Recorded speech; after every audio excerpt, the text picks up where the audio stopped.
History of Secret Human Experiment. Copyright by Health News Net. Prologue. February 6th, 11:58 a.m. 538 kilometers north of Arctic Circle. 40 fathoms under the polar ice cap. The USS Polar Sentinel was gliding through the dark ocean. The sub's twin bronze screws churned silently, propelling the Navy's newest research submarine under the roof of ice. The warning bells of the proximity alarms echoed down the length of the vessel. "Sweet mother, what a monster!" the diving officer mumbled from his post, bent over a small video monitor. Captain Gregory Perry didn't argue with Commander Bratt's assessment. He stood atop the control room's periscope stand. His eyes were fixed to the scope's optical piece as he studied the ocean beyond the sub's double hull of titanium and plate carbon steel. Though it was midday, it was still winter in the Arctic. It had been months since anyone had seen the sun. Around them, the waters remained dark. The plain of ice overhead stretched black as far as he could see, interrupted only by occasional blue-green patches of thinner ice, filtering the scant moonlight of the surface world. The average thickness of the polar ice cap was a mere 10 feet, but that did not mean the roof of their world was uniform or smooth. All around, jagged pressure ridges jutted like stalactites, some delving down 80 feet. But none of this compared to the inverted mountain of ice that dropped into the depths of the Arctic Ocean ahead of them, a veritable Everest of ice. The sub slowly circled the peak. "This baby must extend down a mile," Commander Bratt continued. "Actually, 1.4 miles, the chief of the watch reported from his wraparound station of instruments. A finger traced the video monitor of the top-sounding sonar. The high-frequency instrument was used to contour the ice. Perry continued to observe through the periscope, trusting his own eyes versus the video monitors. He thumbed on the sub's xenon spotlights, igniting the cliff face. Black walls glowed with hues of cobalt blue and aquamarine. The sub slowly circled its perimeter, close enough for the ice-mapping sonar to protest their proximity. "Could someone cut those damn bells?" Perry muttered. "Aye, sir." Silence settled throughout the vessel. No one spoke. The only sound was the muffled hum of the engines and the soft hiss of the oxygen generator. Like all subs, the small nuclear-powered Polar Sentinel had been designed to run silent. The research vessel was half the size of its bigger brothers. Jokingly referred to as Tadpole class, the submarine had been miniaturized through some key advances in engineering, allowing for a smaller crew, which in turn allowed for less space needed for living quarters. Additionally, built as a pure research vessel, the submarine was emptied of all armaments to allow more room for scientific equipment and personnel. Still, despite the stripping of the sub, no one was really fooled. The Polar Sentinel was also the test platform for an upcoming generation of attack submarine, smaller, faster, deadlier.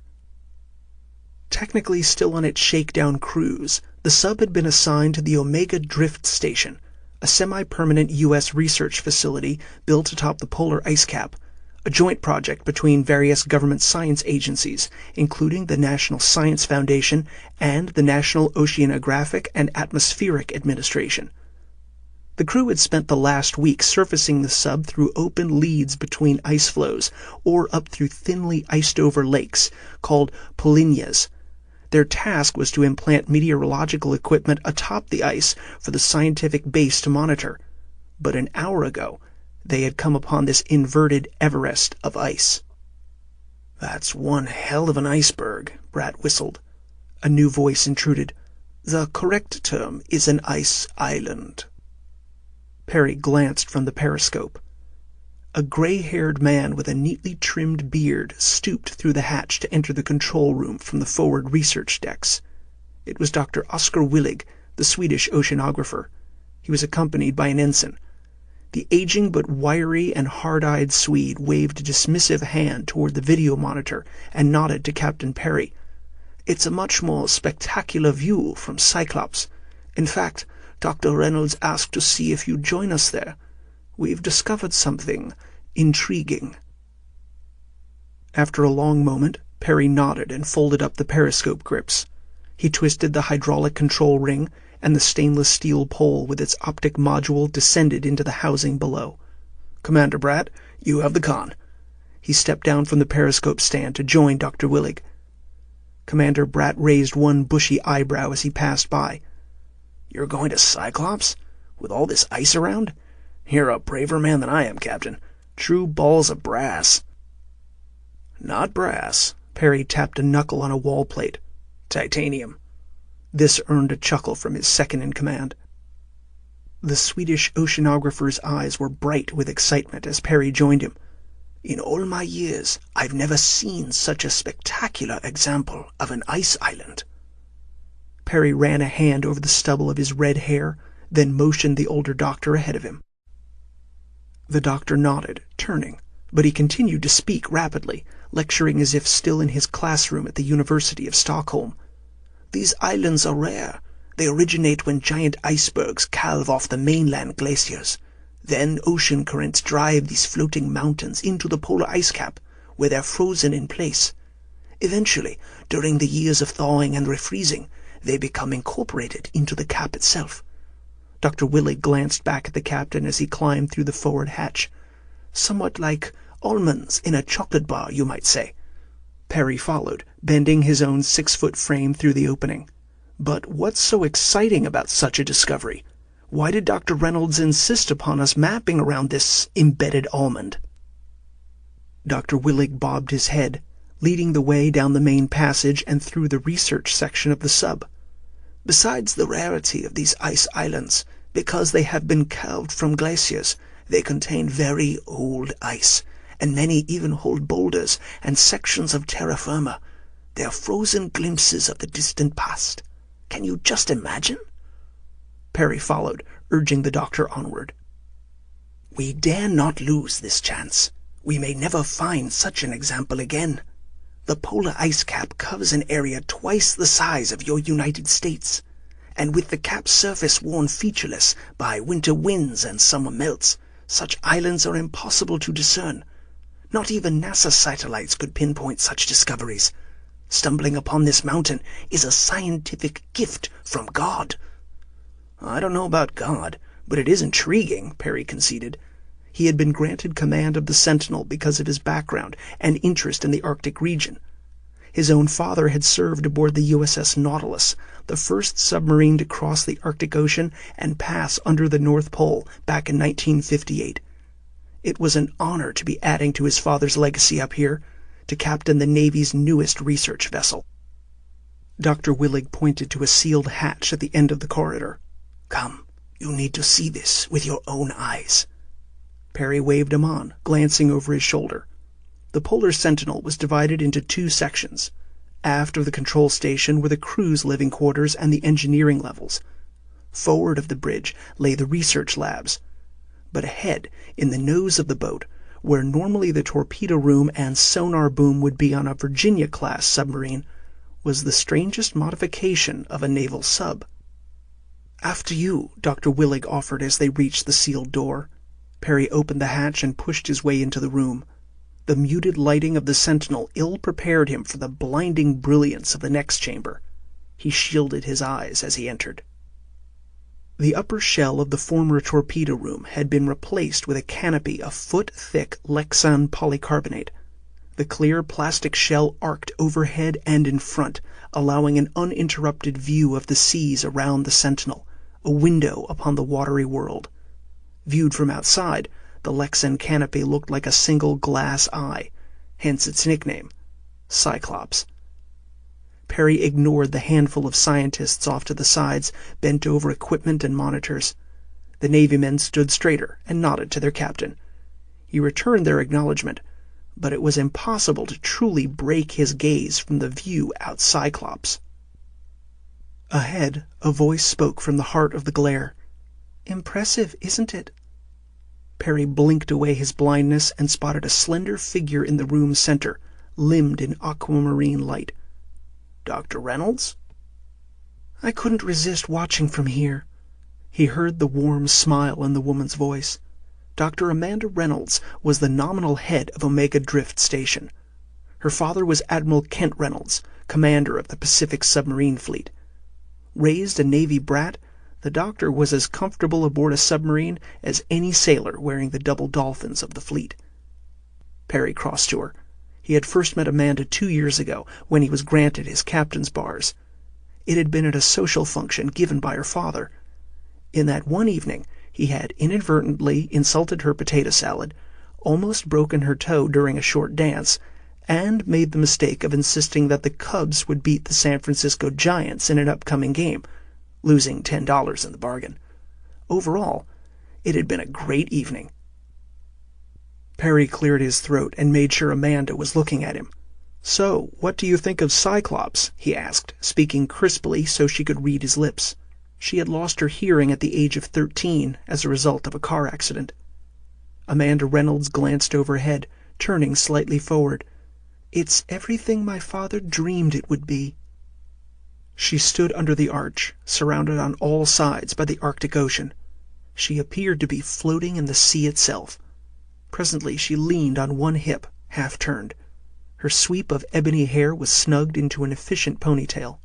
She wore one of the Navy's blue underway uniforms, crisply pressed. Perry joined her, stepping out under the open ocean. Being a career submariner, he understood his crew's discomfort with this room. Although fire was the main fear on any submarine, no one completely trusted the foot-thick plastic shell as an alternative for a double hull of titanium and carbon plate, especially with so much ice around. He had to resist the urge to hunch away from the plastic canopy. The weight of the entire Arctic Ocean seemed to hang overhead. "Why did you call me up here?" he asked, touching her arm to draw her eyes. "For this. Something amazing." Amanda's voice tremored with excitement. She waved an arm forward. Beyond Cyclops, the sub's lamps illuminated the wall of ice slowly passing by the front of the vessel. Standing here, it felt as if they were motionless, and it was the ice island instead that was turning, revolving like a giant's toy top in front of them. This close, the entire cliff face glowed under the illumination of the sub's xenon spotlights. The ice seemed to stretch infinitely up and down. Without a doubt, it was both a humbling and starkly chilling sight, but Perry still did not understand why his presence had been requested. "We've been testing the new deep-eye sonar system," Amanda began to explain. Perry nodded. He was familiar with her research project. The Polar Sentinel was the first submarine to be equipped with her experimental ice surveying system, a penetrating sonar, a type of X-ray for ice. The device had been based on Dr. Reynolds' own design. Her background was in geosciences engineering, specializing in the polar regions. She continued, "We were hoping to test it on the island here and see if we could discern any boulders or terrestrial matter inside." "And did you find something?" He still could not take his eyes off the slowly turning cliff of ice. Amanda stepped to the side, toward a pair of men hunched over equipment. "Our first couple passes failed to reveal anything, but it's like peeling an onion. We had to be careful. The sonar waves of the deep eye cause minute vibrations in the ice. They actually heated up slightly. So we had to proceed one layer at a time as we scanned the island. Slow, meticulous work. Then we discovered Perry still stood under the eye of Cyclops. He was the first to see the danger as the sub edged around a thick ridge of ice. Ahead, boulder-sized chunks of ice floated and bounced up the cliff face, an avalanche in reverse. But ahead, a large dark crack skittered across the face of the ice. A monstrous section of cliff face suddenly leaned toward the slow-moving ship, toppling out toward them. They were going to collide with it. With a gasp, he dove for the intercom. "Captain to the bridge!" he yelled. "On it, Captain," Commander Bratt answered, tense. "Flooding negative." Instantly, Perry felt the familiar tug on the sub as thousands of pounds of water drowned the emergency tanks. The sub dropped, diving at a steep angle. Perry stared out of Cyclops, unblinking, unsure if they would avoid a collision as the wall of ice dropped from the cliff like a blue axe. It was now a race between the buoyancy of the falling ice and the weight of their own emergency ballast. The submarine canted, nose first. Handholds were grabbed. A notebook slid down the slanted floor. Small cries echoed, but Perry ignored them. He watched, powerless. A collision here would be disastrous. There was nowhere to surface for miles around. Though the Polar Sentinel had been built to handle the rigors of the Arctic, there were limits. The toppling wall of ice filled the world ahead of them. The sub continued to dive. Seams popped and groaned from the sudden increase in pressure as the sub plunged into the frigid depths. Then open water appeared ahead, just under the slowly falling slab of ice. The submarine dove toward it. The section of cliff face slid past overhead, no more than inches. Perry craned his neck, following it past the arch of Lexan above his head. He could read the pictographic lines of algae across the ice's surface. He held his breath, ready for the screech of metal, ready to hear the emergency klaxons blare. But the continual low hiss of the oxygen generators persisted. After a long half-minute, Perry let out a deep breath and turned to the intercom. "Captain to the bridge," he said. "Good job up there, men." Commander Bratt answered, relief and pride in his voice. "Shutting the flood. Venting negative." The sub began to level. After a moment, Bratt added, "Let's not do that again." "Aye to that," Perry agreed. "But let's do a slow circle back around and inspect the area, from a safe distance. I wager that breakaway may have been triggered by the deep eye sonar." He glanced to Amanda, remembering her concern about the new sonar's vibration signature and heating effect. "We should get some pictures since we're testing the darn thing." Commander Bratt acknowledged and ordered his bridge crew, "Helmsman, left full rudder. Ahead slow. Take us around." The submarine eased away from the ice mountain in a slow circle. Perry crossed to the bank of video monitors. "Can we get a close-up of the fracture zone?" One of the technicians nodded. "Yes, sir." Amanda spoke, her words slightly slurred, her enunciation slipping with her anxiety. "We should have anticipated such a fracturing." He patted her hand. "That's why we call this a shakedown cruise. If you're not shook up a time or two, then you're not doing your job." Despite his poor attempt at humor, her face remained tight. Then again, his own heart still pounded from the close call. He bent closer to the screen as the technician manipulated a toggle to bring the exterior cameras into focus on the fractured area. The shattered chunk of cliff shimmered into clarity. "What's that?" Amanda asked. She pointed to a dark blemish on the screen. It was in the center of the fracture zone. "Can you zoom in?" The technician nodded and twisted a dial. The section of cliff swelled. The blemish grew in detail and depth. It was not ice or rock, but something unusual. As the sub turned, the Polar Sentinel spotlights illuminated it. It was black, angular, man-made. As they swung closer, Perry knew what he was seeing. The stern end of another sub, frozen like a stick in a popsicle. He crossed over to the canopy of Lexan glass and stared out. He could just make out the sub poking from the ice. It was old, ancient. The Polar Sentinel glided past at a safe distance. "Is that what I think it is?" Dr. Willig asked, his voice weak. "A sub," Perry answered with a nod. He could recognize any submarine from just a casual glance. "I'd say a World War II-era sub. Russian 1 series." Amanda, her face less pale now, spoke from where she now stood with two researchers. "This supports our earlier discovery, the reason I called you down here." Perry turned to her. "What are you talking about?" She pointed to a different monitor. "We mapped and taped this earlier from the deep eye." The screen displayed a three-dimensional image of the ice island. The resolution was amazing, but Perry didn't see anything significant. "Show him," Amanda continued, placing a hand on one of the technician's shoulders. He tapped a few keys, and the image of the ice island dissolved from solid to ghostly.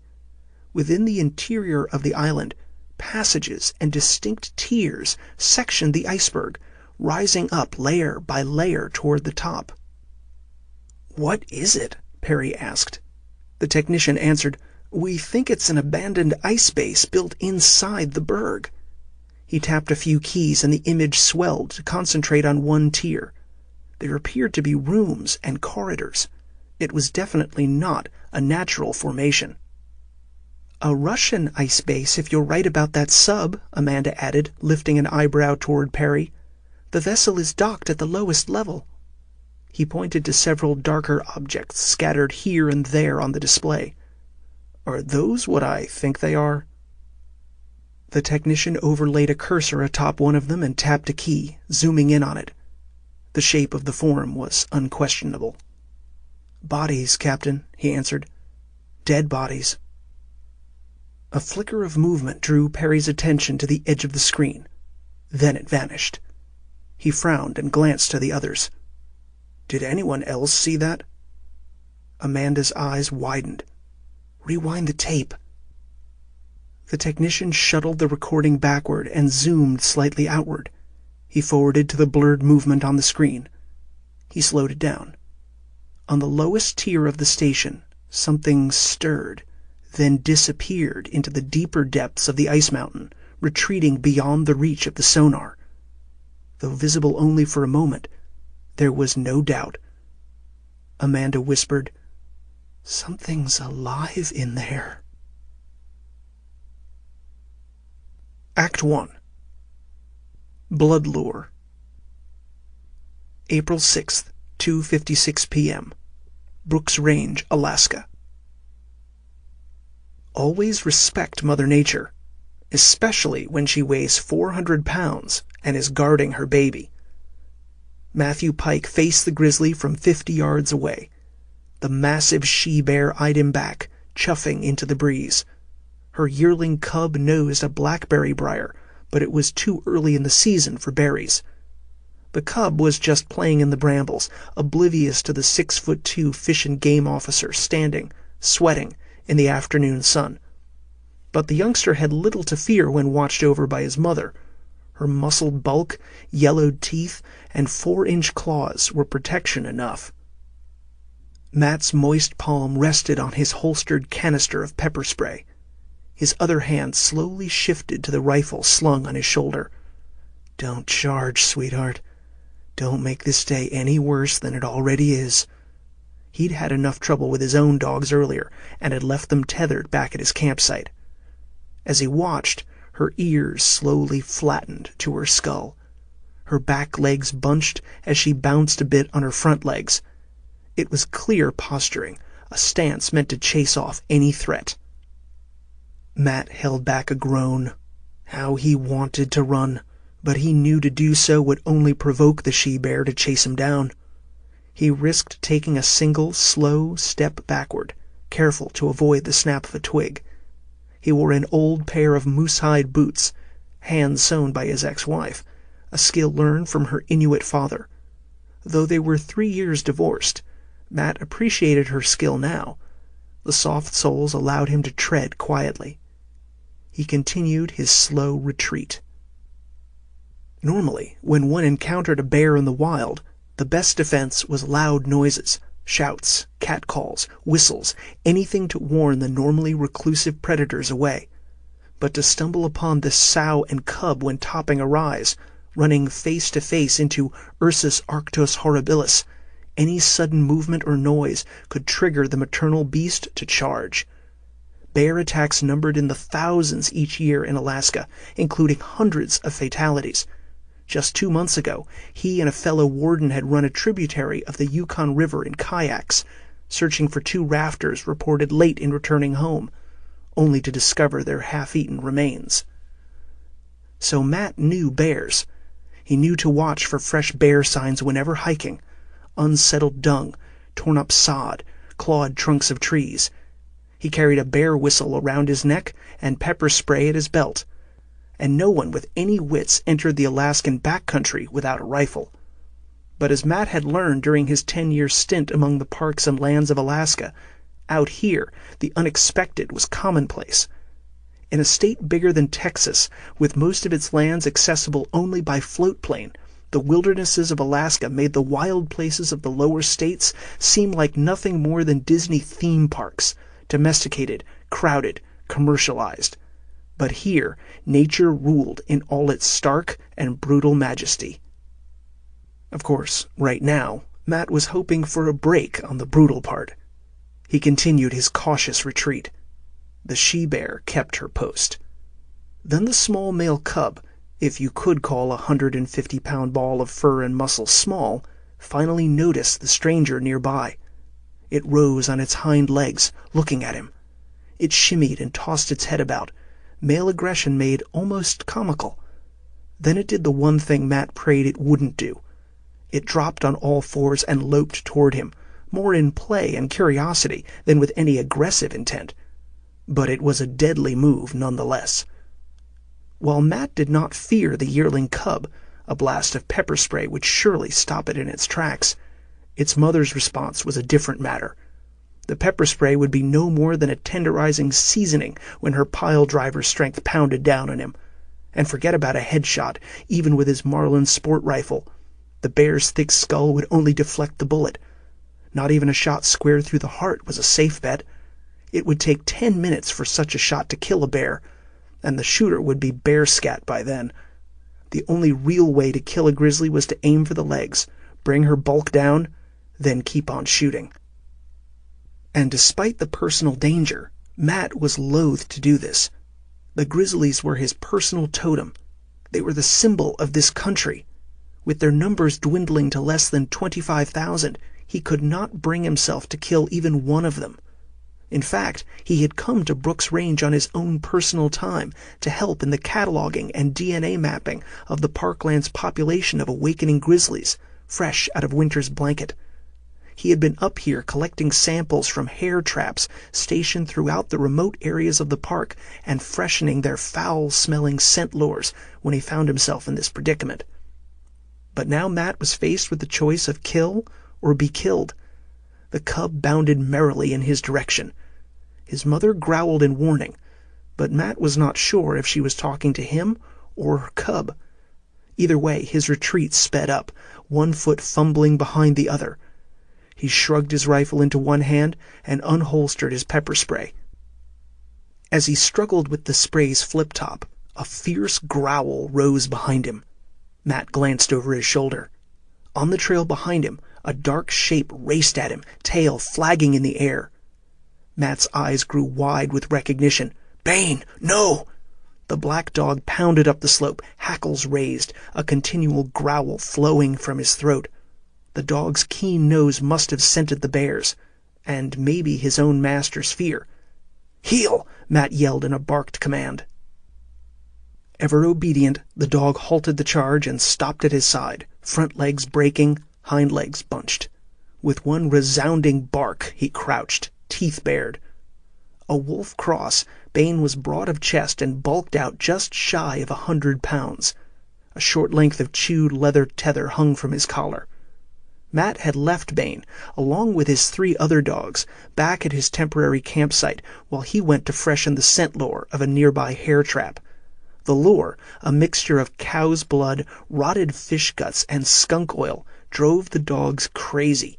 He had learned his lesson this morning when Gregor had rolled in a freshly laid lure. It had taken repeated baths to get the scent off the dog. He had not wanted a repeat of the event this afternoon and had left the dogs behind. But always his companion, Bane had clearly chewed through his lead and tracked after him. Bane barked again. Matt turned to see both bears, mother and cub, frozen in place at the sudden appearance of the large dog. The she-bear snuffled the air. Up here on the Brooks Range, she was surely familiar with wolves. Would the threat be enough to chase the bears off? Closer, only 15 yards away, the cub danced a bit on its feet.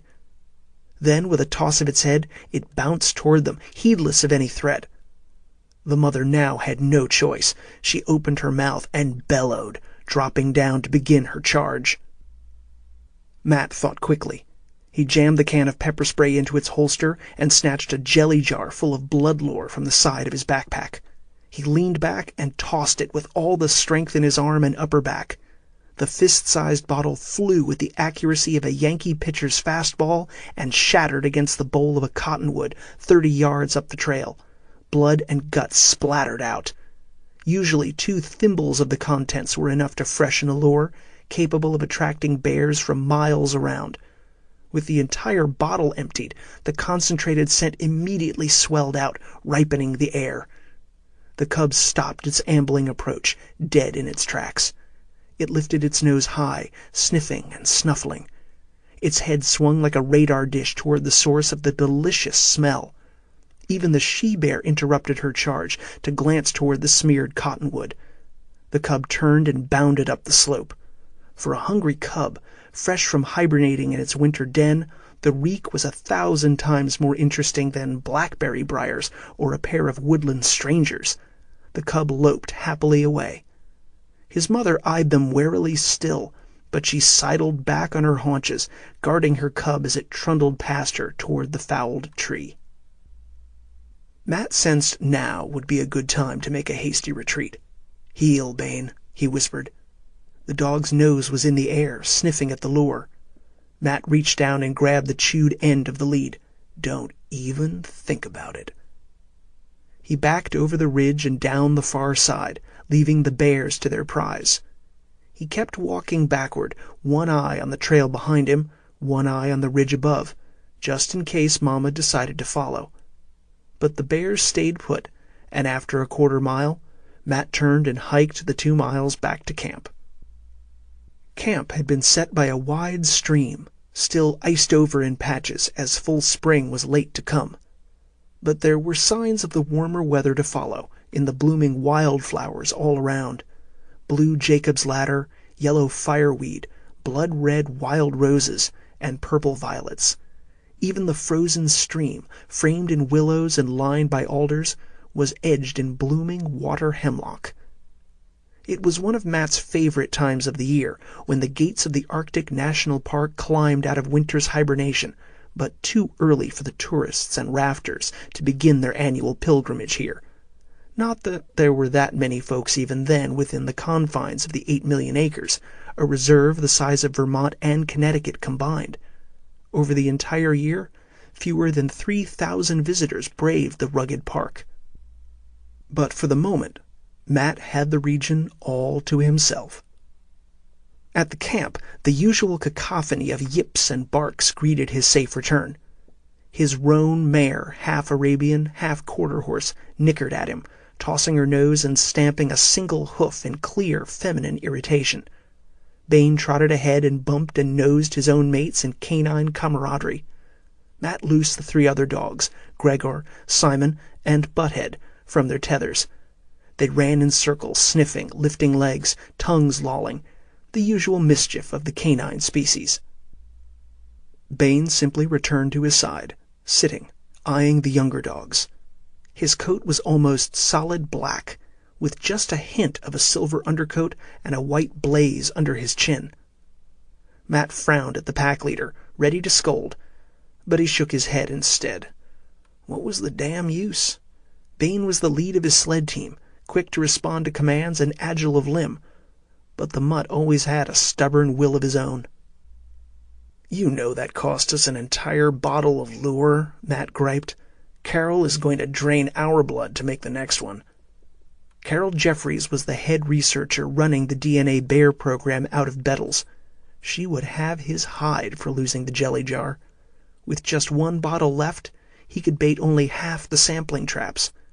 He would have to return early, setting her research behind by a full month. He could imagine her ire. Sighing, he wondered if it wouldn't have been better simply to wrestle the 400-pound grizzly.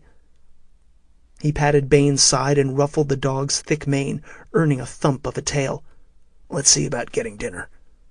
If the day was wasted, he might as well have a hot meal tonight as consolation. Though it was early, the sky was beginning to cloud up, and this far north the Arctic sun would soon set. They might even get a bit of rain or snow before nightfall. So if he wanted a fire tonight, he'd best get to work now. He shrugged out of his coat an old army parka, patched at the elbows, its green color worn to a dull gray, with a soft alpaca liner buttoned inside. Dressed in a thick wool shirt and heavy trousers, he was warm enough, especially after the long hike and the earlier adrenaline surge. He crossed to the river with a bucket and cracked ice from the stream edge. Though it would be easier simply to scoop water from the stream itself, the ice was distinctly purer. Since he was going to make a fire, it would melt quickly enough anyway. With practiced ease, he set about the usual routine of preparing his camp, glad to have the woods to himself. He whistled under his breath as he gathered dry wood. Then, after a moment, a strange silence settled around him. It took him half a breath to realize it. The dogs had gone quiet. Even the twittering of golden plovers from the willows had ceased. His own lonely whistle cut out. Then he heard it too. The rumble of an airplane.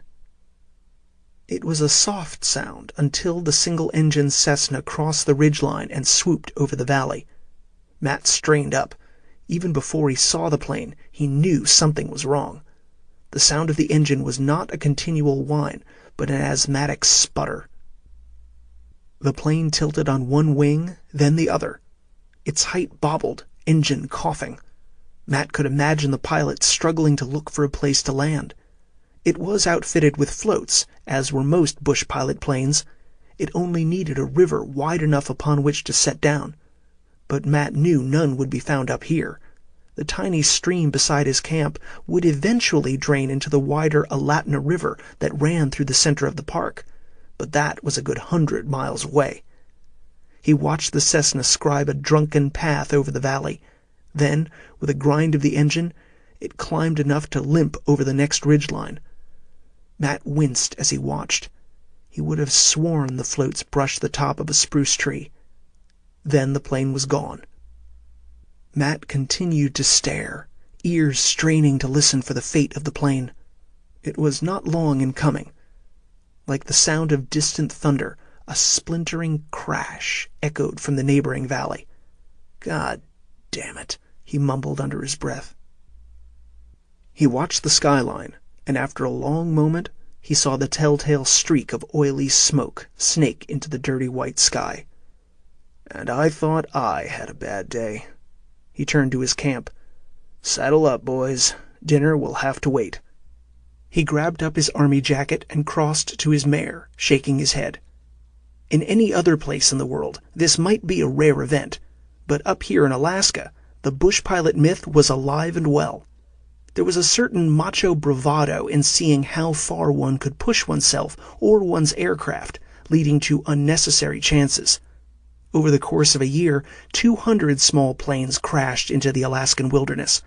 Salvage operators hired to recover the planes were backlogged for almost a full year, and it was a growth industry. Every year, more planes fell. "Who needs to dig for gold," a salvage operator once told him, "when money falls out of the damn sky?" Matt saddled his mare. Planes were one thing. People were another. If there were any survivors, the sooner they were rescued, the better their chances. Alaska was not kind to the weak or injured. Matt had been reminded of this fact all too well himself today when he went eyeball to eyeball with a 400-pound grizzly. It was an eat or be eaten world out here. He secured his tack with a final tug and tossed on his saddlebag with the first aid kit. He didn't bother with his one handheld radio. He had traveled beyond range 3 days ago. Slipping his moosehide boot into a stirrup, Matt pulled himself into the saddle. His dogs danced around at the edges of the camp. They knew they were heading out. "Come on, boys. Time to play heroes." Severomorsk Naval Complex, Murmansk, Russia. Viktor Petkov stood at Pier 4, bundled in a long brown greatcoat and fur cap. The only markings of his rank were on the red epaulettes and the front of his cap, 4 gold stars. He smoked a cigar, Cuban, though it was all but forgotten. At his back rose the Severomorsk Naval Complex, his home and domain. Bounded in razor wire and concrete blast barriers, the small city housed the massive shipyards, dry docks, repair facilities, weapons depots, and operations buildings of the Russian Northern Fleet. Positioned on the northern coast, the city complex faced the Arctic Ocean and braved the harsh winters of this hostile land. Here were forged not only mighty sea-going vessels, but even harder men. Victor's storm-gray eyes ignored the ocean and focused on the rush of activity down the length of the pier. The submarine Drakon was almost ready to be tugged away from her berth. The shore power cables were already being hauled and secured. "Admiral Petkov," the young captain said, standing at attention, "on your orders, the Drakon is ready to be underway." He nodded, checking his watch. "Once aboard, I'll need a secure landline before we leave." "Yes, sir, if you'll follow me." Victor studied Captain Makovsky as he was led down the pier to the gangway. The Drakon was the man's first command assignment. He recognized the pride in the other's gait. Captain Makovsky had just returned from a successful shakedown cruise of the new Akula Class II vessel, and was now taking the Admiral of the Northern Fleet on a mission whose specifics were still sealed from all eyes. The 30-year-old captain, half Victor's own age, strode down the pier like the cock of the walk. "Was I ever this foolish?" Victor wondered as they reached the gangway. Only a year from retirement, he could hardly remember being so young, so sure of himself. The world had become a less certain place over the past decades. The captain preceded him, announcing the Admiral's arrival shipboard, then turned back to him. "Request permission to be underway, sir." He nodded and flicked the stub of his cigar into the waters below. The captain began issuing orders, relayed through a bullhorn by the officer of the deck positioned atop the sails bridge to the crew on the pier. "Loose the gangway. Take in line 1. Take in line 2. A crane hauled the gangway up and away. Line handlers scurried among the bollards and ropes. Makovsky led the way up the steel rungs of the conning tower. Once there, he gave final orders to his officer of the deck and junior officer of the deck, then led Victor down into the submarine itself. It had been almost 2 years since the Admiral had been aboard a submarine, but he knew the layout of this boat down to every screw and plate. Since he was an old submariner himself, the designs had passed through his office for inspection and comment. Despite this knowledge, he allowed Makovsky to walk him through the busy control station and down to the captain's stateroom that he was commandeering for this voyage. Eyes followed him, respectfully glancing away when caught. He knew the image he presented. Tall for a submariner, lean and lanky. His hair had aged to a shock of white, worn uncharacteristically long to his collar. This, along with his stolid demeanor and ice-gray eyes, had earned him his nickname. He heard it whispered down the boat. Bieli Prizrak, the White Ghost. At last they reached his cabin. "The communication line is still active, as you requested," Makovsky said, standing at the door. "And the crates from the research facility?" "Stored in the stateroom as you ordered." The captain waved to the open door. The Admiral glanced inside. "Very good." He slipped off his fur cap. "You're dismissed, Captain. See to your boat." "Yes, Admiral." The man turned on a heel and departed. Victor closed the stateroom door and locked it behind him. His personal gear was piled neatly by the bed, but at the back of the small room was a stack of 6 titanium boxes. He crossed to the sealed red binder resting atop the stack. One finger checked the seal against tampering. It was secure. Across the face of the binder was stenciled one word: Utiltik. It was a name out of legend. Grenle. His fingers formed a fist over the folder. The name for this mission had been derived from the Nordic tale Beowulf. Grenle was the legendary monster that terrorized the northern coasts until defeated by the Norse hero Beowulf. But for Petkov, the name carried a deeper meaning. It was his own personal demon, a source of pain, shame, humiliation, and grief. It had forged the man he was today. His fist clenched harder. After so long, almost 60 years. He remembered his father being led away at the point of a gun in the middle of the night. He had been only 6 years old. He stared at the stack of boxes. It took him a long moment to breathe again. He turned away. The stateroom, painted green, contained a single bunk, a bookshelf, a desk, a wash basin, and a communication station that consisted of the bridge speaker box, a video monitor, and a single telephone. He reached and picked up the phone's receiver, spoke rapidly, then listened as his call was routed, coded, and rerouted again. He waited. Then a familiar voice came on the line, frosted with static. "Leopard here." "Status?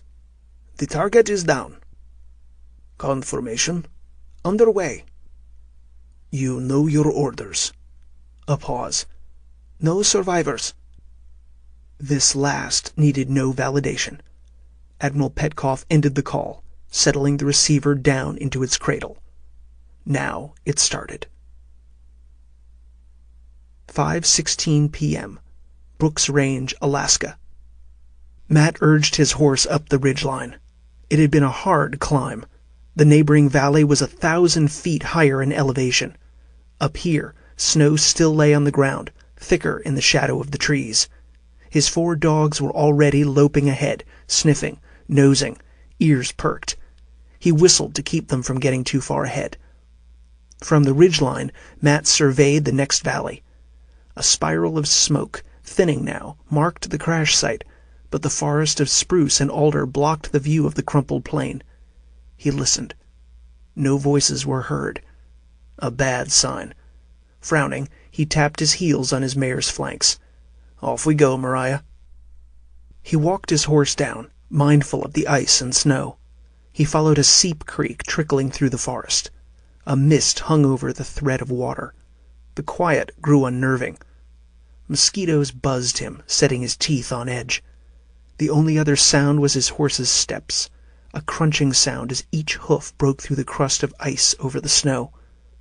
Even his dogs had grown less ebullient, drawing closer, stopping frequently to lift their noses to the air. Bane kept a guard on point, sticking 50 paces ahead of him. The dark-furred wolf mix kept to the shadows, almost lost in the dappling. As the companion of a fish and game warden, Bane had gone through a canine search and rescue program. The dog had a keen nose and seemed to sense where Matt was headed. Once they reached the valley floor, their pace increased. Matt could now smell burning oil. They headed toward it as directly as the terrain would allow, but it still took them another 20 minutes to reach the crash site. The forest opened into a meadow. The pilot must have been aiming for it, hoping to land his craft in the break in the forest. He had almost made it, too. A long gouge crossed the meadow of yellow milk vetch directly across the center of the clearing.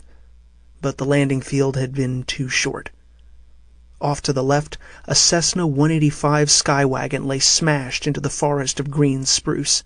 It had jammed nose first into the trees, wings crumpled and torn away, tilted tail up. Smoke billowed from the crushed engine compartment, and the stench of fuel filled the valley. The risk of fire was great. Walking his way across the meadow, Matt noted the clouds, heavy and low, that hung overhead. For once, rain would be welcome up here. Even more encouraging would have been any sign of movement. Once within a few yards, Matt yanked the reins and climbed off his horse. He stood another long moment staring at the wreckage. He had seen dead bodies before, plenty of them. He had served 6 years in the Green Berets, spending time in Somalia and the Middle East, before opting out to complete college through the GI Bill. So it was not squeamishness that held him back. Still, death had touched him too deeply, too personally, to make it an easy task of stepping amid the wreckage. But if there were any survivors... Matt proceeded toward the ruined Cessna. "Hello?" he yelled, feeling foolish. No answer. No surprise there. He crept under a bent wing and crunched through broken safety glass. The windows had shattered out as the fuselage crumpled. From the engine compartment ahead, smoke continued to billow, choking him, stinging his eyes. A stream of gasoline flowed underfoot. Matt held his arm over his mouth and nose. He tried the door. It was jammed and twisted tight. He stretched up and poked his head in the side window. The plane was not empty. The pilot was strapped into his seat, but from the angle of his neck and the spar piercing his chest, he was clearly dead. The seat next to the pilot was empty. Matt began to crane around to check the back seats. Then a shock passed through him as he recognized the pilot. The mop of black hair, the scraggly beard, the blue eyes, now glazed and lifeless. "Brent," he mumbled. Brent Cumming. They had played poker regularly back when Matt and Jenny were still together. Jenny was a sheriff for the Nunamiyut and Inupiat native tribes, and because of the vast distances under her jurisdiction, she was of necessity a skilled pilot. As such, she knew the other pilots who serviced the region, including Brent Cumming. Their two families had spent a summer camping, their kids romping and playing together. How was he going to tell Cheryl, Brent's wife? He shook himself out of his shock and poked his head into the back window, numbly checking the rear seats. He found a man sprawled on his back, face up. He wasn't moving either. Matt started to sigh when suddenly the man's arms shot up, a gun clutched between his hands. "Don't move!" Matt startled, more at the sudden shout than the threat of the gun. "I mean it! Don't move!" The man sat up. He was pale, his green eyes wide, his blond hair caked with blood on his left side. His head must have struck the window frame. Still, his aim did not waver. "I'll shoot!" "Then shoot," Matt said calmly, leaning a bit against the plane's fuselage. This response clearly baffled the stranger. His brow pinched together. From the man's brand-new Eddie Bauer Arctic parka, he was clearly a stranger to these parts. Nonetheless, there was a hard edge to him. Though having just crashed, he clearly had kept his wits about him. Matt had to give him credit there. "If you'll put that flare gun down," Matt said, "maybe I'll even think about finishing this rescue mission." The man waited a full breath, then lowered his arms, sagging backward. I'm sorry." "Nothing to be sorry about. You just fell out of the sky. In such rare cases, I have the tendency to forgive a lack of gracious hospitality." This earned a tired grin from the man. "Are you hurt?" he asked. "Head took a good crack, and my legs caught." Matt leaned through the window, having to stretch up on his toes. The front section of the plane had crimped back, trapping the man's right leg between the co-pilot's seat and his own. So much for just having the man crawl through the window. "The pilot," the man began. "Is he—" "Dead," Matt finished. "Nothing we can do for him at the moment." He tugged again at the door. He wouldn't be able to free it with brute strength alone. He tapped one knuckle on the fuselage, thinking. "Hang on a sec." He crossed back to Mariah, grabbed the horse's reins, and walked her closer to the wreckage.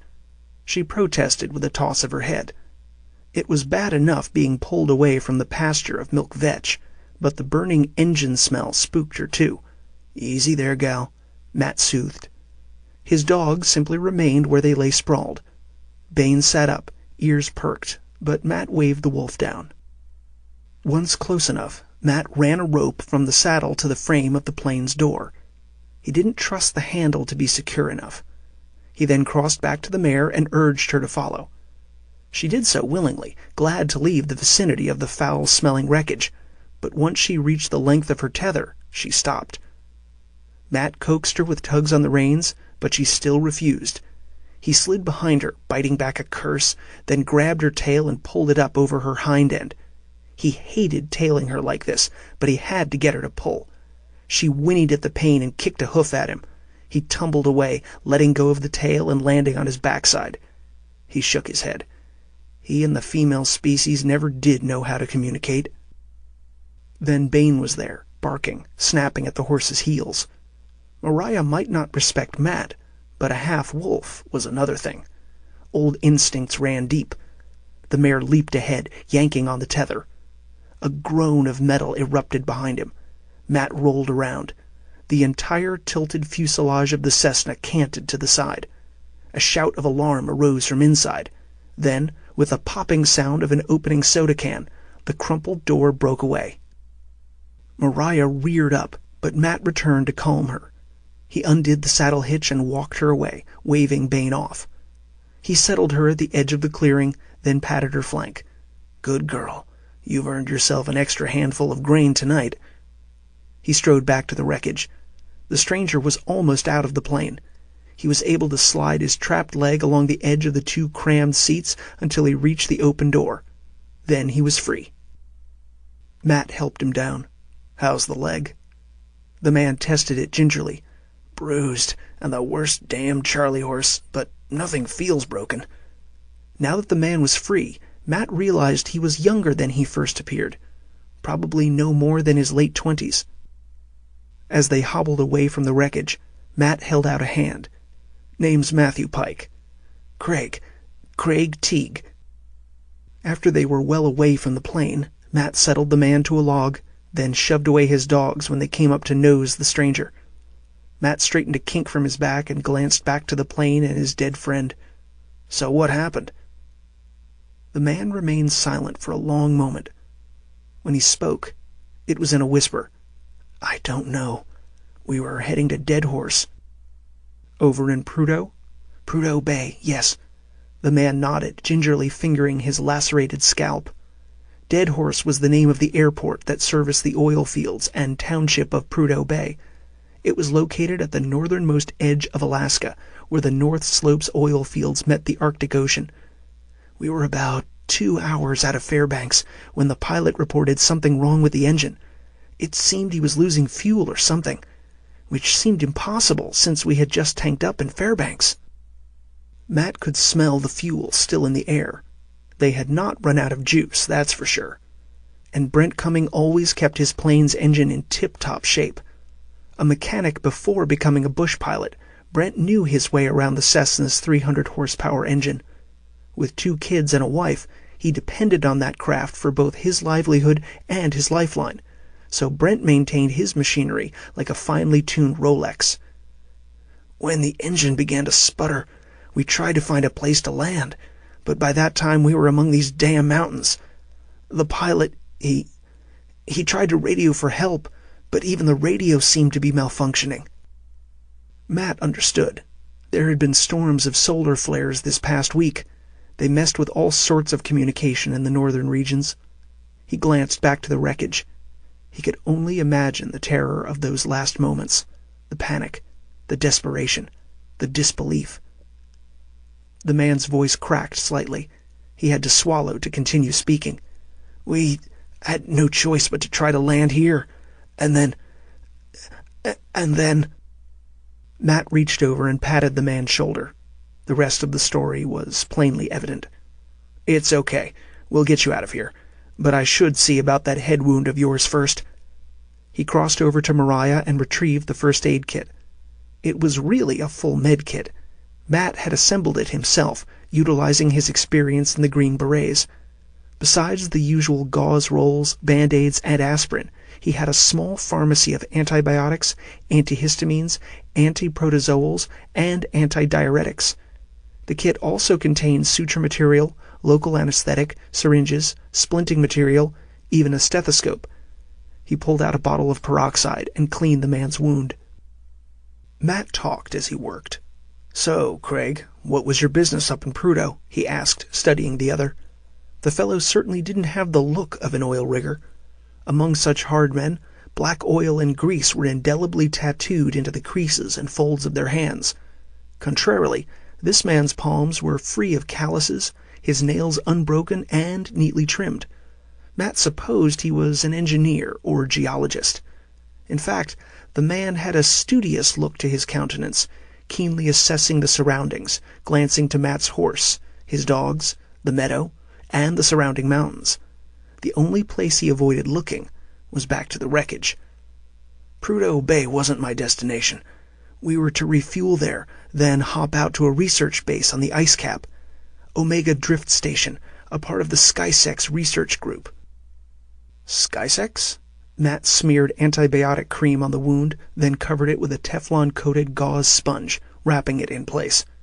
"Scientific ice expeditions," Craig explained, wincing as Matt secured the wrap. "It's a 5-year collaborative effort between the U.S. Navy and civilian scientists." Matt nodded. "I think I remember hearing about that." The group was using Navy subs to collect data from over 100,000 miles of ship track in the Arctic, delving into regions never before visited. Matt's brow crinkled. "But I thought that ended back in 1999. His words drew the man's full attention, his eyes widening slightly in surprise as he turned to Matt. "Despite appearances," Matt explained, "I'm Fish and Game, so I'm generally familiar with many of the larger Arctic research projects." Craig studied him with cautious, calculating eyes, then bobbed his head. "Well, you're right. Officially, SkySex ended, but one station, Omega, had drifted into the ice cap zone of comparative inaccessibility." No man's land, Matt thought. The ZCI was the most remote part of the polar ice cap, hardest to reach, and most isolated. For a chance to study such an inaccessible region, funding was extended to this one SkySex station. "So you're a scientist," Matt said, fastening up his med kit. The man laughed, but there was no real humor behind it. "No, not a scientist. I was on assignment for my newspaper, the Seattle Times. I'm a political reporter." "A political reporter?" The man shrugged. "Why would—" Matt was cut off by the buzzing sound of a plane's engine. He craned his neck. The lowering sky was thick with heavy clouds. Off to the side, Bane growled deep in his throat as the noise grew in volume. Craig climbed to his feet. Another plane. Maybe someone heard the pilot's distress call. From the clouds, a small plane appeared, dropping over the valley but still keeping high. Matt watched it pass. It was another Cessna, only a larger version than Brent's. It appeared to be a 206 or 207 Skywagon, an 8-seater. Matt whistled Mariah closer to him, then plucked his binoculars from the saddlebag. Lifting the scopes, he searched a moment for the plane, then focused on it. It appeared brand new, or freshly painted, rare for these parts. The terrain was hard on aircraft. "Have they spotted us?" Craig asked. The plane tilted on a wing and began a slow circle over the valley. "With the trail of engine smoke, it'd be hard to miss us." Still, Matt felt a tingle of unease. He had not spotted a single plane in the past week, and now 2 in one day. And this plane was too clean, too white. As he watched, the rear cargo door craned open. That was the nice thing about that size of Skywagon. Such planes were used around these parts to shuttle the injured to various outlying hospitals. The rear cargo hatch was perfect for loading and unloading stretchers, or, in worst cases, coffins. But there was another useful and common application for the Skywagon's large rear hatch. From the cargo bay, a shape flew free, and a second quickly followed. Skydivers. Matt had a hard time following them with his binoculars. They were plummeting fast. Then chutes ballooned out, slowing them, making them easier to focus upon. Parawing airfoils, Matt recognized, used in precision parachuting for landing in tight places. The pair swung around in tandem, aiming for the meadow. Matt focused on the divers themselves. Like the plane and chutes, they were outfitted in white, no insignia. Rifles were strapped to their backs, but he was unable to discern make and type. As he spied on them, cold dread settled in the pit of his stomach. It was not the presence of the guns that trickled ice into Matt's blood. Instead, it was what was under each skydiver. Each man was strapped into the seat of a motorcycle. The tires were studded with metal spikes. Snow choppers. They were muscular vehicles capable of tearing up terrain, chasing anything down in these mountains. Matt lowered the binoculars. He stared over at the reporter, then cleared his throat. "I hope you're good at riding a horse." Cat and Mouse. April 6th, 5:36 p.m. ZCI region of the polar ice cap. Omega Drift Station. Will I ever be warm again? Captain Perry crunched across the ice and snow toward Omega Drift Station. The wind whistled around him, a haunted sound that spoke to the hollowness in his heart. Here, at the end of the world, the wind was a living creature, always blowing, scouring the surface like a starving beast. It was the ultimate predator, merciless, constant, inescapable. As an old Inuit proverb says, "It's not the cold that kills, it's the wind." Perry marched steadily forward into the teeth of the blustery gale. Behind him, the Polar Sentinel floated inside a Polinia, a large open lake within the ice. The Omega Drift Station was constructed on its shoreline, the site having been chosen for the stability of the nearby Polinia, allowing easy ingress and egress of a Navy sub. The Polinia owed its permanence to the ring of thick pressure ridges that surrounded the lake, climbing 2 stories high and delving 4 times as deep below the surface. These battlements of packed ice held the lake open against the constant crush of the surrounding floes. The research station was built on a relatively level ice plain a quarter-mile away, a long hike in the sub-zero cold. He marched with a small party of his men, the first of 4 rotations to be allowed shore leave. The sailors chattered among themselves, but Perry remained hunched in his navy parka, the edge of his fur-lined hood pulled tightly over his face. He stared off to the northeast, to where the Russian ice base had been discovered 2 months ago, only 30 miles from here. A shiver trembled through him, but it had nothing to do with the cold. So many dead. He pictured the Russian bodies, the old inhabitants of the ice base, stacked like cordwood after being chopped or thawed out of their icy tomb. 32 men, 12 women. It had taken them 2 weeks to clear all the bodies. Some had looked starved to death, while others looked as if they had met more violent ends. They found one body hung in a room, the rope so frozen it shattered with their touch. But that wasn't the worst. Perry pushed this thought away. As he climbed a ridge of ice, made easier by the steps chopped into it, the drift station came into view. It was a small hamlet of red Jamesway huts. The assembly of 15 red buildings appeared like a bloody rash on the ice. Steam smoked from each hut, misting over the base, giving it a deceptively sultry appearance. The rumble of 24 generators seemed to vibrate the mists. The smell of diesel fuel and kerosene hung over the site. A single lone American flag hung from a pole, snapping in the occasional fiercer gusts. Scattered around the semi-permanent settlement, a handful of ski-doos and 2 sealed snowcats stood ready to service the scientists and personnel of the base. There was even an iceboat, a catamaran resting on stainless steel runners. From the top of the ridge, Perry stared out toward the horizon. He saw the worn trail snaking across the ice, heading from Omega out to the old Russian base. Ever since the discovery, the personnel here had been shuttling back and forth across the ice cap, using whatever vehicles were on hand. Currently a quarter of the drift station's manpower had shifted over to the buried Russian base and was encamped inside the inverted mountain of ice. Perry stared another long moment. The path to the Russian base was easy to see. This area of the ice cap was covered with a layer of scalloped snow, what was called sastrugi, little curled waves of frozen snow formed by winds and erosion. Like the top of a lemon meringue, his exo had commented. But the path made by the snowcats and ski-doos had ground the lemon meringue sastrugi flat, leaving a worn track through the crisp waves. Perry understood the interest of the men and women here. They were scientists with an avid curiosity, but none of them had been the first to enter the base as he had been, crossing the 30 miles overland from Omega to the defunct station. None knew what he and a small group of his men had found in the heart of the station.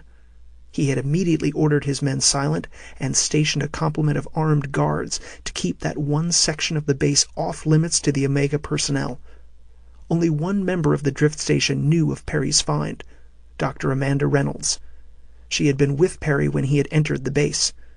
For the first time, the strong and independent woman had been shaken to her core. Whatever had shown up on the deep ice sonar, the flicker of movement seen on the recording, was never discovered. Maybe it had just been a sonar ghost, a mirage created by the subzone motion. Or maybe it was some scavenger that had vacated the station, like a polar bear. Though this last was unlikely, not unless the beast had found an entrance that they had yet to discover. 2 months ago, they had been forced to use thermite charges to melt a way down into the buried station. Since then, extra heat charges and C4 explosives had been used to open an artificial polynya nearby for the Polar Sentinel to service the newly reoccupied base. As Perry climbed down the ice ridge, he wished they had simply sunk the entire Russian station. No good would come of it, he was certain of that. But he had his orders to follow. He shivered as the winds kicked up. A shout drew his attention back to the assembly of Jamesway huts. A figure dressed in a blue parka waved an arm in their direction, encouraging them forward. Perry crossed down the ridge toward the figure. The man hurried forward to meet him, hunched against the cold. "Captain." The figure was Eric Gustav, the Canadian meteorologist. He was a strapping fellow of Norwegian descent, characterized by whitish blonde hair and tall build, though at the moment all that could be discerned were the man's two eyes, goggled against the snow's glare, and a frosted white mustache. "There's a satellite call holding for you." "Who?" "Admiral Reynolds." The man glanced to the skies. "You'd best be quick. There's a big storm headed our way, and that last bevy of solar flares is still wreaking havoc with the systems." Perry nodded and turned to his junior officer. "Dismiss the men. They're on their own until 2000. Then the next team gets their turn ashore." This was met with general whoops from the men. They scattered in various directions, some to the station's mess hall, others to the recreation hut, and others still to the living quarters for more personal dalliances. Captain Perry followed Eric to an assembly of 3 joined huts, the main base of operations. "Dr. Reynolds sent me out to hurry you along," Eric explained. "She's speaking with her father right now. We don't know how long communication will hold." They reached the door to the operations hut, kicked off snow and ice from their boots, then ducked through the doorway. The heat of the interior was painful after the frigid cold. Perry shook off his gloves, then unzipped his parka and threw back his hood. He rubbed the tip of his nose to make sure it was still there. "Nippy out, eh?" Eric said, remaining in his parka. "It's not the cold, it's the humidity," he grumbled sarcastically. Perry hung up his parka among the many others already there. He still wore his blue jumpsuit with his name stenciled on a pocket. He folded his cap and tucked it into his belt. Eric stepped back to the door. "You know the way to the NavSat station. I'm going to check on some instruments outside before the storm hits tonight." "Thanks." Eric grinned and yanked the door open.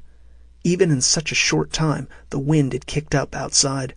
A gust whipped inside and struck Perry like a slap to the face. Eric hurried out, shoving the door shut. Perry shivered a moment, rubbing his hands. Who the hell would volunteer to stay in this godforsaken land for 2 years? He crossed the anteroom and went through another set of doors into the main operations room. It held all the various offices of the administration, along with several labs. The main purpose of the research in this building was to measure the seasonal rate of growth and erosion of the ice pack, measuring the heat budget of the Arctic. But other labs in other huts varied greatly, from a full mining operation that sampled cores of the ocean floor to a hydro lab that studied the health of the phyto and zooplankton under the ice. The research was continuous, running around the clock as the station drifted along, floating with the polar current and traveling almost 2 miles every day. He nodded to various familiar faces behind desks or bent over computer screens. He crossed through a set of airlock-type doors that led into one of the adjoining huts. This hut was extra insulated and had 2 backup generators. It was Omega's lifeline to the outside world. It contained all their radio and communication equipment, shortwave for maintaining contact with teams on the ice, VLF and ULF for communication with the subs assigned here, and NavSat, the military satellite communication system. The hut was empty, except for the lone figure of Amanda Reynolds. Perry crossed to her. She glanced up from where she leaned over a TTY, a text telephone unit. The portable keyboard device allowed her to communicate over the satellite. She could speak into the microphone, and answers would come out on the LCD screen. Amanda nodded to him, but spoke to her father, Admiral Reynolds. "I know, Dad. I know you didn't want me out here in the first place, but—" She was cut off and leaned closer to read the TTY. Her face reddened. Obviously an argument had been underway. And it was an old argument from the looks of it. Her father hadn't wanted Amanda to take this assignment in the first place, worried about her disability. Amanda had defied him, coming anyway, asserting her independence. But Perry wondered how much of her fight was not so much to convince her father as herself. He had never met a woman so fiercely determined to prove herself in all things, in all ways. And it was taking its toll. Perry studied the worn look in her eyes, the bruised shadows beneath them. She appeared to have aged a decade over the past 2 months. Secrets did that to you. She continued, speaking into the phone, heat entering her voice. "We'll discuss this later. Captain Perry is here." As she read her father's response, she held her breath, biting her lower lip. "Fine!" she finally snapped and ripped off the headset. She shoved it at him. "Here." He took the headset, noting the tremble in her fingers. Fury? Frustration? Or both? He palmed the microphone to keep his next words private with her. Is he still keeping the information under lock and key?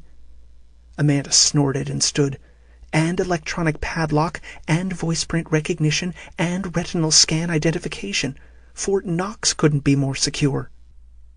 Perry smiled at her. He's doing his best. The bureaucratic machinery under him grinds slowly. With such sensitive matters, diplomatic channels have to be handled with delicacy. But I don't know why. This goes back to World War II. After so long, the world has a right to know. It's waited for 50 years. It can wait another month or so. With the already strained relations between the U.S. and Russia, the way has to be greased before letting the information out. Amanda sighed, stared into his eyes, then shook her head. You sound just like my father. Perry leaned in. In that case, this would be very Freudian. He kissed her.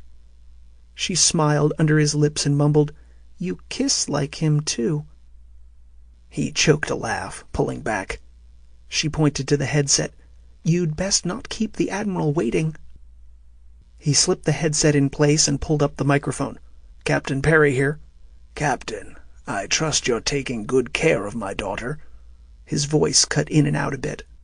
"Yes, sir, very good care." One hand reached over and squeezed Amanda's hand. Their affection for each other was no secret, but it had grown deeper over the past 2 months, slipping past fondness to something more meaningful. For propriety's sake, they restricted any outward displays to private moments. Not even the Admiral, Amanda's father, knew of the escalation of their affections. "Captain, I'll keep this brief," the Admiral continued. "The Russian ambassador was contacted yesterday and given a copy of your report." "But I thought we weren't going to contact them until—" Now it was Perry's turn to be cut off. "We had no choice," the Admiral interrupted. "Word had somehow reached Moscow about the rediscovery of the old ice station." "Yes, sir. But what does this mean for those of us out here?" There was a long pause. Perry was momentarily unsure if the solar storm had cut off communication. Then the Admiral spoke again. "Greg?" The informal use of his first name instantly drew him to full alert. "Greg, I need you to be aware of something else. While I may be out here on the West Coast, I've been in this business long enough to know when the hive back in D.C. is buzzing. Something is going on over there. Midnight meetings between the NSA and the CIA over the matter.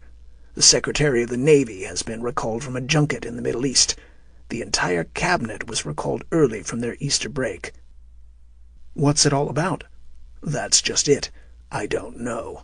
Something broke high in command, higher than my station. Word has yet to reach me, if it ever will. Some political shitstorm is brewing over this.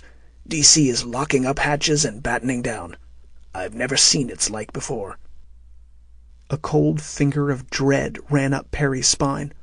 "I don't understand. Why?" Again his words stuttered in the electronic chop. "I'm not sure, but I wanted to give you a heads up about the escalation down here." Perry frowned.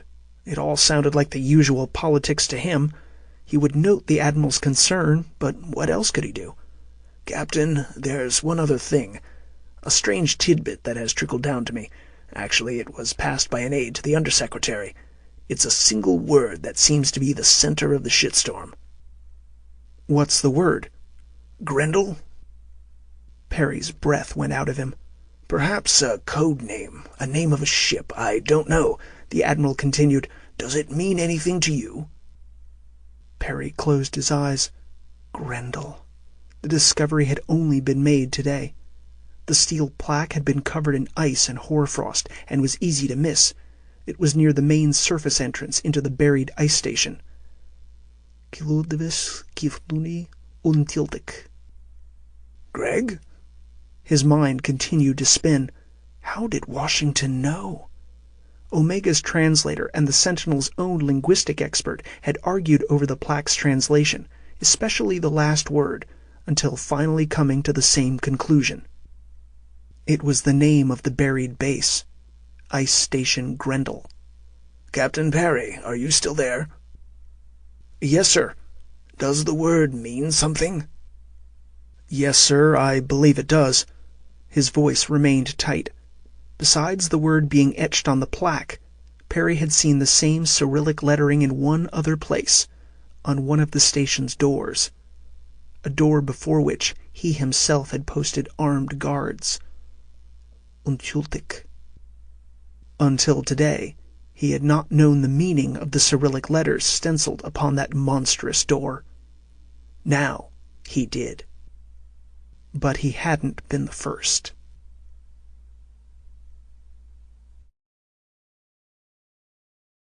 6:26 p.m., Brooks Range, Alaska.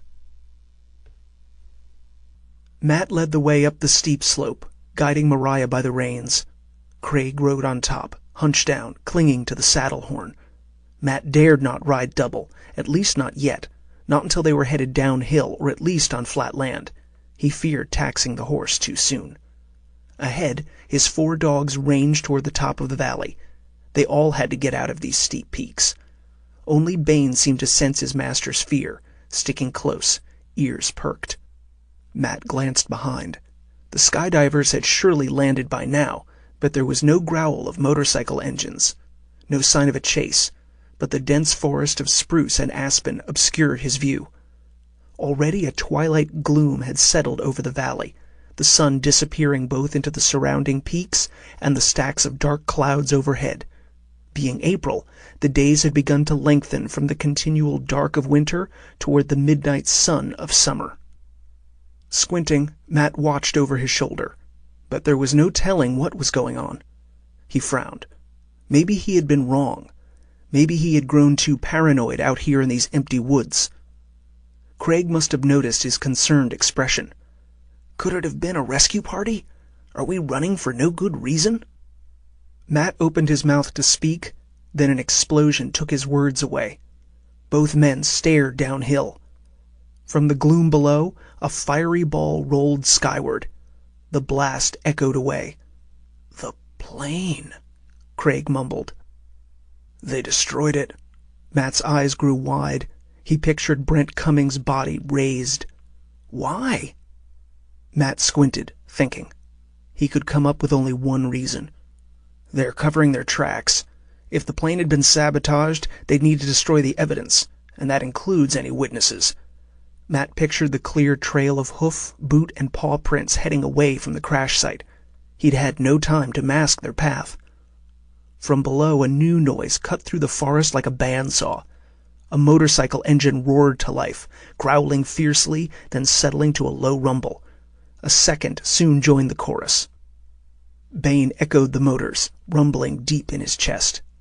Matt stared at the weak glow of the fading sun. The clouds were lowering still. They'd get more than a sifting of snow overnight. A fact he was sure their pursuers knew too, which meant that the saboteurs would attempt to run them down before the sun set. "What can we do?" Craig asked. As answer, Matt tugged Mariah's lead and headed for the top of the rise. He had to find a way to delay them, at least long enough until the skies opened. "Is there somewhere we can hide?" Craig's voice trembled. He hunched farther over the saddle as Mariah clambered up a tumble of talus rock. Matt dismissed Craig's question for now. Foremost in his mind was simply to survive until nightfall. They were at a distinct disadvantage. 1 horse, 2 men. Their pursuers each had a snow chopper. Not good odds. Already the rumble of the cycles throttled up as the chase began. Matt tugged Mariah up to the ridgeline. At the top, a sudden wind gusted from the southwest, frigid with the promise of ice and sleet. Without hesitating, he headed down the slope, toward where he had set up his camp. There was no refuge to be found there, so he weighed other options. He knew of some caves, but they were too far, and there was no certain safety to be found in them. Another plan was needed. "Can you ride on your own?" Matt asked Craig. A weak nod answered him, but fear shone in the man's eyes. Matt reached and slid his rifle from behind the saddle, then shoved a box of rifle cartridges into a pocket. "What are you planning?" Craig asked. "There's nothing to worry about. I'm just going to use you as bait." He then bent down to his dog. "Bane." The dog's ears perked up, his eyes on Matt. Matt pointed his arm down the ridge. "Bane, to camp," he ordered sharply. The dog spun back around and started down. The other dogs followed. Matt slapped Mariah's rump, starting her down after them. Matt trotted beside them for a few paces. "Keep after the dogs. They'll get you to my camp. Take cover as well as you can. There's also an axe by the woodpile, just in case." Craig's face blanched, but he nodded, earning Matt's respect. Matt slid to a stop, watching a moment as horse, rider, and dogs trotted down the wooded and bouldered slope. They were soon gone, vanished into the thick woods. Turning, he climbed back up the trail until he was 20 yards from the ridgeline. He then leaped from the muddied trail of hoof prints to a granite outcropping, then leapfrogged to another stone. He wanted no evidence of his side trail. Once well off the churned track, Matt settled under the limbs of a spruce, tucking into the shadows, shielding himself behind the trunk. He had a clear view to the ridgeline. If the pursuers followed their same path, they would be momentarily silhouetted against the sky as they crossed the ridge and began their descent into the next valley. Crouching to one knee, Matt wrapped his rifle sling around his wrist, positioned the walnut stock against his shoulder, and took aim down the barrel. He was confident he could take out one of the riders at such close range, but could he take out both of them? From over the ridgeline, the grumbling of the two engines grew closer and closer, a pair of maddened animals on the trail of prey. Kneeling now, blood pounding in his ears, Matt recalled another time, a decade ago, another life, being holed up in a mortar-blasted building in Somalia, gunfire all around. The world reduced to green shadows and lines by his night vision goggles. It hadn't been the firefights that unnerved most men. It was the waiting. Drawing a slow breath through his lips, Matt forced himself to relax, to stay loose and ready. Tension could throw off one's aim better than poor marksmanship. He let his breath out, centering himself. This was not Somalia. These were his woods. The crisp scent of the crushed spruce needles under his knee helped sharpen him, reminding him where he was. He knew these mountains better than anyone. Across the ridge, the noise of the motorcycles ratcheted up, filling the world with their growls and sputters. Matt made out the sound of branches breaking under the studded tires. Close. He moved his finger from the trigger guard to the trigger and leaned closer to the rifle, his cheek against the wooden stock. The wait grew to a timeless moment. Despite the cold, a bead of sweat rolled down his right temple. He had to force himself not to squint one eye. Always shoot with both eyes open. His father had drilled that into him when deer hunting back in Alabama, reinforced later by his boot camp sergeant. Matt breathed shallowly through his nose, concentrating. "Come on." As if hearing him, a cycle shot over the ridgeline at full throttle, catching Matt by surprise.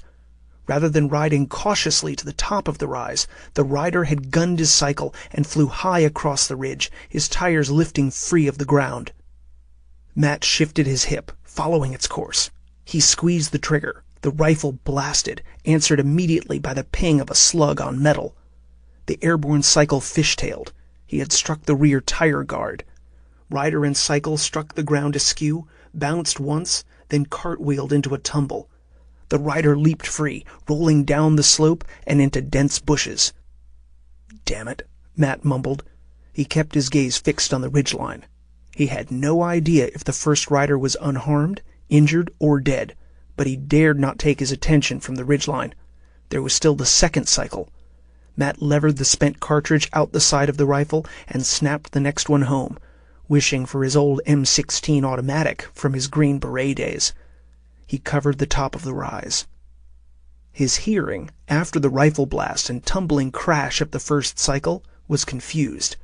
The grumble of the second cycle echoed all around. Movement to the left caught his eye. He swung his rifle in time to see the second cycle shoot over the ridge a short distance down from the other. He aimed, more desperately than with any true marksmanship, and fired. This time there was not even the ping of slug on metal. The cycle landed smoothly. The rider tucked hard between the handles of his bike, then both disappeared behind an outcropping. Matt fell back behind the spruce's trunk. He popped the spent cartridge and cranked another in place. These were no amateurs. They had anticipated an ambush, sending the first cycle at breakneck speed over the ridge to draw his attention while the second wheeled around from the other side. Crack! A limb of the spruce shattered a foot above Matt's head, pelting him with splinters. Matt slammed lower, sliding to his back, rifle cradled over his chest. A rifle shot. It had come from the direction of the first rider. So the bastard wasn't dead. Biting back panic, Matt kept his position. The sniper must not have had a clean shot at him, otherwise he'd be dead. The splintering blast had been an attempt to flush him out. The sniper must have gained his approximate position when Matt had fired at the second cycle. Damn it! Matt was now pinned between them, one rider down to the left in the bushes, and the other still on his cycle among the stones. Matt listened, gasping between clenched teeth. The growl of the other cycle had died to a steady rumble. What was going on? Was the man waiting? Had he abandoned the cycle, leaving it idling, while he snuck into better position? He couldn't take the chance. He had to move. Swearing under his breath, Matt slid on his back down the slope, his flight made easier by the thick layer of fallen spruce needles. Without lifting his head, he surfed the slick needles and reached a nearby snowmelt channel, no more than a shallow gully. He slipped into the relative shelter of the trickling waterway. The water soaked through his wool pants, but his patched army jacket kept his torso dry. He lay for a moment, listening. The single remaining cycle still idled ominously, but no other sound could be heard. His pursuers were not giving themselves away. Military or mercenary, Matt had no way of knowing, only that they were professional and worked as a team. That meant that the reporter was out of immediate danger. The pair would not leave an armed assailant at their back. They would have to dispatch Matt before continuing on. Matt considered his own options. They were few. He could escape on his own and leave Craig to the gunmen. He wagered they were more interested in silencing the reporter than him, and he had no doubt that he could disappear into these woods on his own. But this was not a real option. He had his dogs to think about. Matt continued crabbing his way down the worn channel. The cold helped dull the panic. Nothing like dumping your ass in ice water to clear the mind. He moved as silently as he could. 30 yards down, the snowmelt channel tipped over a ledge. It was a short drop, 7 feet. He rolled onto his belly in the channel and dropped feet first over the edge, careful to protect his rifle from the water and the mud. That was his mistake. As he fell over the lip, a shot struck the rifle, tearing it from his stinging fingers. In his foolish attempt to protect it, he had held the rifle too high, too exposed, giving himself away. Matt landed hard in a shallow pool of ice melt and cradled his jarred hand. He quickly searched and found the rifle lying on the bank. The black walnut stock was a splintered ruin, cracked away. He hurried and collected the trashed weapon. The gun itself was still intact, just the stock ruined. Palming the weapon, he ran along the short cliff face. He didn't bother masking his flight. He shoved through bushes, snapping branches underfoot. The cliff he followed ended at a broken area of rock and tumbled talus, the path of an ancient glacier. The scarp was a tangle of gullies, boulders, and ravines. Behind him there were no sounds of pursuit, but he knew the men were closing in on him, racing down the slope to the cliff's edge, weapons on shoulders, ready to dispatch their quarry. Spurred, Matt flew faster, sticking close to the cliff face. Ahead, the shadows thickened as the sun crept away and the clouds descended upon the peaks. Night could not come soon enough. He reached the scrabbled terrain and ducked behind a boulder. He risked a glance behind him. The deep shadows now aided his pursuers. An inky gloom masked the terrain. He studied the edge of the cliff. Nothing. He turned away and almost missed it. A shift of shadows. Matt dropped lower. Someone was climbing down the cliff, half shielded by a fall of rock. Before Matt could raise his ruined rifle, the figure vanished into the darkness at the base of the cliff. Matt continued to point his rifle, positioning it as well as he could without the steadying support of the stock. He held it at arm's length. The barrel wavered. He could not trust his accuracy. Up the slope, the single motorcycle engine suddenly roared back to life, growling, throttling. Then it was off. Matt cocked an ear. The other pursuer was heading off to the left, intending to circle around the scarp and get behind Matt again. Closer, the other hunter had vanished away. He could be anywhere. Matt could not trust his position.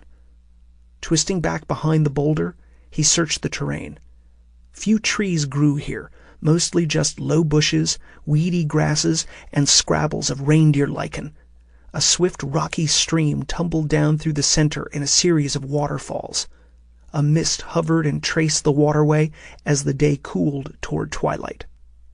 He ran down the scarp slope, keeping low, aiming for the stream. He had to shake the immediate tail behind him. He hopped and climbed to the stream. With his boots wet and muddy from his previous slide, he left a clear trail across the bare rock. Once at the stream, he waded into the water, stifling a gasp at the chill. The depth was only up to his knees, but the current tugged at his legs. The rocks were slippery. He fought for balance and climbed upstream, back up the slope he had just fled down. Crouching, he hurried, dragging his legs through the water as silently as possible. He listened for any sign of the nearby hunter, but the world was filled with the roar of the other motorcycle and the burbling crash of water over rock. 10 yards up the stream, he reached one of the cataracts, a waterfall over a 5-foot drop of rock face. He prayed for one small bit of luck on this long, chilling day. On legs numbed by the icy waters, he stepped up to the cascade of water and jammed his arm through the fall. Many of these cataracts had small spaces behind them as the granite rock face was worn away by the churn of the waterfall that ebbed and flowed with the seasons. Matt wiggled his fingers. This one was no exception. He pivoted around and shoved his back through the waterfall. The bracing flow covered him for a painful breath. Then he was leaning against the rock wall, legs splayed to either side, half crouched. The flow of the cataract was a curtain before his face. The cascade was sheer enough to peer through, but it turned the world beyond into a watery blur. Hugging his rifle to his chest, Matt waited. Now that he had stopped fighting the current and crouched still, the cold bit into him. His teeth chattered uncontrollably, and an ache reached all the way to his bones. Hypothermia would set in quickly. He hoped his trackers were skilled and wouldn't leave him waiting too long. As Matt shivered, a memory of another day, another icy waterway, intruded. He had been even colder and wetter then. 3 years ago, late winter, an unusually warm spell had everyone in Alaska out, enjoying the unseasonably temperate weather. He and his family had been no exception. A winter camping trip to ice fish and hike the snowy mountains. Then a moment's inattention. Despite the danger now, Matt squeezed his eyes closed against the sudden stab of pain. He had used a wood axe to break through the ice. He had searched and searched the cold river, almost dying himself from hypothermia. But his 8-year-old son's body wasn't found until 2 days later, far down the waterway. "Tyler, I'm sorry." He forced his eyes open. Now was not the time to mourn the boy. Still, the water's icy embrace had awakened the memory. He could not escape it. His body remembered the cold, the icy water. Memories frozen in every fiber of his being were loosened. Unless someone had lost a son or daughter, none could imagine how a mere memory could stab like a dagger, agonizing, blinding, down to the bone. Tyler. Movement drew him back to the present. Off to the right, a figure shifted between boulders along the bank. As he watched, old anger trembled his legs, along with a numbing despair that made one fearless. The hunter had followed Matt's muddy trail, but he was taking no chances, sticking to shadows. His rifle was slung over his shoulder, but he bore a pistol in one fist. The man had also shed his snowy outerwear and wore only a camouflaged uniform and black cap, easier to hide. Matt lifted his rifle, parting the fall of water with his barrel. He didn't point it toward the slinking figure. With his gun compromised, he couldn't trust a keen shot between the sheltering rocks. Instead, he aimed for the wet bank of the stream, where he had waded into the channel a few minutes ago, only 10 yards away, bare of boulders. The camouflaged hunter reached the spot, easing out of the rocks. He crouched low. Matt watched him eye the far bank. No wet trail led away. The fellow stared downstream. Matt could guess what he was thinking. Had his quarry fled down the channel like he had earlier down the smaller snowmelt gully? The hunter raised higher, searching down the course. He was a tall man, linebacker build. Matt moved his finger to the trigger, using all the muscles in his forearm and shoulder to hold the rifle steady. Some innate sense drew the man's attention. He swung around, his face a pale look of surprise. He spotted the rifle at the same time Matt pulled the trigger. The blast was loud in the tiny space. The recoil almost tore the weapon from his grip. Something tiny pinged past his ear. Matt ignored it all. He concentrated on his target. The hunter pitched backward as if shoved in the chest. His pistol spun from his hand, arms outflung. He struck a granite extrusion and sat down hard. Even before the man hit the ground, Matt was out of his hiding place. He yanked on the rifle to eject the spent cartridge, but he found it jammed. He tugged harder, but no success. The damage to the weapon must have been worse than he had thought. He was lucky the rifle hadn't exploded in his face when he had fired. He raced down the stream toward the fallen hunter. The man, though down, struggled to free his rifle behind him. It was a race, but the channel's current now worked in Matt's favor. He flew the 10 yards, leaping from the current. He was too late. The rifle came around and pointed at his chest. In midair, Matt jerked his body aside and swung his damaged weapon like a club. He felt metal strike metal as the gunman's rifle exploded. Flaming pain seared Matt's shoulder. He cried out. Then his weight hit the other. It was like striking a brick wall. The man outweighed Matt by a good 30 pounds. But the impact knocked the assailant's rifle away. It skittered across the rocks and into the stream. Matt rolled off the guy and kicked his foot around to smash into the man's face. But the attacker was already dodging aside. He seemed unfazed by the chest wound. In fact, there was no blood. Kevlar vest, Matt thought. The other crouched an arm's length away, his face a mask of fury. One hand fingered the hole in his camouflage. Still hurts like a son of a bitch, though, doesn't it, asshole? A flash of silver and a dagger appeared in the man's other hand. The bastard was a frickin' Swiss Army knife of weapons. Matt lifted his rifle, holding it like a fencing sword. His shoulder burned, but he ignored the pain. He turned one side to the man, keeping his silhouette small against the dagger. Eyes bright with bloodlust, the assassin smiled, feral, perfect white teeth. Whoever the man worked for, they had a good dental plan. With no warning, the man lunged at him, dagger held low, professional, skilled. His other arm was raised to parry Matt's rifle. Matt danced back 2 steps. His free hand rested on his hip, on his belt. He yanked free the holstered can of pepper spray and thumbed the safety cap off. He swung it around and sprayed. Meant to ward off bears, the spray had a shooting distance of 20 feet. It struck his steel-eyed attacker full in the face. The effect was the same as if he had shot a cannonball at point-blank range. The assailant fell to his knees, head thrown back, dagger forgotten. A stunned moment, then an inhuman howl flowed from the man's throat. It was a garbled sound. The man must have inhaled just as the spray hit, burning larynx and throat. He clawed at his eyes and face, ripping tracks across his cheeks. Matt stood back. The bear spray was 10 times more potent than that used in law enforcement, a combination of pepper and tear gas.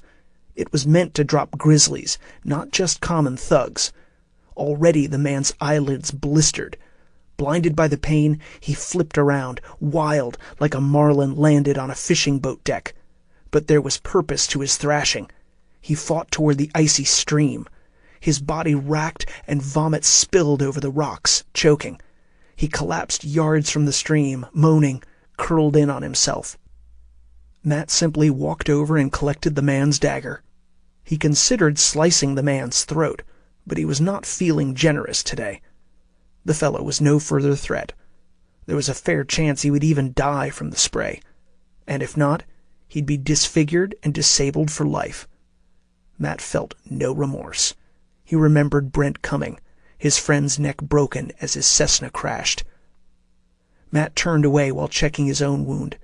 The rifle shot had grazed his shoulder, more a burn than a wound. Distantly, the grumble of the motorcycle had throttled down. Had the rider heard his partner's wail? Did he know it was his friend? Or was he wondering if it was their quarry? Matt checked the stream for the other rifle, but the current had swept it away. He dared not tarry. He trusted the other pursuer would eventually come to search for his partner. Matt did not plan on being here. He'd trek back to camp, collect his dogs, horse, and the reporter. Then he was heading to the only place he knew in the area. Invited or not, welcome or not, they would have to take him in. He listened as the cycle growled more fiercely again. Of course, out there was one last snag to this plan. Matt crossed the scarp, away from the other pursuer. His camp was 2 miles away, but at least it was on this side of the rockfall. It would take a bit of time for the rider to find his partner, circle around, and chase them. By then, Matt planned on being well away. With this goal in mind, Matt crossed back into the thicker woods and jogged down toward his camp. His wet clothes hung like sacks of cement on him, but after a few minutes, the exertion helped warm his limbs and staved off the threat of hypothermia. Once he reached camp, he could change into dry things. As he continued down, a light snowfall drifted from the clouds overhead. The flakes were thick, heavy, heralding a more abundant fall to come. After 10 minutes, this promise began to be fulfilled. The snow obscured the spruce forest, making it hard to see much past a few yards. But Matt knew these woods. He reached the ice-rimmed river on the valley floor and followed it downstream to his campsite. He found the horse trail. The first to greet him was Bane. The dog all but tackled him as he slogged down the last of the trail. "Yeah, I'm glad to see you too." He thumped the dog's side and followed the way back to camp. He found Mariah munching on some green reeds. The other dogs ran up, but there was no sign of the reporter. "Craig?" From behind a bush, the reporter stood up. He bore a small hand axe in both fists. The relief on his face was etched in every corner. I didn't know what happened. I heard the gunfire, the scream." "It wasn't me." Matt crossed and collected the axe. "But we're not out of the proverbial woods yet." Across the valley, the whining growl of the lone motorcycle persisted. Matt stared into the dark, snowy woods. No, they certainly weren't out yet. "What are we going to do?" Craig also listened to the motorcycle.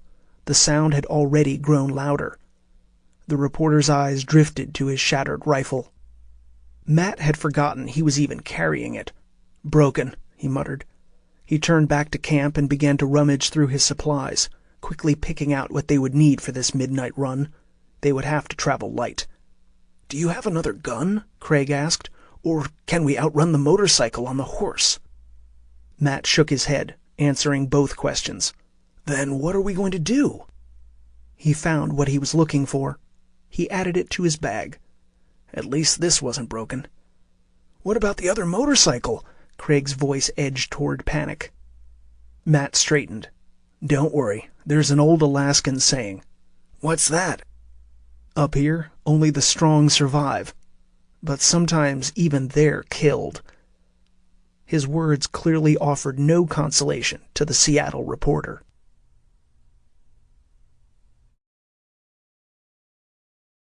"10:48 p.m.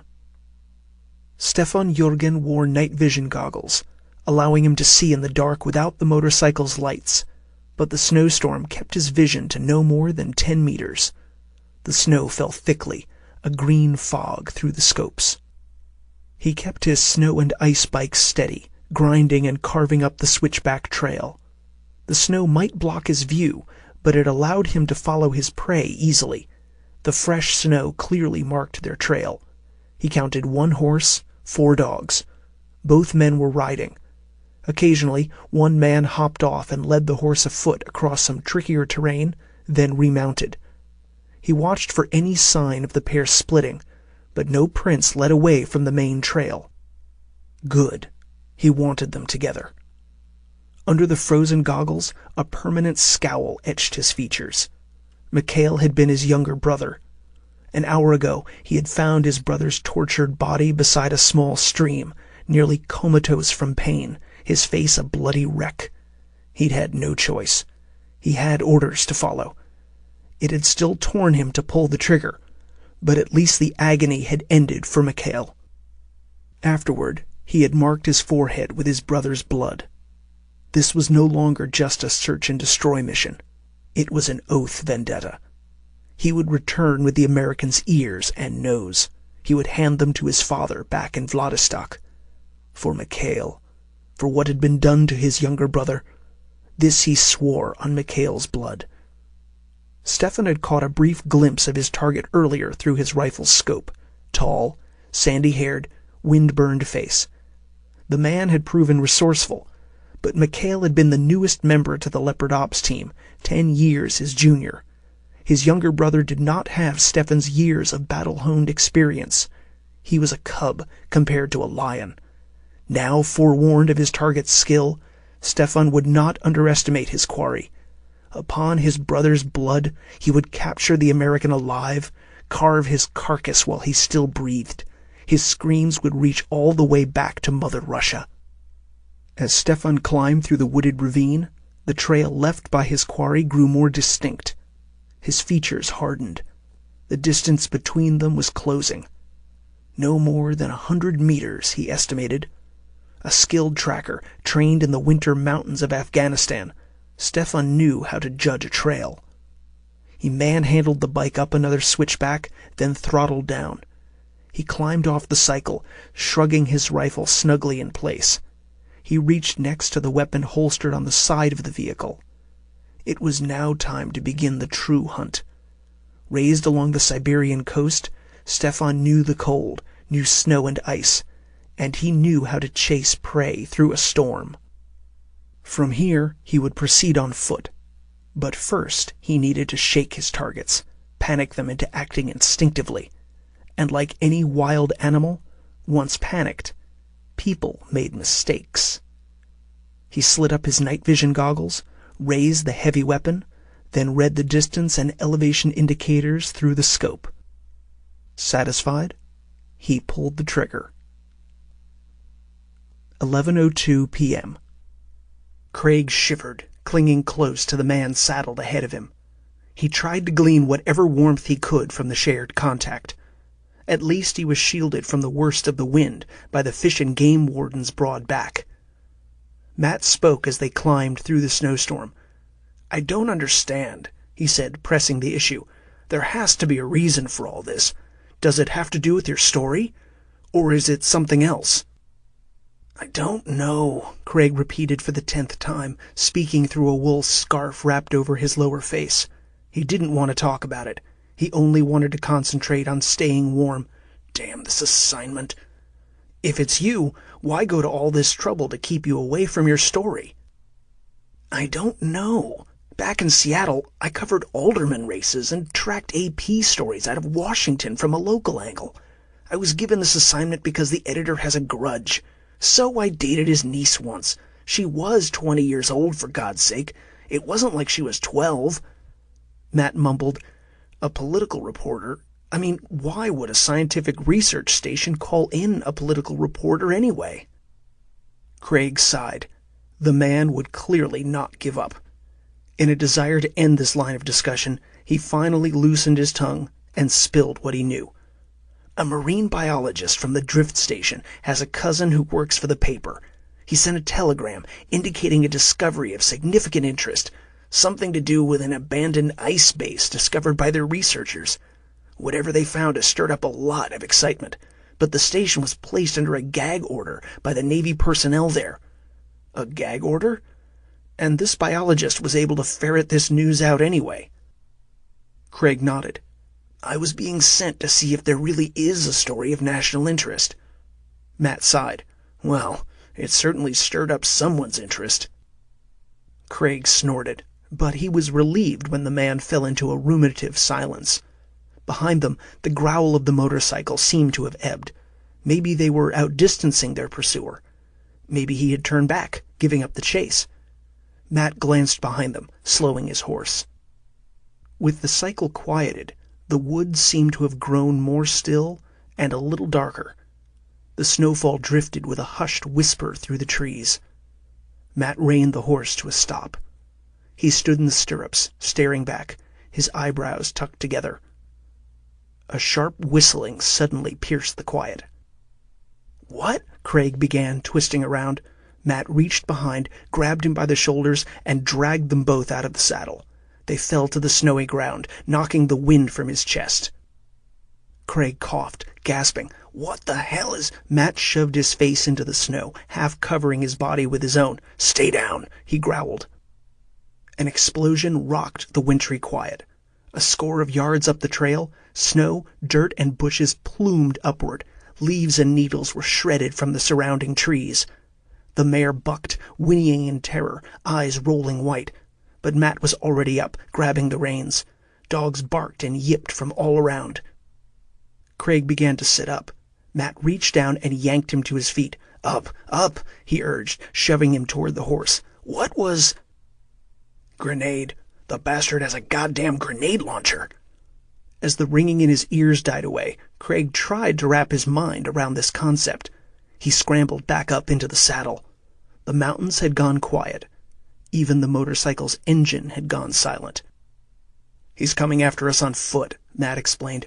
We don't have much time. He whistled for his dogs, scattered by the explosion. They all returned, but one was limping.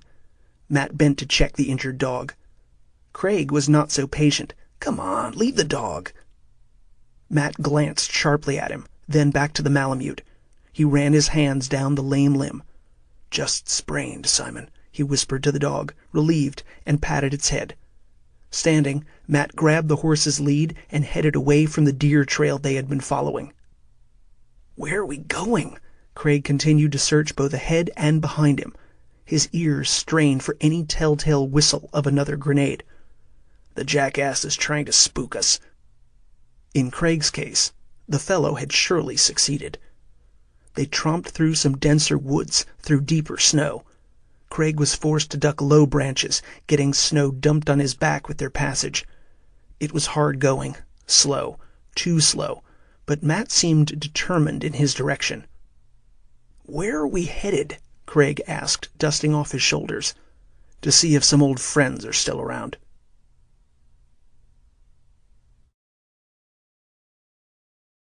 "11:28 p.m.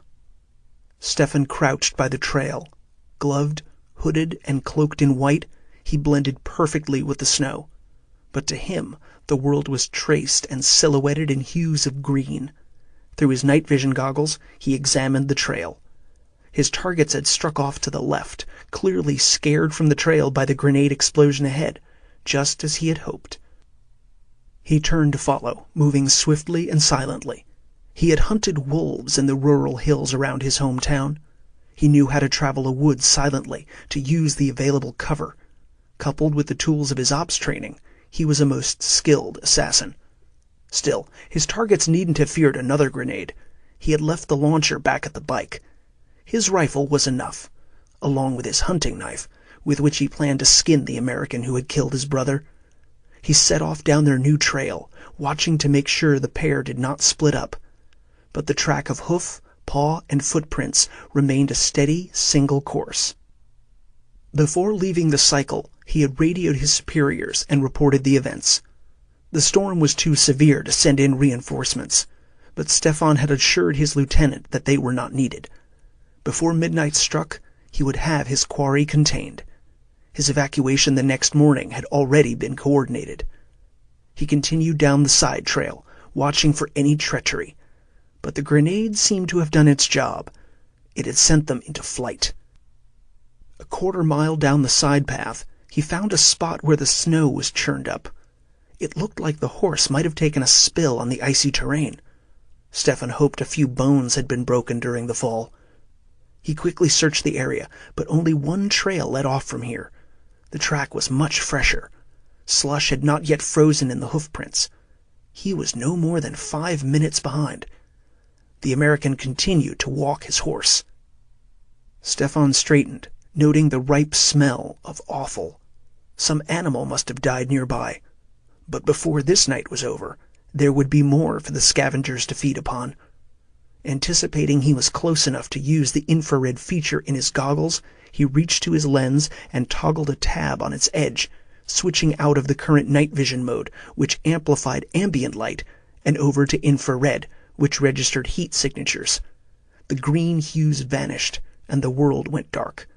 He scanned ahead, seeking any heat sources. The range of the scope was 100 yards in good weather. With the snowfall masking any warmth, he could expect half that distance. As such, he faintly made out a reddish blob, poorly defined just at the farthest range of his goggles. He smiled and switched back to his night vision spectrum so he could see again and continue his pursuit. With his target in sight, he hurried onto the fresh path. In his drive, he failed to see the thin white thread stretched across the path, but he felt the faint tug on his pant cuff and the snap of the thread. He dove aside into a small snowbank, expecting an explosion or booby trap to spring. He glanced behind, only to see a faint flash of green through his goggles as something fell from an overhanging tree limb and shattered against a rock under it. He covered his face, knocking loose his goggles, and ducked away. Something damp splashed his legs. He glanced down. Blood. The red stain was stark against his white snowsuit. His heart pounded in his throat, but he felt no secondary flare of pain. He calmed. It wasn't his own blood. Then the smell struck him. Back in Afghanistan, he had crawled through the rebel tunnels and come upon a group of dead soldiers, slaughtered, it appeared, by a nail bomb. Blood, ripped intestine, flies, maggots, the heat of the summer. It had festered and fermented for a week. This stench was worse. Gagging reflexively, he tried to crawl away from it, but the stench clung to him, followed him, rising and swelling around him. Bile rose in his throat. He choked and emptied his stomach. Still, he was a hardened soldier. He scrubbed his pant legs in the snow and fought to his feet. His eyes teared as the world swirled in black and white, shadow and snow. He stumbled up the trail. If they thought a stench bomb would incapacitate him, the fuckers would learn otherwise. He had been trained to withstand assaults with tear gas and worse. Spitting, he clambered up the trail and reseated his night vision goggles. Reaching to the toggle, he checked infrared again and searched for his target. At first, he saw nothing but blackness. He cursed, choking up bile. They may have delayed him, but their trail into the empty peaks remained clear through the snow. He would catch up with them. He reached to his goggles, but before he could switch back to night vision, a reddish glow materialized against the dark background. The sudden infrared signature was bright and clear. The wind must have parted the snow enough to extend his field of view. He grinned. So they weren't that far. He headed toward it. As he moved, the heat signature grew quickly. Too quickly. He stopped. The rosy glow swelled larger in the scopes, larger than a single man. Were they headed back here on the horse? Did they think to subdue him after their crude attempt at chemical warfare? His eyes narrowed. If so, they were in for a rude surprise. It was wrong to underestimate one of Russia's elite commandos. He swung around, then noticed a second heat signature approaching from the left. He spun, frowning, as a third and fourth bloomed into existence. What the hell? He crouched amid the reeking stench. It seemed to hang in the air. The shapes grew huge in his sights. The red signatures were massive, larger than any horse. A fifth and sixth shape shimmered into existence. They converged from all sides. He now knew what they were. Bears. Grizzlies from their size. He switched off the infrared and went to night vision again. The snow was falling thicker. The woods were cloaked in green fog. There was no sign of the approaching monsters. He switched back to infrared. They were closer still, almost upon him. Lord here. The stench. A groan escaped him. He toggled back and forth between infrared and night vision. Finally, he lifted his rifle and targeted one of the red blobs as it pounded toward him. The snap of twigs and crunch of snow echoed all around. He fired at the shape. The blast paused the others, but the one he had fired upon let loose a tremendous roar, a blood-curdling primeval sound, and thundered toward him faster, unfazed. The bellow of rage was answered by others. The group hammered down upon him. He fired and fired again, but nothing slowed the monsters. His lungs burned, his heart pounded in his throat. He ripped away the goggles, crouching, rifle up. The roaring filled his head, chasing away any thought and sense. He swung around and around, surrounded by the dark and the snow. Where? Then, from the snow, dark shapes flowed, massive creatures of nightmare, moving with impossible grace and speed. They set upon him, not in fury, but with the unstoppable momentum of predator and prey. 11:54 p.m. Matt stood beside Mariah, lead in hand, and listened as the hunter's screams echoed up to him. They did not last long, cutting off abruptly. He turned away, walked his horse over the last rise, and set off toward the lower valleys. By morning, he wanted to be as far gone from the area as possible, vanished deep into the thicker, taller woods of the lower slopes of the Brooks Range. They still had at least 2 days of hiking to reach the single homestead he knew in the area, the only place with a satellite radio for 100 miles. Craig sat atop the mare, pale, shaking slightly. He finally spoke after they had crossed the rise. Grizzlies. How'd you know they'd be around here? Matt spoke dully, watching the dogs nose ahead. I trashed a bottle of blood lore down in that hollow earlier. By now a good number of bears should be attracted to the area. And you walked us right through there? He shrugged. The snowfall, the dark. They'd most likely leave us alone as long as we didn't bother them. And that bottle you set up in the tree? With his military background, he knew how to quickly rig a simple trap. More blood lore, he explained. I figured the fresh explosion of scent would draw those nearby and keep our grenade-toting friend occupied. Matt shook his head in regret. Not for the hunter, only for the wounded bears. They continued on. Matt trudged along, wondering for the 1,000th time who the men were that had hunted them and why. If given the time or the opportunity, he would have liked the chance to interrogate one or the other. They were clearly professionals with a military background. But were they active service or hired mercenaries?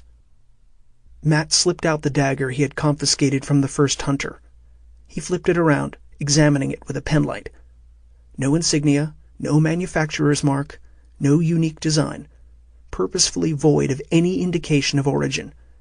He wagered if he had examined the men's rifles and pistols, the same would have been true. This alone suggested the pair were more than just mercenaries. Such men didn't concern themselves with wiping all traces from their weapons. But Matt knew who did. A Black Ops team. Matt remembered Craig's story of the Navy's gag order on the drift station. Could it be their own government? After spending 8 years in an elite Green Beret team, he knew that sometimes hard choices, sacrifices, had to be made in the name of national security. Still, Matt refused to believe it. But if not us, then who? "Where are we going now?" Craig asked, interrupting his ponderings. Matt sighed, expelling these worrisome thoughts for now, and stared out at the snowy woods. "We're heading to some place even more dangerous." "Where's that?" His voice tightened with regret. "My ex-wife's cabin." Trap lines. April 8th, 10:02 a.m. Gates of the Arctic National Park. Jennifer Aratuk stood, club in hand, over the trap. The wolverine glared at her, hissing a warning. Its rear end bunched up as it guarded its own catch. The dead marten, a cat-sized weasel, lay snared in her father's trap, its black pelt stark against the snow. It had been dead and buried in the fresh fallen snow, its neck broken, but the wolverine had reached the trap first and dug it up. The wolverine, a male, was not about to relinquish its frozen prize. "Get out of here!" she yelled, and waved her cudgel of alder. The white-masked beast snarled and jarred toward her a foot, then back. A display that basically meant, "fuck you," in Wolverine. Fearless, wolverines were known to stand against wolves when food was involved. They were also equipped with talon-like claws and sharp teeth set in bone-crushing jaws. Frowning but cautious, Jenny considered clubbing the creature. A stout knock on its skull would either drive it off or addle it long enough for her to collect the marten. Her father collected the pelts and traded them for seal oil and other native wares. She had spent the last 2 days running his trap line. This consisted of hunting down his snares, collecting any catches, and resetting and baiting the traps. She did not relish the chore, but her father's arthritis had gotten worse the past year, and she feared for him alone in the woods. "All right, Junior," Jenny said, conceding. "I guess you did get here first." She used her club to reach and unhook the snare line from the branch of the cottonwood. With the line free, the marten was released. She nudged its body. The wolverine growled and snatched at the marten, sinking its teeth into a frozen thigh. It backpedaled with its prize, hissing all the way as it retreated through the snow to some hidden burrow.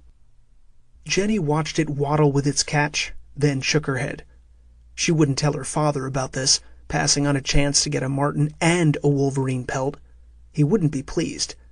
Then again, she was a county sheriff, not a trapper. He should be happy enough that she spent a week of her 2-week vacation each year helping him with his damn traps. She headed back to her sled, tromping in her Sherpa snowshoes. The overnight trip to run the traps was not wholly a chore. During the last 3 days, a storm had covered the national park lands with 2 feet of thick snow, perfect for her to run her team one last time before the true spring melt. She enjoyed these outings, just her and her dogs. It was still too early in the year to expect any tourists, hikers, or campers to be about. She had this section of the national park all to herself. Her family cabin was just at the outskirts of the parklands, in the lowland valleys. Her father, as a pure-blooded Inuit native, was still allowed to subsistence hunt and trap within certain areas of the park as a result of the Alaska National Interest Lands Conservation Act of 1980, hence her current overnight trip with her dogs. The usual barks and yips from her crew greeted her as she returned. She unsnapped her snowshoes' bindings and kicked them off. Collecting them up, she secured them atop the sled. Underneath were her sleeping bag, a change of dry clothes, a hatchet, a lantern, mosquito repellent, a plastic container of dry dog food, a soggy carton of power bars, a twist-tied bag of ranch-flavored Doritos, and a small cooler of Tab soda. She undid her shoulder holster, swung the service revolver over to one of the sled's handles, and cinched it in place next to a leather-sheathed axe. Next she shook free of her thick woolen overmitts. She wore a thinner, more manageable pair of Gore-Tex gloves underneath. "Okay, boys and girls, off we go." At her command, those dogs still lounging in the snow climbed to their feet, tails wagging. The team was still harnessed to the gang line. She only had to go down and tighten their traces. As she did, she patted each dog in turn: Muttley and Jeff, George and Gracie, Holmes and Watson, Cagney and Lacey. They were all strays or rescue animals, a motley bunch of lab mixes, malamutes, and shepherd crosses. She had more back at home, composing a full team of 16, with which she had run the Iditarod from Anchorage to Nome last year.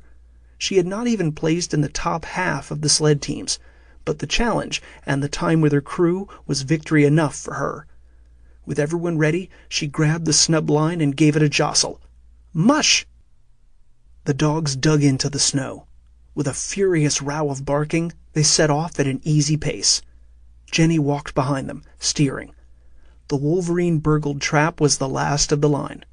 She had run a complete circuit, out and back. From here, it was an easy 3 miles to the cabin. She hoped her father remembered to leave a pot of coffee simmering this morning. She guided the dogs along a slow, sweeping set of switchbacks over a sparsely wooded rise. She stopped them at the top. Ahead, the world opened up. Ridge after ridge climbed to the horizon. Spruces, flocked with snow, shone emerald in the sunlight, while stands of hardwoods, alder, and cottonwood painted the landscape in subtler shades of greens and yellows. In the distance, a silver river ran over cataracts, dancing brightly. She drew a deep breath of the cedar-scented air. There was a cold, barren beauty to the lands here. It was too much for some, not enough for others. The sun, rare in the past few days, shone sharply but warmly on her face. Across the clouded skies, a single hawk circled. She followed its path a moment. These were the lands of her people, but no matter how much time she spent out here, she could not touch that past. Not any longer. It was like losing a sense you never knew you had. But it was the least of her losses. Turning her attention back to her team, she lowered her snow goggles against the fresh glare, then climbed onto the sled's runners and called to the dogs. "Yeah!" She snapped the line. The dogs leaped in their harnesses, racing down the far slope. Jenny rode the runners, steering and braking as needed. They flew across the snow. A sharp gust of wind tossed back the hood of her fur parka. She reached to yank it up, but it felt good for the moment to feel the rush of cold wind against her cheeks and through her hair. She shook her head, loosening and flagging a long trail of ebony hair. She lifted her foot off the brake and let her rig fly down a long, straight run. The wind whistled, and the passing trees became a blur. She guided the team around a gentle curve along a wide stream. For an endless moment she felt in perfect harmony with her dogs, with the steel and ash of her sled, with the world around her. The crack of rifle fire startled her back into her own body. She jumped with both feet onto her brake, casting up a rooster tail of snow behind the sled. The rig and team slowed. She stood straighter atop the runners. Again an echoing blast of a rifle split the quiet of the morning. Her experienced ears told her the direction from which the gunfire had come. Her cabin. Fear for her father flamed through her. "Yeah!" she yelled, and snapped the line. Horrible scenarios played out in her head. Bears were out and about already, though they rarely ventured so low. But moose were often just as dangerous, and the cabin was near the river, where the thick willow browses attracted the yearling bulls. And then there were the predators that walked on 2 legs, poachers and thieves that raided outlying cabins. As a sheriff, she had seen enough tragedy in the wilds of the Alaskan backcountry. Panic made her desperate, reckless. She dug around a sharp bend in the river. Ahead, a narrow pinch squeezed between a cliff of granite and the rocky stream. She realized she was speeding too fast. She tried the brake, but a patch of ice betrayed her. The sled fishtailed toward the cliff. There was no avoiding it. She hopped to the runner farthest from the cliff and used all her weight and the momentum of the too-sharp turn to tilt the sled up on one runner. The underside of her rig struck the icy cliff face. Steel screeched across rock. Clutching and praying the sled didn't tumble on top of her, she clung tight to her handles, giving up the dog's snub line. With the line loosened, the dogs took off at a full sprint. The sled dragged behind the furious team. Jenny held in a scream. Then it was over. The cliff fell away, and the sled landed hard on both runners, almost throwing her off. She scrambled to maintain her perch. The dogs continued their relentless charge for home. They knew the cabin was only a couple 100 yards off. She made no attempt to slow them. Gasping, Jenny listened for gunfire, but all she heard was the blood pounding in her ears. She feared what she would find at her cabin. One hand unsnapped her pistol holster. She left the gun in the holster, not trusting herself to run the rig and hold a weapon. The sled raced alongside the river. She was now following the same track upon which she had left yesterday. A final wide bend, and her cabin suddenly appeared ahead. It was built in a meadow where the stream swung around and emptied into a swollen river. Beyond the cabin, her sheriff's plane floated at the end of a stout dock. She quickly spotted her father standing before the cabin's doorway. He was dressed in traditional Inuit clothes, fur parka, fur pants, and mukluk boots. He clutched an old Winchester hunting rifle across his chest. Even from here, she could see the angry spark in his eyes. "Dad!" He turned toward her, startled. She urged her dogs on, now kicking with one leg to keep the sled careening toward the cabin. Once clear of the forest and sailing into the open, sunlit meadow, she yanked out her pistol and hopped off the rig, running to keep her momentum and her legs under her. She raced toward her father. Behind her, the unguided sled glanced over a boulder and toppled. She ignored the splintering crash and searched for danger, her eyes darting all around. Then it lunged at her. A large black shape leaped toward her from the shadows of the porch. "Wolf!" her mind screamed. She swung her pistol. "No!" The shout was a bark of command from behind her.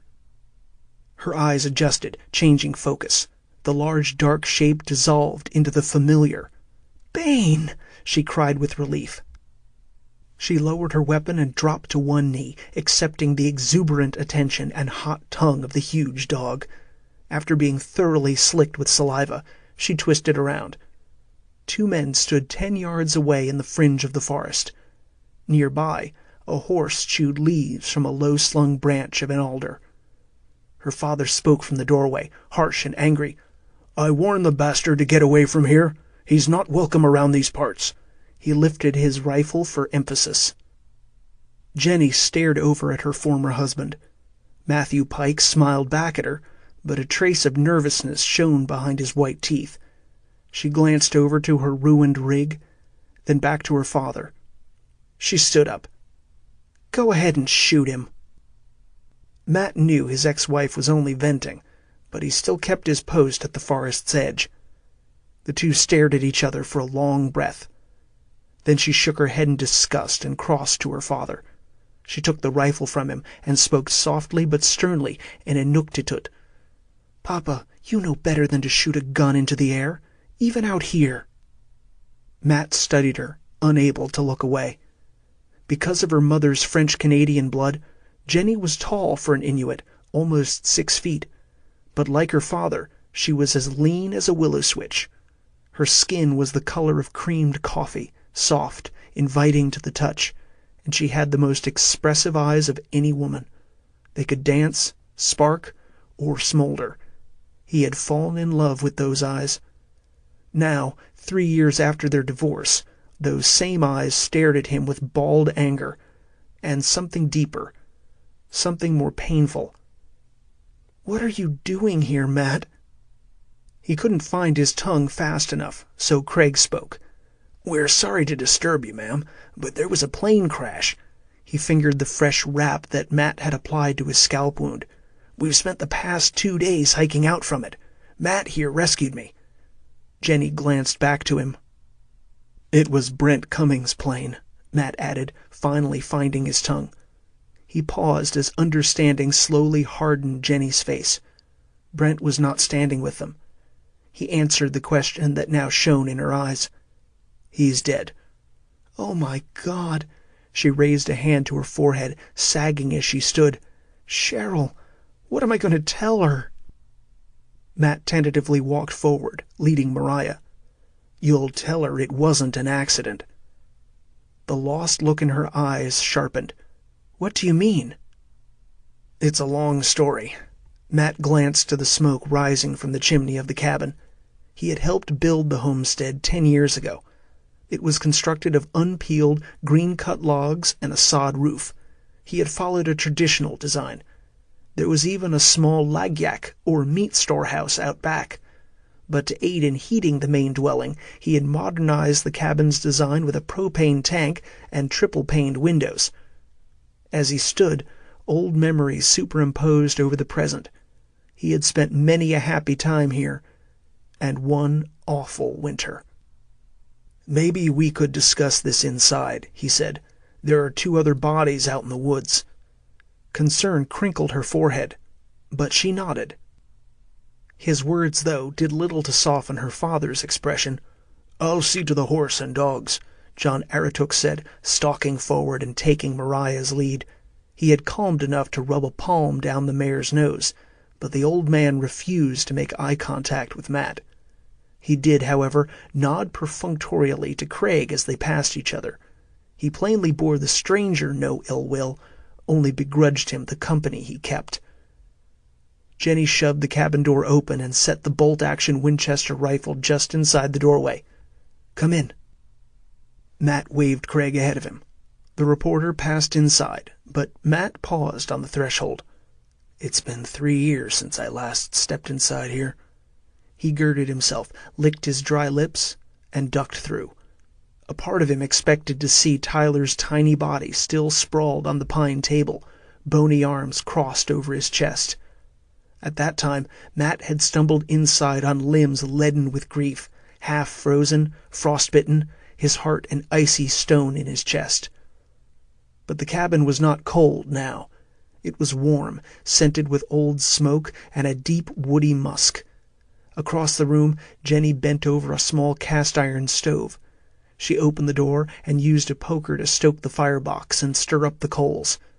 A pot of coffee rested atop a griddle, steaming gently. "There are mugs in the cupboard," Jenny said. "You know where they are." Matt crossed to the sideboard and removed 3 earthenware cups. He straightened and stared around the great room, raftered with logs overhead. Nothing much had changed. The main room of the cabin was lit with 3 traditional Kulik oil lamps, half-moons of hollow soapstone. The cabin had electricity, but that required running the generator. A riverstone fireplace stood in one corner. The chairs and sofa were made by a native craftsman from caribou hide and fire-aged spruce. Pictures hung on the wall, taken by Jenny herself. She was a superb photographer. Around the room, bits of native artwork and artifacts finished the decorations. Small totems, a carved figure of the Inuit sea god Sedna, and a painted shaman mask used in healing ceremonies. Each item had history. It was hard standing here. Tragedy seemed to follow him. During his first year at the University of Tennessee, his parents had both been killed in a home invasion robbery. Left without resources, he was forced to join the army. There, he channeled his anger and pain into his career, eventually joining Special Forces and becoming a Green Beret. But after Somalia, he could no longer stomach bloodshed and death. So he quit the service and returned to school, earning his degree in environmental sciences. After graduation, he came to Alaska because of its wide-open spaces and vast tracts of parklands. He came here to be alone. But that changed when he met Jenny. With mugs in hand, Matt stood transfixed between the past and the present. Off the main room were 2 bedchambers. He turned away, not ready to brush against those more intimate memories. Still, some reached out and touched him. In one room, reading Winnie the Pooh to Tyler by lamplight, the entire family nestled in thick woolen pajamas. In the other, curled under heavy goose-down quilts with Jenny, her naked body an ember against his own skin. "Coffee's ready," Jenny said, drawing him back. With a worn oven mitt, she lifted the hot pot and waved the two men to the sofa. Matt set the mugs on the knotty pine table. She filled them. "Tell me what happened." Her voice was emotionless, professional. A sheriff's voice. Craig began, telling his side of the story. He related all that had transpired since he left his Seattle newspaper office. He finished with the harrowing plunge in the plane. "Sabotage?" Jenny asked. She knew Brent as well as Matt did. If there was a problem with the plane, there had to be another reason besides neglect or simple equipment failure. Not in Brent Cummings' plane. Matt nodded. "I suspected as much. Then this second plane appeared. He gave her the call signs painted on the plane, but he wagered either the aircraft would be discovered stolen or the call signs were bogus. He told her as much. As it circled, two commandos dove from the plane with ice choppers and rifles. They clearly didn't want to leave anyone behind to tell tales." Jenny's brows knit together. Her eyes flicked to Craig, but the reporter was carefully inspecting his coffee as he swirled in some sugar. "What happened then?" Matt detailed the fate of the two assassins as plainly as possible. She unfolded a topographic map of the area, and he marked down the plane crash site and roughly where the bodies of the two men could be found. "I'll need to call into Fairbanks for this," she said as he finished. "And I need to contact my newspaper," Craig added, perking up with a jolt of Jenny's strong coffee. "They must be wondering what happened. I was supposed to update them when I reached Prudo Bay." Jenny stood up, flipping closed her notepad. "The satellite phone is over there." She pointed her pad to a desk. "Make it quick, then I'll need to reach my office." Craig took his mug of coffee with him. "How do I use it?" "Just dial like you would any other phone. You might get a bit more static due to the recent solar storms. They've been fritzing everything lately." Craig nodded and sat at the desk. He picked up the receiver. Jenny stepped to the fireplace. "What do you make of all this?" she asked Matt. He joined her, leaning a hand on the hearth's mantel. "Clearly someone wants to keep the newspapers away from the drift station." "A cover-up?" "I don't know." In the background, Craig spoke into the phone. "Sandra, this is Teague. Connect me to the big guy." A pause. "I don't care if he's in a meeting. I've got news that can't wait." Matt imagined the reporter already had more story than he'd expected when he left Seattle. Jenny turned her back a bit on Craig and lowered her voice. "Does this guy know more than he's telling us?" Matt eyed Craig. "I doubt it. I think he just ended up here because he pulled the short straw." "And these commandos, you're sure they were military?" "Military background, at least." Matt recognized the tension building in Jenny as she stood by the fireplace. She kept her eyes averted from him, her words terse. She had a job to do here, but his presence kept her on guard. He couldn't blame her. He didn't deserve any better. Still, he wanted to find some way past this unnaturally forced discourse. He wanted to tell her that he hadn't touched a drink in over 2 years. But would she even care? Did it even matter any longer? The damage had been done. He studied a single framed picture of Tyler on the mantel, smiling, tow-headed, a pup in his arms, Bane, then 8 weeks old. Matt's heart clenched with joy and grief. He allowed himself to feel the emotion. He had long given up trying to drown it away. It still hurt, and in many ways, that was a good thing. Jenny spoke. "Any other impressions?" He took a deep breath to keep the pain out of his voice and stepped away from the fireplace. "I don't know." He rubbed his brow with a knuckle. "They might have been foreign nationals." "Why do you say that?" "They never spoke a word within earshot. In retrospect, it was like they were purposefully keeping silent, hiding their origin, like they had done with their weapons." "Could they be hired mercenaries?" He shrugged. He had no idea. "So far, we don't have much to go on." Her gaze grew long as she began to plan. "We'll get forensics up there and see what they can dig up. But something tells me the real answers are going to be found over at the polar base. And if so, the FBI will need to be called in, and military intelligence if the Navy is somehow tied in with all this. What a mess." He nodded. A mess someone wanted to clear up at the end of a rifle barrel. She glanced to him. It looked like she wanted to say something, but then thought better of it. Matt took a deep breath. "Jenny, look." Craig had been conversing in low tones, but his voice grew suddenly louder. "Prudo Bay? Why?" Jenny and Matt both turned toward him. "I don't see why I have to." A long pause. "Fine, but I'm with the sheriff now. I can't promise I'll be able to get there." Craig rolled his eyes and shook his head. Finally he sighed and spoke. "I expect a big-ass raise after this, goddammit." He shoved the phone down. "What's wrong?" Matt asked. Craig blustered for a moment, then collected himself. "They want me to stay here. Can you believe that? I'm supposed to meet with the paper's contact at Prudo and follow up on events, see if they're somehow connected to the research station." Jenny crossed to the desk as Craig vacated it in disgust. "Either way, you'll have to stay here for now until Fairbanks clears you. We're still in the middle of an investigation." "That's fine by me," he groused. Jenny picked up the phone. Before she could dial, the door to the cabin swung open. Her father stomped in, knocking snow off his boots. "Seems like we're going to get more unexpected visitors." He glared over at Matt. "Looks like a plane might be trying to land here." With the door open, the rumbling of an engine echoed into them.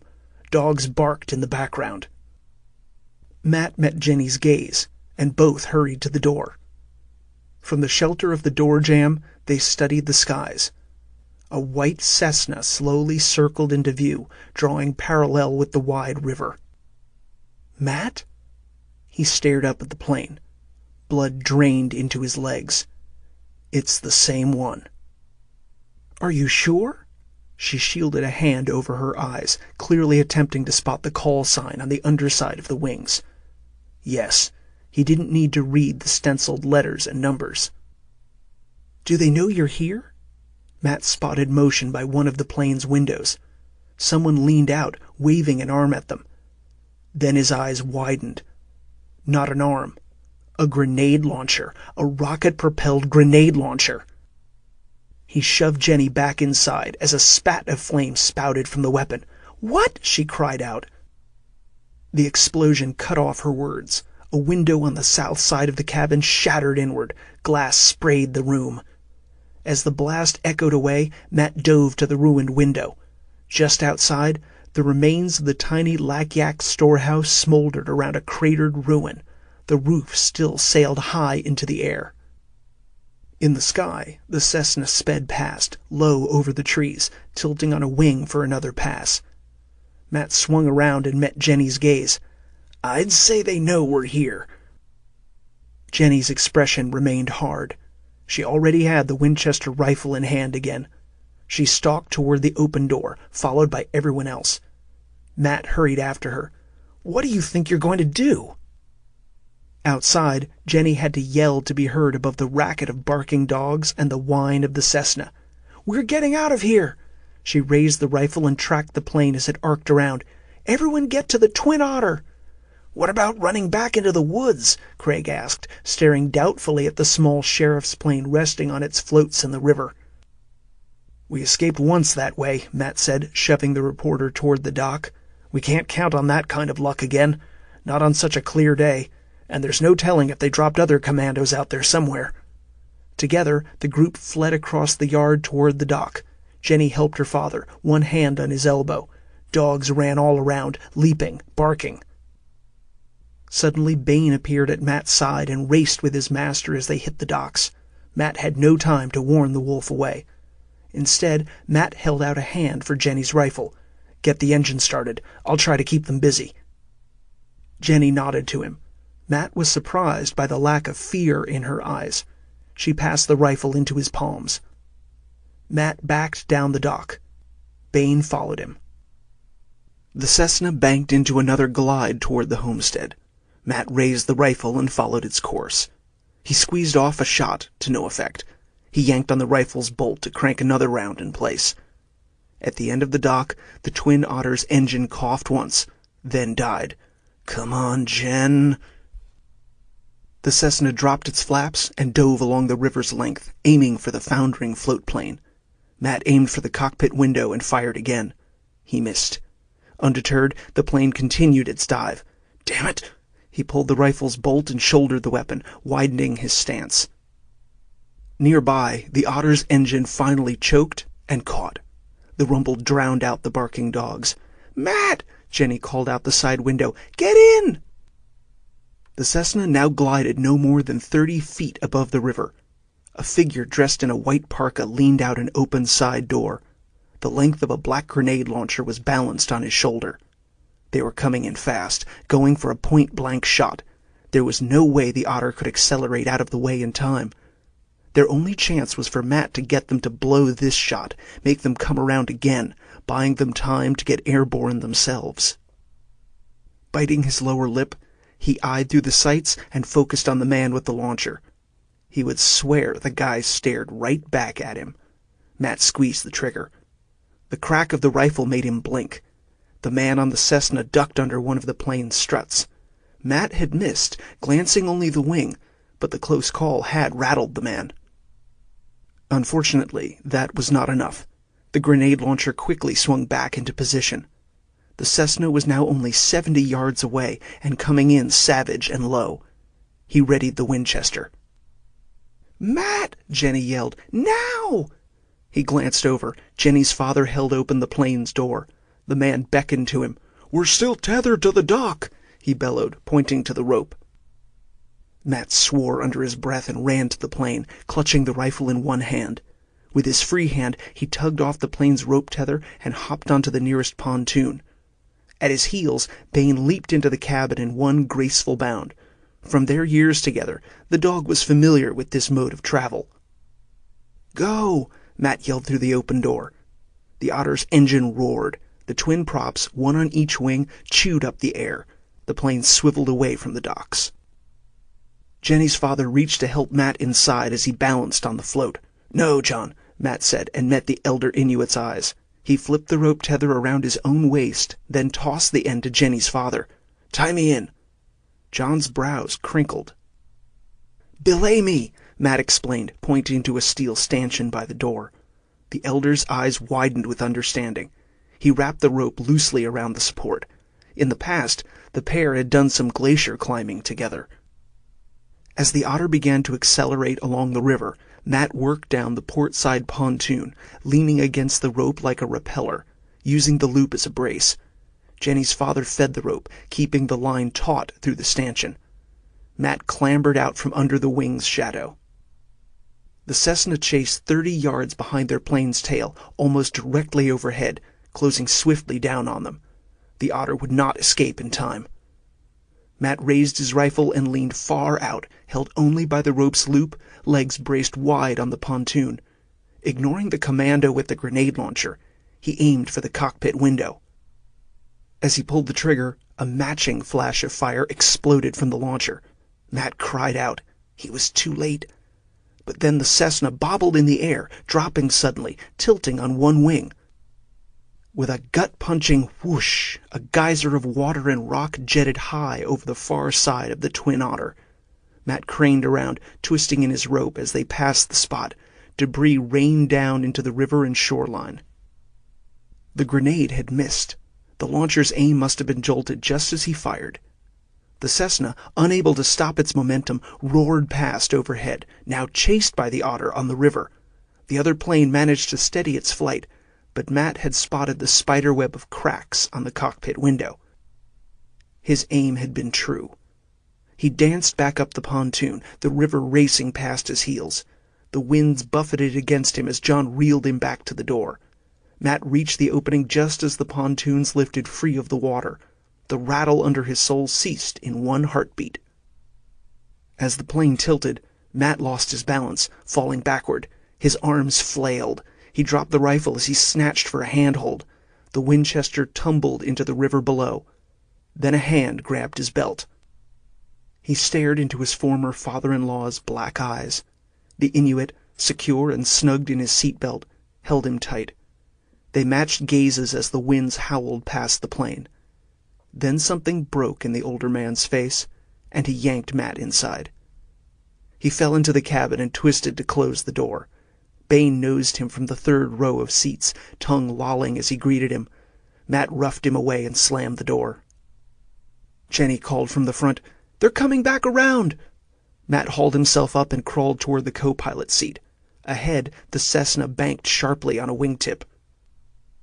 As Matt settled to the seat, he noticed his empty hands. He silently cursed himself for losing the rifle. "Do you have another gun?" Jenny spoke as she worked the throttle. The plane fought for height. "I have my Browning, and there's my service shotgun bolted to the rear cabin wall. But you'll never hit anything in the air." He sighed. She was right. Neither weapon was accurate at long range, especially in these winds. Jenny climbed the plane. "Our only chance is to make for Prudo Bay." Matt understood. It was the closest military base. Whatever was going on was beyond their ability to handle. But Prudo was 400 miles away. Jenny stared at the Cessna diving toward them. "This is going to get ugly."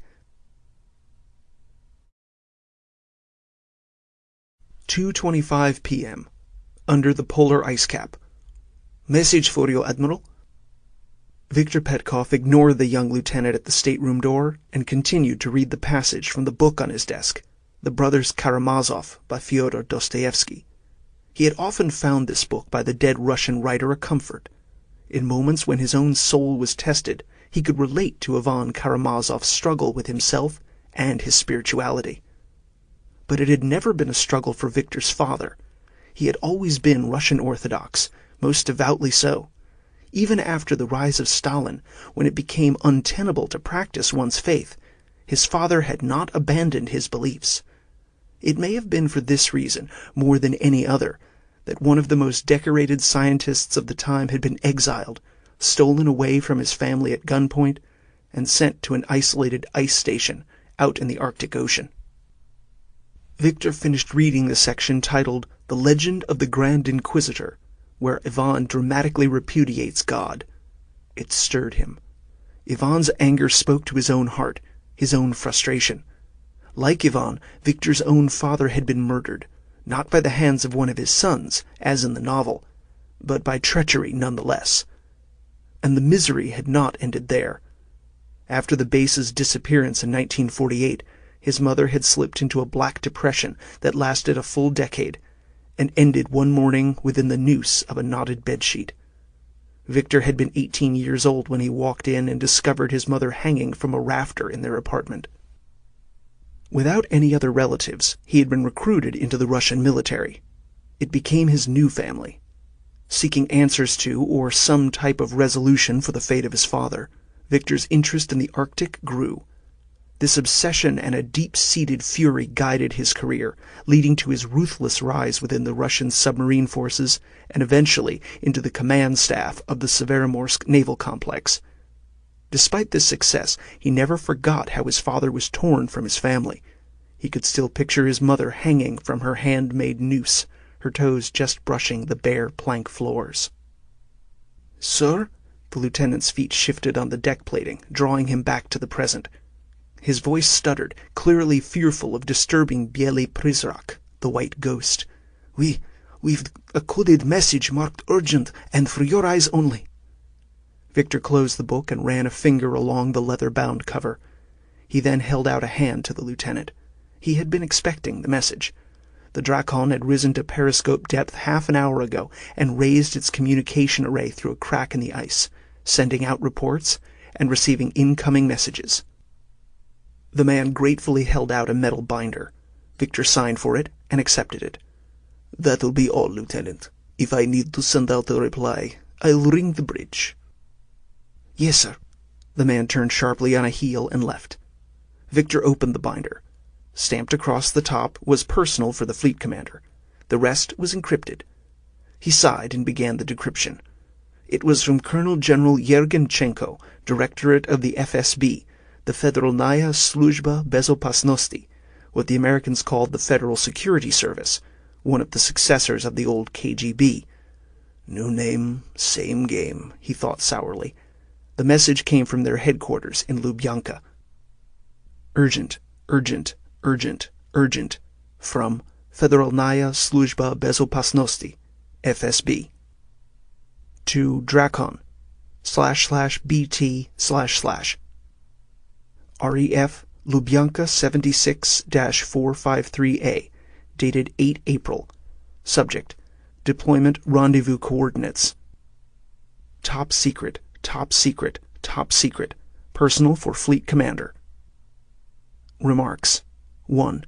New intelligence has confirmed U.S. counterintelligence operation is underway. U.S. Delta Force mobilized. Operation Controller identified and confirmed. Countermeasures have been accelerated and coordinated with Leopard Ops. 2. Omega Drift Station has been approved as Target 1.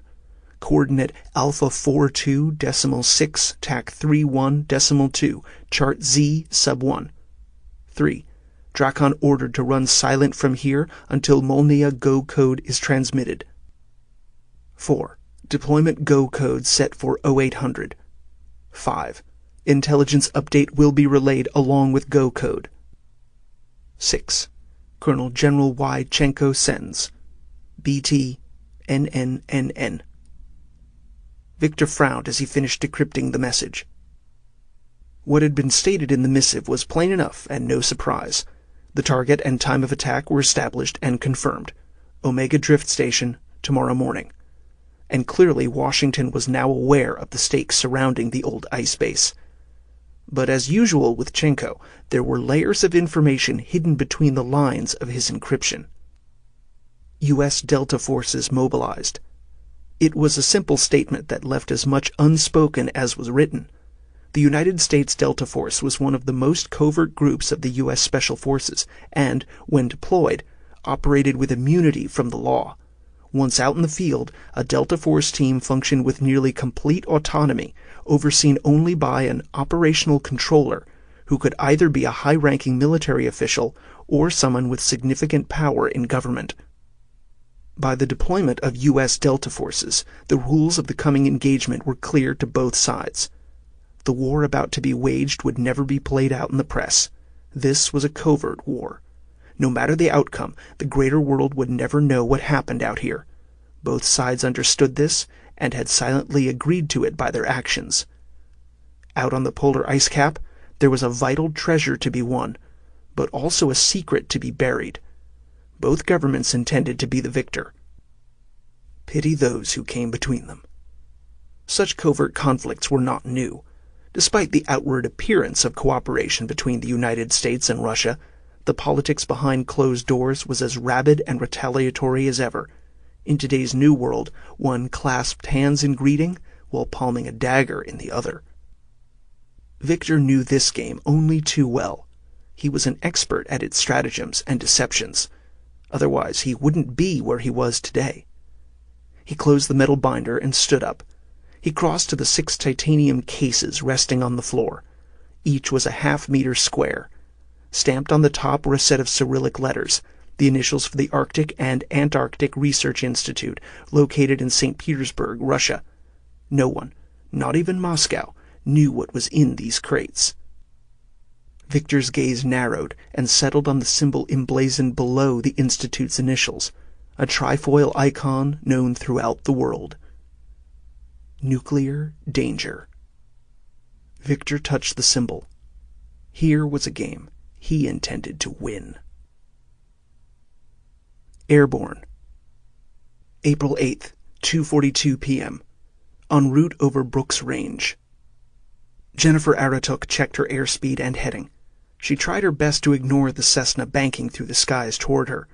It was difficult with Matt leaning forward in his seat, his nose all but pressed against the cockpit glass. "They're coming around!" he yelled. No kidding. She put the plane over on a wingtip and spun the Twin Otter away. As they turned, she saw her home below. The blasted storehouse still smoked, and her dogs ran in circles, soundlessly barking. Her heart went out to her friends.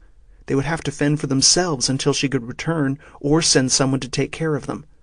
First, though, she and the others had to survive. As she skimmed the Otter over the snow-tipped tops of trees, it sounded for a moment like the plane had run through a spate of hail. A pinging rattle vibrated through the cabin. Bain barked from the row of back seats. "They're shooting at us!" Craig cried, buckled beside her father. Jenny checked her right wing. Holes peppered its surface. Damn them! She pulled back hard on the throttle, driving the nose of the plane up. The agile plane shot skyward, gaining height rapidly. Beside her, Matt grabbed his chair arms to hold himself in place. "Buckle in," she griped at him. He hurriedly snapped his seatbelt in place while he craned his neck around to search the skies for the Cessna. The other plane was pulling out of its dive and chasing after them. "Hang on," she warned as they crossed the top of the valley rise. She couldn't let the other plane get above them again, but she also knew her craft was not as fast as the Cessna behind her. It would take some artful flying.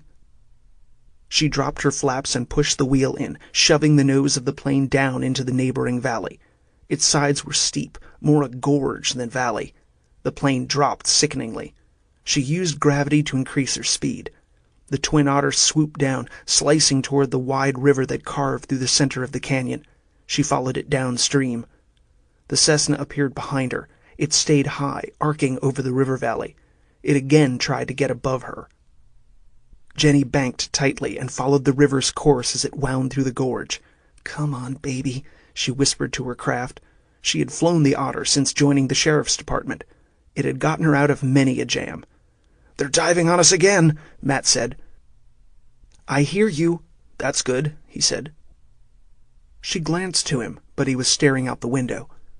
The plane sped over the river, arcing around a sharp bend where the river chattered over the series of rapids. Close. She stared ahead. A thick mist wafted over the river ahead, obscuring the way. "Jen?" Matt was now staring ahead. "I know." She brought the plane lower. The floats now glided 3 feet above the churn of boulders and frothing water. A rumble echoed into the cabin. Then a new noise intruded. It sounded like firecrackers going off. A spray of bullets chewed across the rocky bank of the river and splattered into the water, slicing toward them. The Cessna flew overhead, slightly behind them. "Machine gun," Matt mumbled. A slug ricocheted off a boulder in the river and struck the plane's side window. Cracks spiderwebbed over its surface. Craig gasped, ducking away. Jenny ground her teeth. She had no choice but to stay her course. She had committed to this. The walls of the gorge had grown into cliffs and drawn inward on either side like vice grips. Bullets again struck the wing, tugging the plane down on that side. Jenny fought her controls. A float on the same side hit the water, but bounced back. A single slug pinged through the cabin. Then they were into the thick mists. A sigh burst from Jenny. The world vanished around them, and a roar filled the cabin, drowning out the engines.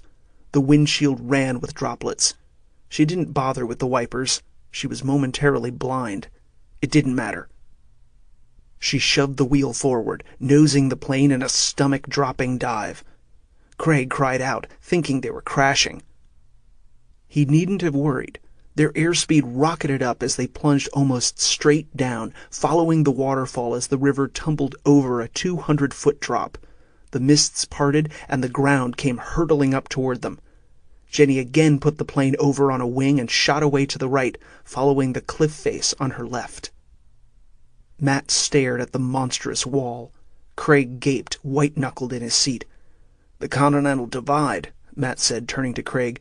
"If you're visiting the Brooks Range, it's something you really don't want to miss." Jenny eyed the cliff face.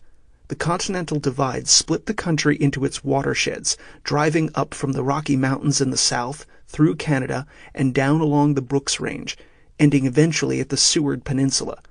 In the Brooks Range, it split the flows between those that traveled north and east into the Arctic Ocean and those that drained south and west into the Bering Sea. Right now, she prayed it split the course of her plane from her pursuers. She spotted the Cessna as it shot high over the falls, aiming straight out. A grim smile tightened her lips. By the time they spotted her and circled, she would have a significant lead. But was it enough? The Cessna was now a speck behind them, but she noted it swinging around. Jenny made a course correction, aiming away from the cliff face and toward a wide valley that sloped out of the mountain range toward the lower foothills. It was the Alatna Valley. They were soon over the river that drains south out of the mountains. She continued straight ahead, leaving the Alatna River behind. "Where are we going?" Matt asked, craning back. "We're heading west. I thought you wanted to head to Prudo Bay." "I do." "Then why aren't we heading straight north up the Alatna and over the Antigun Pass?" He pointed back to the river. "It's the safest way through the mountains." "We'd never make it that far. They'd catch up with us again. After we clear the Antigun Pass, there is nothing beyond that but the open tundra. We'd be picked off." "But," she glared over at him, "do you want to fly this thing?" He held up a hand. "No, babe, this is all your game." Jenny gripped the plane's wheel tighter. "Babe?" She had to fight the urge to elbow him in his face. Matt knew how to fly. She had taught him herself, but he was no risk-taker. In some ways, he was too cautious a flyer to ever truly excel. One had sometimes to give oneself over to the wind, to simply trust one's craft and the power of the slipstream. Matt never could do that.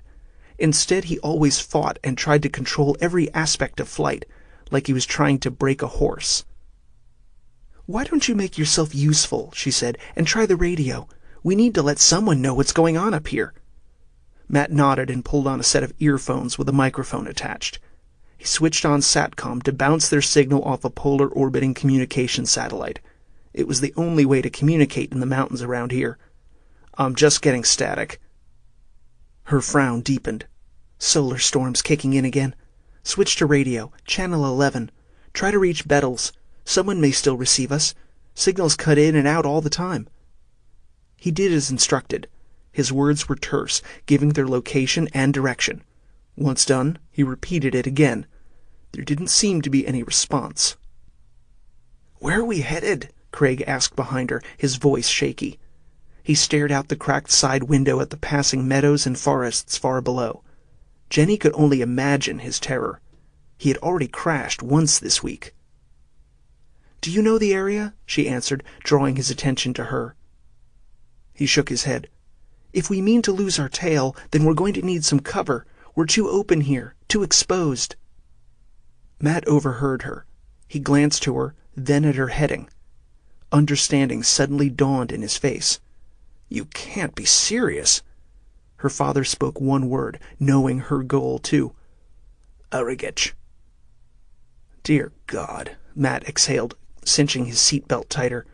"You do have parachutes somewhere in here, right?" 3:17 p.m. Polar ice cap. Amanda Reynolds flew across the ice. There was no other term for this mode of transportation. Though it was properly called ice sailing, such a description was a far cry from the experience itself.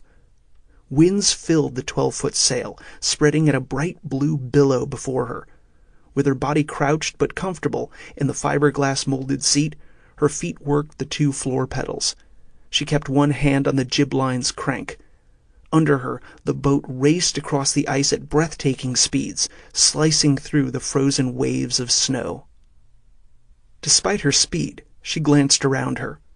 There was no place more starkly empty and barren. It was a frozen desert, one even more formidable and inhospitable than the Sahara. Yet at the same time, there was a distinct spiritual beauty to the place. The continual winds, the dance of blowing snow, the subtle shades of ice. Even the jagged peaks of pressure ridges were sculptures of force given form. She worked the pedals to arc around one of these ridges with a skill honed from a decade of practice. From a long line of sailors and shipbuilders, she was in her element here. Far though she was from the family-owned shop in Port Richardson, south of San Francisco. With her brother's help, she had built the ice boat she rode now. Its 16-foot hull had been constructed from hand-picked Sitka spruce. Its runners were a titanium alloy. She had clocked the boat at 60 miles per hour on Lake Otachi in Canada, but she had been limited by a run of only 1,000 feet. She stared out at the endless expanse around her and smiled. "One of these days." But for now she settled into her seat and appreciated this time alone, away from the cramped and humid station. Overhead, the sun was sharp and the day still sub-zero. Though the flow of winds continually chafed against her, she was oblivious to the cold. She wore a form-hugging thermal dry suit and hood used by divers in the Arctic waters. Her entire face was covered by a custom-molded polypropylene mask, the eye holes fitted with polarized lenses. Only as she inhaled was she reminded of the Arctic freeze, but even that could be warmed by breathing through a battery-generated air heater that hung from the suit. But she preferred to taste the air and to savor the experience.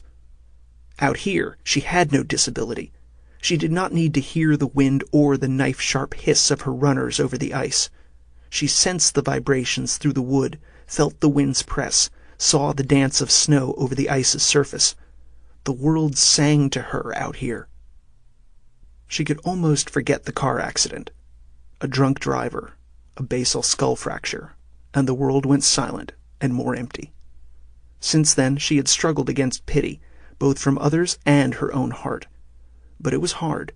A full decade had passed since the accident, and she was beginning to lose her ability to speak clearly. She read the confusion in others' eyes that required her to repeat herself or to sign. Frustrated, she had channeled her energies into her studies and research.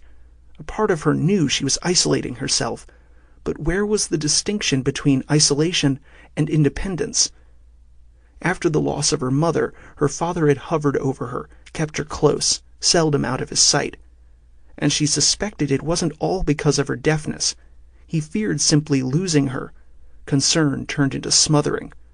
Her struggle for freedom wasn't so much to prove that she could live as a deaf woman in the larger world, but that she could simply live independent. Period.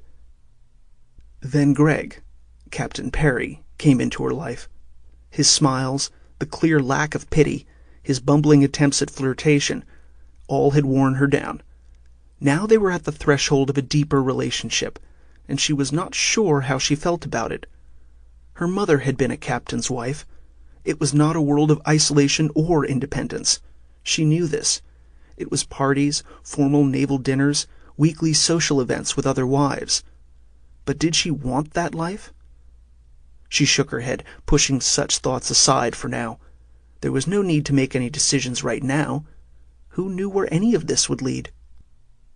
Frowning, she manipulated her pedals to guide the boat in a gentle swing toward her destination 2 miles ahead, the buried Russian ice station. Earlier in the morning, the head of the biology team, Dr. Henry Ogden, had radioed her, claiming some discovery at the station that had led to a clash with the geology team. He insisted she come out and settle matters.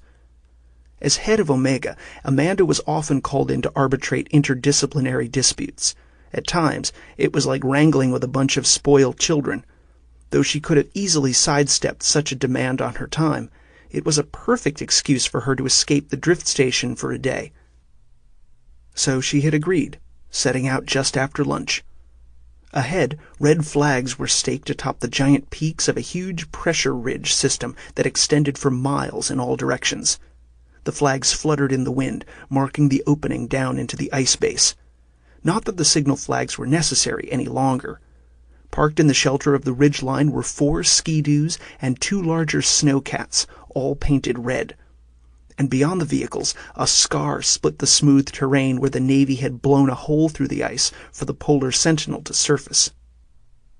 As she stared at the opening that led down into the Russian base, a sense of foreboding grew in her. From the mouth of the excavated ice tunnel, billows of steam misted as if from the throat of a sleeping dragon. As of last week, the new occupants of the station had succeeded in overhauling the old generators. 52 of them, all preserved. Surprisingly, the lights were found to be working, as were the space heaters. The well-insulated station was said to be quite balmy. But Amanda remembered her first steps into the icy tomb below.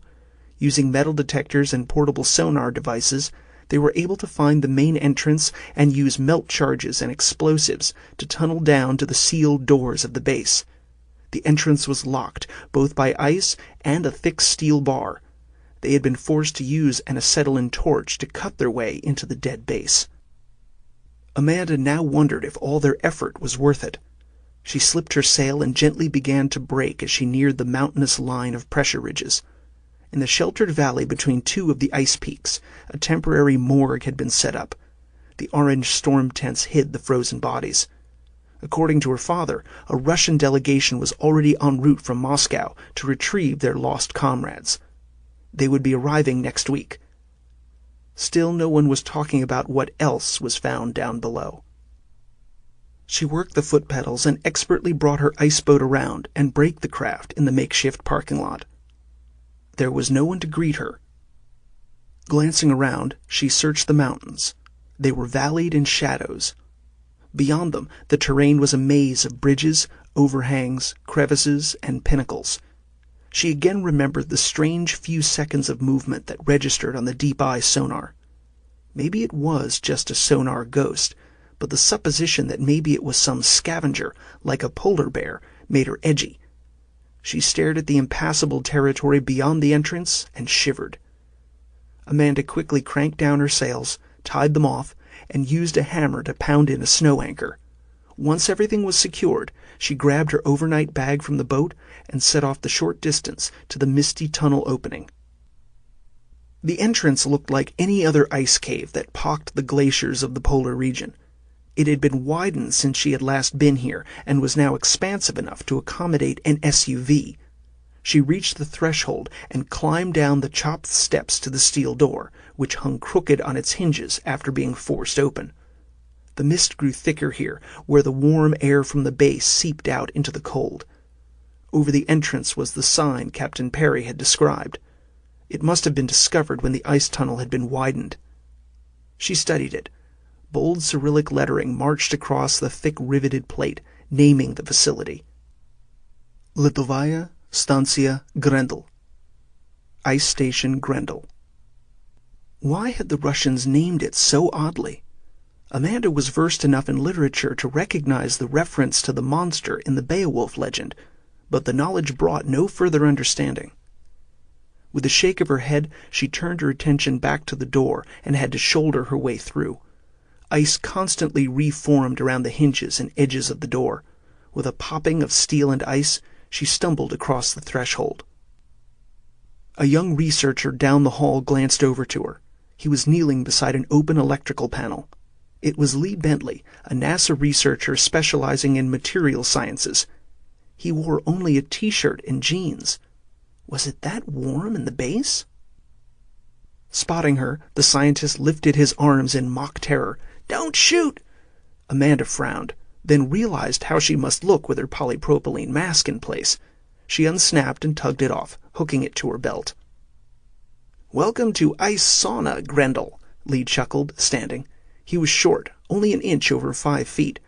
He had once explained how he always wanted to be an astronaut, but missed the height requirement by a mere 2 inches, hence his assignment to NASA's Material Sciences Lab. He was up here to test new composites in the extremes of temperature and weather in the Arctic. Amanda crossed to him, tugging her hood back. "I can't believe how hot it is in here." Lee pointed to the spread of tools on the grated metal floor. "That's what I'm working on. Everyone's complaining about the heat. We brought over some air pumps to circulate better, but we figured we'd better get this thermostat problem fixed or the base will start to melt down into the ice mountain." Amanda's eyes widened. "Is that a danger?" He chuckled again and tapped one of the steel plate walls. "No, there is 3 feet of insulation beyond the physical structure of the station. We could turn this entire station into an easy-bake oven, and it still wouldn't significantly affect the ice beyond." He glanced appreciatively around him. "Whoever designed and engineered this place knew their material sciences. The insulation is a series of interlocked layers of asbestos-impregnated cement and sponge blocks. The structural skeleton of the place is combinations of steel, aluminum, and crude ceramic composites. Lightweight, durable, and decades ahead of its time. I would say," Amanda cut him off. That was one thing about her fellow scientists. Once they got talking about their field of expertise, they could ramble on, and it was a strain reading lips when they slurred into technobabble. "Lee, I have a meeting scheduled with Dr. Ogden. Do you happen to know where he might be?" "Henry?" He scratched his head with a screwdriver. "Can't say for sure, but I'd try the crawl space. He and the geology team got into quite a row this morning. You could hear them yelling all the way up here." Amanda nodded and continued past the NASA scientist. The base was constructed in 5 circular levels, connected by a narrow spiral staircase that ran down the center of the structure. Each level had roughly the same layout, a central communal space surrounded by a ring of rooms that opened into it. But each successive level was smaller than the one above it. As a whole, it appeared like a giant toy top drilled into the ice. The uppermost tier was the widest, 50 yards across. It housed the old living quarters, barracks, kitchen, some offices. Amanda slipped down the hall and entered the central area of this tier.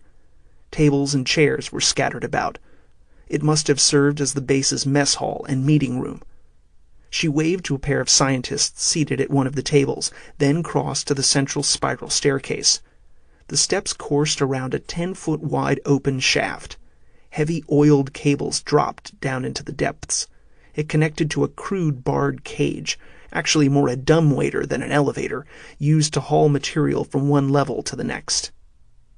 As she started down the stairs, the steel steps vibrated under her feet, in tune with the chugging generators and humming machinery below. It was strange, like the place was alive again, coming out of a long hibernation. Amanda climbed down the stairs, winding around and around. She skipped past levels 2 and 3. They contained small research labs and the base's engineering plant. There were only 2 other levels. The bottommost was the smallest, sealed with a single watertight door. It contained the old docking station for the Russian sub, now half flooded and frozen. The conning tower of the sub could be seen through the ice, completely covered over. But Amanda's destination was the 4th level. This tier was unlike any of the others. There was no central communal workspace. The stairs here opened into a closed hall that radiated straight out across the level. To one side, a single door opened off this hall, the only access to this sealed floor. She stepped into the steel-walled hall and spotted the 2 uniformed Navy guards posted at the door a few steps down the hall. They carried rifles on their shoulders. The petty officer in charge nodded to her. Dr. Reynolds. The other, a seaman 2nd grade, eyed her snug blue thermal suit, his gaze traveling up and down her form. She acknowledged the petty officer. "Have you seen Dr. Ogden?" "Yes, ma'am. He mentioned you'd be coming. He asked us to keep everyone out of the crawl space until you arrived." The guard pointed down to the other end of the hall. A door lay at that end, too, but it didn't lead into the lab on this floor. It was an exit, a doorway into the heart of the ice island. Beyond lay a maze of natural caverns and man-made tunnels, cored from the ice itself, which the researchers of the station had nicknamed the crawl space. This region had all the glaciologists and geologists walking around with drunken smiles. They had been boring out samples, taking temperatures, and performing other more arcane tests. She couldn't blame them for their excitement. How many times did one get to explore the interior of an iceberg? She had heard that they'd found a cache of inclusions, a geologist's term for boulders and other bits of terrestrial debris. As a result of the find, the entire geology team had relocated here from Omega. Why the clash with the biologists, though? There was only one way to find out. "Thank you," she said to the guard. As she crossed down the hall, she was happy to leave the sealed floor behind her. She'd had a hard time making eye contact with the guards. The guilt of her knowledge weighed on her, dulled her appreciation of the other discoveries here. Among the researchers, speculations and rumors as to what lay on level 4 were rampant. Alien spaceships, nuclear technology, biological warfare experiments, even whispers closer to the truth. Other bodies found. The actual truth was far more horrific than any of the wildest speculations. As she reached the end of the hall, the double set of doors swung open ahead of her. A figure in a heavy yellow parka shambled through. Amanda felt the cold exhalation flowing through the open door, a breath from the heart of the ice island. The figure shook back his hood and revealed his frosted features. Dr. Henry Ogden, the 50-year-old Harvard biologist, looked surprised to find her there. "Dr. Reynolds." "Henry?" She nodded to him. "Dear God." He pulled a glove off with his teeth and checked his watch. He then ran a hand over his bald pate. Besides his eyebrows, the only hair on the man's head was a thin brown mustache and a tiny soul patch under his lower lip. He absent-mindedly tugged at this little tuft of hair. "I'm sorry. I hope to meet you upstairs." "What's this all about?" He glanced back to the door. I found something. Something amazing. You should—" As he turned away, she could no longer read his lips. "Dr. Ogden?" He turned back, his eyebrows raised quizzically. She touched her lips with her fingers. "Oh, I'm sorry." He now spoke in an unnaturally slow manner, as if speaking to someone with a mental defect. Amanda bit back her anger. "You need to see this for yourself," he continued. "That's why I had you come." He stared a moment at the Navy guards down the hall. "I couldn't count on them keeping the rockhounds away for very long. The specimens—" His voice trailed off, distracted. He shook his head. "Let's get you a parka, and I'll take you." "I'll stay warm enough in this," she said impatiently, running a hand over her thermal suit. "Show me what you found." The biologist's eyes were still on the guards, his brows crinkled. Amanda wagered he was speculating like all the others. His gaze eventually swung back to her. "What I found. I think it's the reason the station was built here." It took a moment for his words to register. "What? What do you mean?" "Come see." He turned and headed back through the double doors. Amanda followed, but she peered back to the guarded doorway. "It's the reason the station was built here." She prayed the biologist was wrong. 3:40 p.m. Over Brooks Range.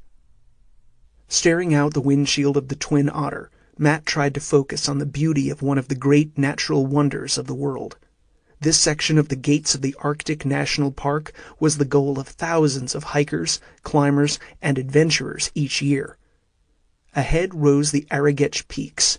The name, Arrogech, came from the Nunamiut, meaning upstretched fingers of the hand. An apt description. The entire region was jammed with pinnacles and sheer spires of granite. It was a land of 1,000-foot vertical walls, precarious overhangs, and glacial amphitheaters.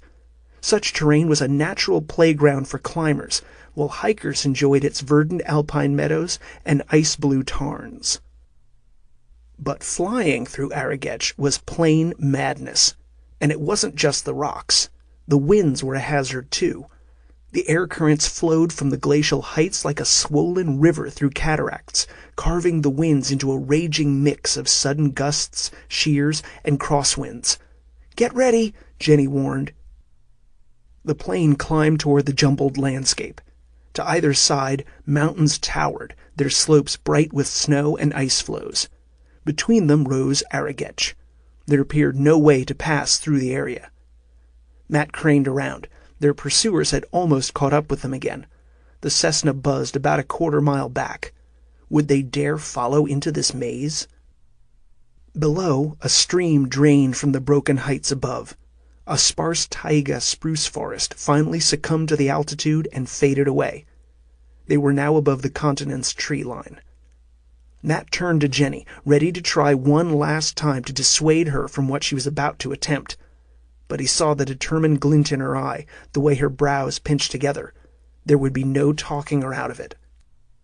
Her father spoke from behind them. John had finished cinching Bain's dog collar to one of the seat harnesses. "Ready back here." Beside the elder Inuit, Craig sat straight-backed in his seat. The reporter's eyes were locked ahead. He had paled since coming in sight of Arrogech. On the ground, the view was humbling, but from the air it was sheer terror. The Otter raced over the last of the rocky slopes, impossibly high and impassable. "Here we go," Jenny said. "And here they come," Matt echoed. The chatter of gunfire cut through the whine of their motors. Loose shale on the slope danced with the impact of the slugs. But the line of fire was well to the side. The other plane was still too far off for an accurate shot. It was a desperate act before they lost their quarry to Arrogech. As Matt watched the Cessna, a puff of fire rolled from one of the side windows. Though he heard nothing, he imagined the whistle of the incoming grenade. A trail of smoke marked its rocketed path, arcing to within 2 yards of their wingtip, then vanishing ahead. The explosion erupted against one of the pinnacles, casting out a rain of stone. A section of cliff face broke free and slid earthward. Jenny banked from the assaulted pillar and turned up on one wing. Matt had a momentary view of the ground below as the otter shot between the 2 spires. "Oh my God, oh my God," Craig intoned behind him. Once past the spires, Jenny leveled out. Surrounded on all sides by columns and towers, peaks and pinnacles, cliffs and walls. The heights were such that the tops could not be seen out the windows. Winds buffeted the small plane, jostling it. Matt clenched his armrests. Jenny banked hard, tilting up on the other wing. Matt's eyes stretched wide. He wanted to close them, but for some reason he couldn't. Instead, he cursed this first-hand view of Jenny's flying. Economy seating suddenly did have its appeal. The otter shot between a cliff face and a tilted column. To his side, Jenny began to hum under her breath. Matt knew she did this whenever she was fully concentrating on something, but usually it was just the New York Times crossword puzzle. The plane skirted the pinnacle and leveled again, but only for a breath. "Hang on," Jenny muttered. Matt simply glared. His forearms were already cramped from clutching his seat. What more did she want? She rolled the otter over on a wing and spun tight around a spire.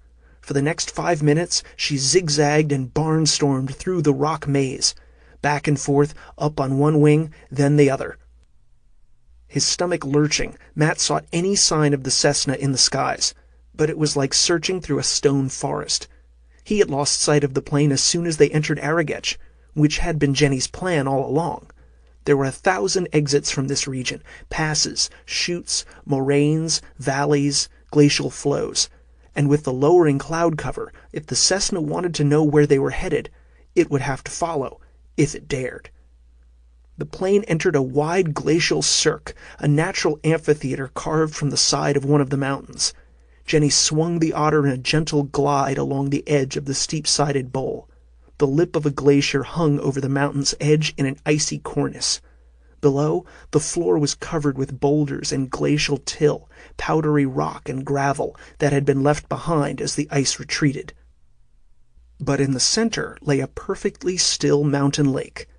The blue surface of the tarn was a mirror, reflecting the otter as it circled around the bowl. The walls of the cirque were too steep for a direct flight out.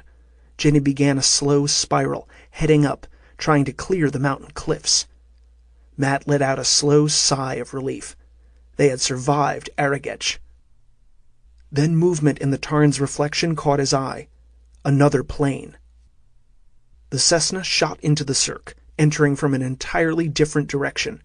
From the way the plane bobbled for a moment, Matt guessed their pursuers were just as surprised to see them here.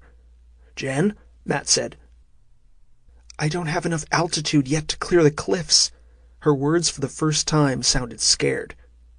The 2 planes now circled the stone amphitheater, climbing higher, the tense pageant mirrored in the blue lake below. The door to the other plane shoved open. From 70 yards away, Matt spotted the now familiar parka-clad figure brace himself in place, shouldering the grenade launcher. He turned back to Jenny. He knew he'd eventually regret his next words, but he also knew they would never clear the top of the cliffs before they were fired upon. "Get us back into Arrogech." "There's not enough time." "Just do it." Matt unbuckled and climbed from the co-pilot seat. He scrambled over to the side window that faced the other plane. Jenny banked toward the maze of rock, circling back toward Arrogech. Matt unhitched the window and slid it back. Winds blasted into the cabin. Bane barked excitedly from the back seat, tail wagging furiously. The wolf loved flying. "What are you doing?" Jenny called to him. "You fly!" he yelled, and cracked open the emergency box by the door. He needed a weapon, and he didn't have time to free and load the shotgun. He grabbed the flare gun inside the emergency kit and jammed it out the window. He pointed it at the other plane. With the winds, prop wash, and shifting positions of the planes, it was a Hail Mary shot. He aimed as best he could and pulled the trigger. The fizzling trail of the flare arced across the cirque, reflected in the tarn below. He had been aiming for the parka-clad figure, but the winds carried the flare to the side. It exploded into brilliance as it sailed past the nose of the plane. The other pilot, clearly tense from his transit through the jagged clutches of Arrogetch, veered off, pitching the plane suddenly to the side. The parka-clad figure at the plane's door lost his footing and tumbled out, arms cartwheeling. But a couple yards down, he snagged, tethered in place to the frame of the door. He swung back and forth under the belly of the Cessna. It had to be distraction enough. "Go!" Matt yelled and slammed the window shut. He crawled back to the front seat. Jenny's father patted him on the shoulder as he passed. "Good shot." Matt nodded to Craig. "It was his idea." He remembered the reporter pulling the flare gun on him when he came to his rescue a couple days ago. It had reminded him of a lesson taught to him by his old sergeant. Use whatever you have on hand. Never give up the fight. Feeling better, Matt buckled into place. Jenny was already diving back into the maze. "They're coming after us," she said. Matt jerked around, surprised. He turned in time to see the flailing man cut free. His form tumbled through the air and splashed into the blue tarn. Stunned, Matt sat back around. They had sacrificed their own man to continue the pursuit. Jenny swung the plane over on one wing and sped away among the cliffs. But this time, they couldn't shake the other plane. And Jenny was tiring. Matt saw how her hands had begun to tremble. Her eyes had lost their steady determination and shone with desperation. A single mistake, and they were dead. As he thought it, it happened. Jenny banked hard around a craggy column. Ahead, a solid wall of stone filled the world. A dead end. They could not turn away in time. Matt braced himself, expecting Jenny to try, but instead she throttled up. Matt's throat closed tight. He suddenly realized where they were and what she was about to attempt. "No, no, no." "Oh, yes," she answered him. The nose of the plane dropped sickeningly. She spiraled out a bit and back around. At the base of the cliff, a river flowed out. Eons ago, an earthquake had rattled Arrogetch, toppling one peak against another. This created a Devil's Pass, a breach left under the two tumbled peaks. It was one of the exits from Arrogetch. Jenny dove toward the river, aiming for the opening in the rock. Her angle was too steep, but at the last moment she pulled hard on the wheel and throttled down, almost stalling the props. The otter leveled out a foot above the stream, then shot into the Devil's Pass. Instantly the world went dark, and the dull roar of their engines trebled, but daylight lay directly ahead. It was a straight passage, no longer than 40 yards, but it was also tight, leaving only a yard to either side. Jenny was humming again. "They're still behind us," Craig called out. Matt turned as the Cessna ducked into the tunnel. The other pilot was determined not to lose his target. Matt clenched a fist. Their last desperate maneuver had been for nothing. The other pilot matched Jenny trick for trick. It was hopeless. Beyond the tunnel lay the open mountains. There would be nowhere to hide. "Hold tight, folks," Jenny warned as they neared the far end of the tunnel. "What are you—" Jenny shoved the wheel. The plane dipped. The float struck the stream hard and skidded over its surface, casting a flume of water behind them. As the plane bounced back up, they were out of the tunnel and sailing high into the air. Matt searched behind them as Jenny banked away. From the tunnel mouth, the Cessna appeared, tumbling out, rolling end over end, wings broken. One of the propellers bounced free and spun up the snowy slope. Matt turned back to his ex-wife with awe. The sudden backwash from her bounce against the stream had struck the other plane's props and wings, causing the Cessna to bobble and brush against one of the tunnel walls.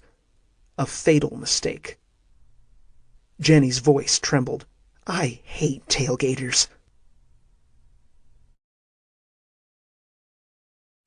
4:55 p.m.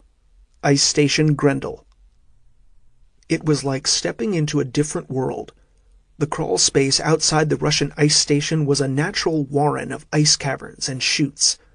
As Amanda passed over the threshold, she left not only the warmth of the station behind, but also all man-made structures.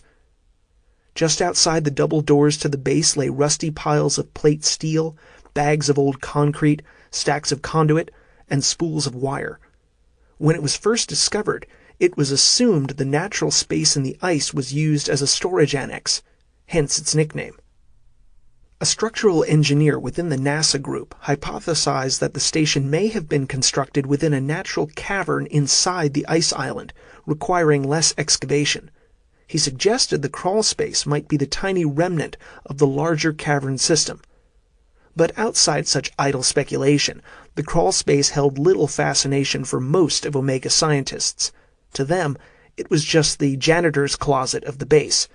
Only the geologists and glaciologists seemed truly fascinated by these back rooms and ice chutes. "This way," Dr. Ogden said, zipping his jacket up to his chin and pulling the fur-lined hood over his bald head. The biologist grabbed a flashlight from a stack near the door, flicked it on, and aimed past the cluttered entrance hall to the dark passages beyond. When he stood a moment longer, Amanda thought he might be speaking to her, but with his back turned, she couldn't tell for sure. Before she could ask, he set off down toward the warren of tunnels. Amanda followed. At least the geologists had spread sand on the ice floor for better footing. As she continued, leaving the lighted entrance behind, the air grew much colder. For some reason, the motionless air seemed icier than on the surface. She lifted her warming mask from the belt of her thermal suit and flicked on the switch. Henry Ogden continued, winding his way, passing side caverns, some empty, some stacked with gear. One alcove even contained butcher-wrapped packages and crates marked in Russian. Perishables, Amanda imagined. No need for freezers here. As they continued deeper, she noted evidence of the scientists' handiwork here. Walls pocked with boreholes, some survey stakes with little flags, some pieces of modern equipment, even an empty hostess ding-dong box. She kicked this last aside as she passed. The new inhabitants of Ice Station Grenle were certainly leaving their unique footprints here. Distracted by her surroundings, Amanda quickly became lost. Passages crisscrossed in all different directions. Dr. Ogden stopped at one of the intersections and searched the walls with his flashlight. Amanda noted small spray-painted marks on the ice. They seemed freshly painted and varied in colors and shapes. Red arrows, blue squiggles, and orange triangles. They were clearly signposts left behind by the scientists. Henry touched a green dot, nodded to himself, and continued in that direction. By now the tunnels had narrowed and lowered overhead. Amanda had to hunch as she followed after the determined biologist. In the strangely still air, sparkles of ice crystals shone in the flashlight's glow. Here the walls were so glassy that she spotted air bubbles trapped in the ice, glinting like pearls. She ran gloved fingers along the wall. Silky smooth.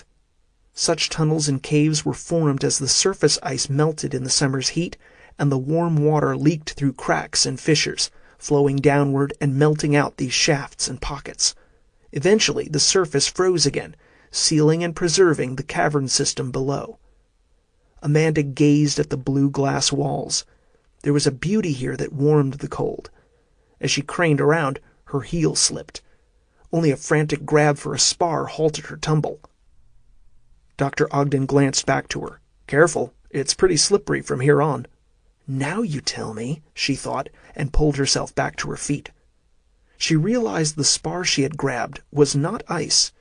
It was a chunk of rock protruding from the ice. She stared at it a moment as Dr. Ogden continued.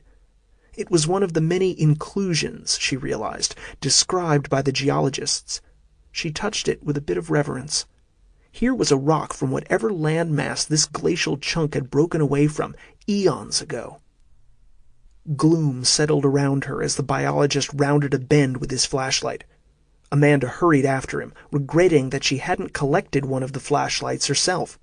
She watched her footing now. Here the passages were not sanded. The geologists must not have ventured into this section of the crawl space yet. Henry glanced back to her. "It's just ahead." Amanda stared around her as the tunnel began to widen again. Within the glassy walls, boulders hung, an avalanche frozen in place. Deeper in the ice, other shadows darkened the upper reaches. They must be entering a cluster of inclusions. Rounding a bend, the tunnel emptied into a large cave. Amanda lost her footing again and skated out of the tunnel. With her arms out for balance, she managed to stop herself. She stood for a moment, stunned. The floor of the cavern was as large as an Olympic ice rink. But she quickly forgot the floor as she gaped at the chamber's breadth and width. Arched over and around her was a huge natural cathedral, half ice and half stone. She stood, surrounded by ice, but the back half of the chamber was solid rock. A bowl of stone encompassed the far wall and overhung the ceiling. Something touched her elbow, startling her. It was only Dr. Ogden. He drew her eyes back to him, his lips moving. "It's the remnant of an ancient cliff face, at least according to McFerrin," Henry said, naming the head of the geology team. "He says it must have broken from the landmass as the glacier calved and formed this ice island. It dates back to the last ice age. He immediately wanted to blast away sections and core out samples, but I had to stop him." Amanda was still too stunned to speak. "On just cursory examination, I found dead lichen and frozen mosses. Searching the cliff pockets more thoroughly, I discovered 3 birds' nests, one with eggs." He began to speak more rapidly with his excitement. Amanda had to concentrate on his lips. "There were also a pack of rodents and a snake trapped in ice. It's a treasure trove of life from that age, a whole frozen biosphere." He led the way across the cavern toward the stone wall. "But that's not all. Come see." She followed, staring ahead. The wall was not as solid as it had first appeared. It was pocked with cubbies and alcoves. Some sections seemed broken and half tumbled out. Deep clefts also delved into the rock face, but they were too dark to discern how far they penetrated. Amanda crossed under the arch of stone and eyed with trepidation the slabs precariously balanced overhead.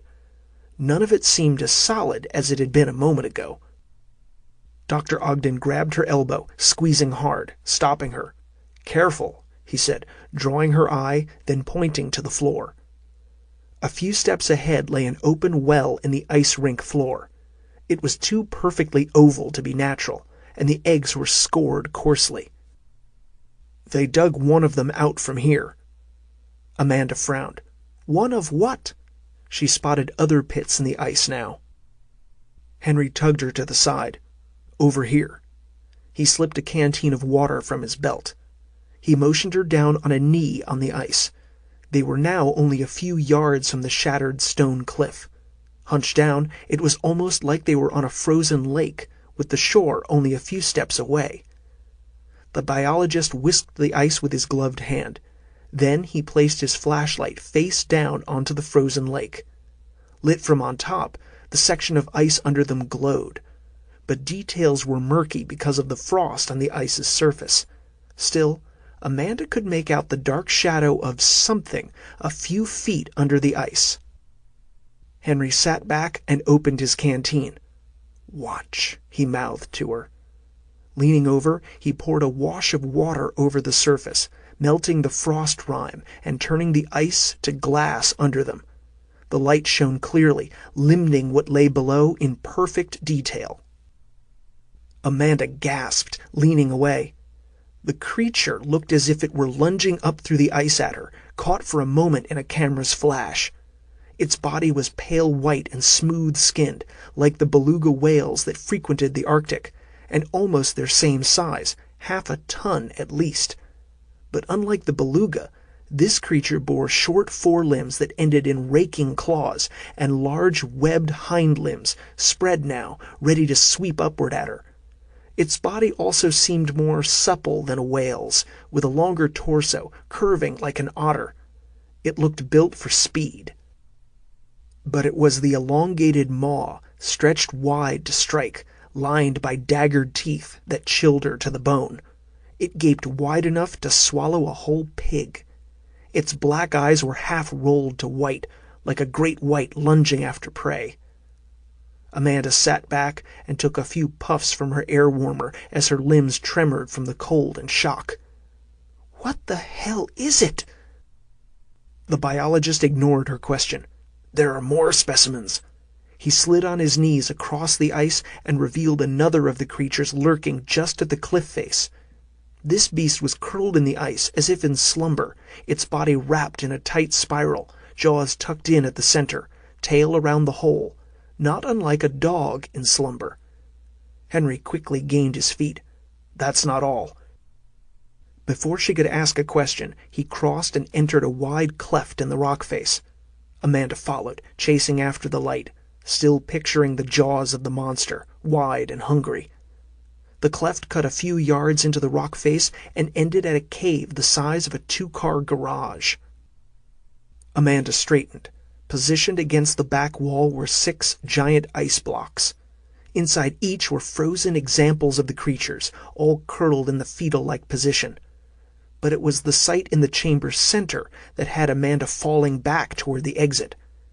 Like a frog in a biology lab, one of the creatures lay stretched across the ice floor, legs staked spread eagle. Its torso was cut from throat to pelvis, skin splayed back and pinned to the ice. From the frozen state of the dissection, it was clearly an old project. But she caught only a glimpse of bone and organs and had to turn away. She hurried back out onto the open frozen lake. Dr. Ogden followed. He seemed oblivious to her shock. He touched her arm to draw her eyes. "A discovery of this magnitude will change the face of biology," Henry said, bending close to her in his insistence. "Now you can see why I had to stop the geologists from ruining this preserved ecosystem. A find like this, preserved like this—" Amanda cut him off, her voice brittle. "What the hell are those things?" Henry blinked at her and waved a hand. "Oh, of course. You're an engineer."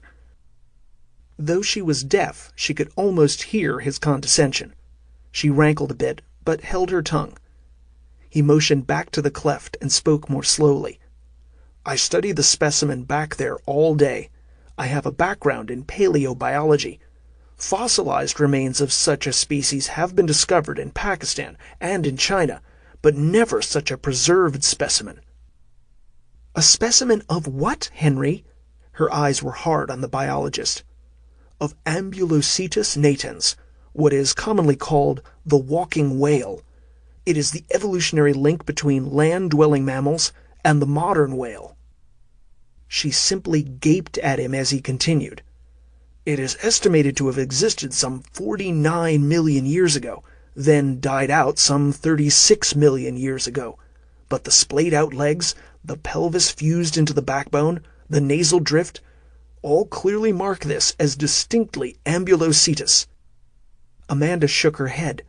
"You can't be claiming that these specimens are so old. 40 million years?" "No." His eyes widened. "That's just it. McFerrin says the ice at this level is only 50,000 years old, dating back to the last ice age, and these specimens bear some unique features. My initial supposition is that some pod of Ambulocetus whales must have migrated to the Arctic regions, like modern whales do today. Once here, they developed Arctic adaptations, the white skin, the gigantism, the thicker layer of fat, similar to the polar bear or beluga whales." Amanda remembered her own earlier comparison to the beluga. "And these creatures somehow survived up here until the last ice age, without any evidence ever being discovered?" "Is it really so surprising? Anything that lived and died on the polar ice cap would have simply sunk to the bottom of the Arctic Ocean, a region barely glimpsed at all. And on land, permafrost makes it nearly impossible to carry out digs above the Arctic Circle. So it is entirely possible for something to have existed for eons, then died out without leaving a trace. Even today, we have barely any paleological record of this region." Amanda shook her head, but she could not dismiss what she had seen, and she couldn't discount his argument. Only in the past decade, with the advent of modern technology and tools, was the Arctic region truly being explored. Her own team back at Omega was defining a new species every week. So far, the discoveries were just new, unclassified phytoplankton or algae, nothing on the level of these creatures. Henry continued, "The Russians must have discovered these creatures when they dug out their base. Or maybe they built the base here because of them. Who knows?" Amanda remembered Henry's early claim. "It's the reason the station was built here." "What makes you think that?" She flashed back again to the discovery on level 4. This new discovery, amazing as it was, seemed in no way connected to the other. Henry eyed her. "Isn't it obvious?" Amanda scrunched her brow. "Ambulocetus fossils were only discovered in the past few years." He pointed back to the cleft. "Back in World War II, they knew nothing about them. So, of course, the Russians would come up with their own name for such a monster." Her eyes grew wide. "They named their base after the creature," Dr. Ogden explained needlessly. "A mascot of sorts, I imagine." Amanda stared down at the frozen lake, at the beast lunging up at her. She now knew what she was truly seeing. The monster of Nordic legend. Grenle.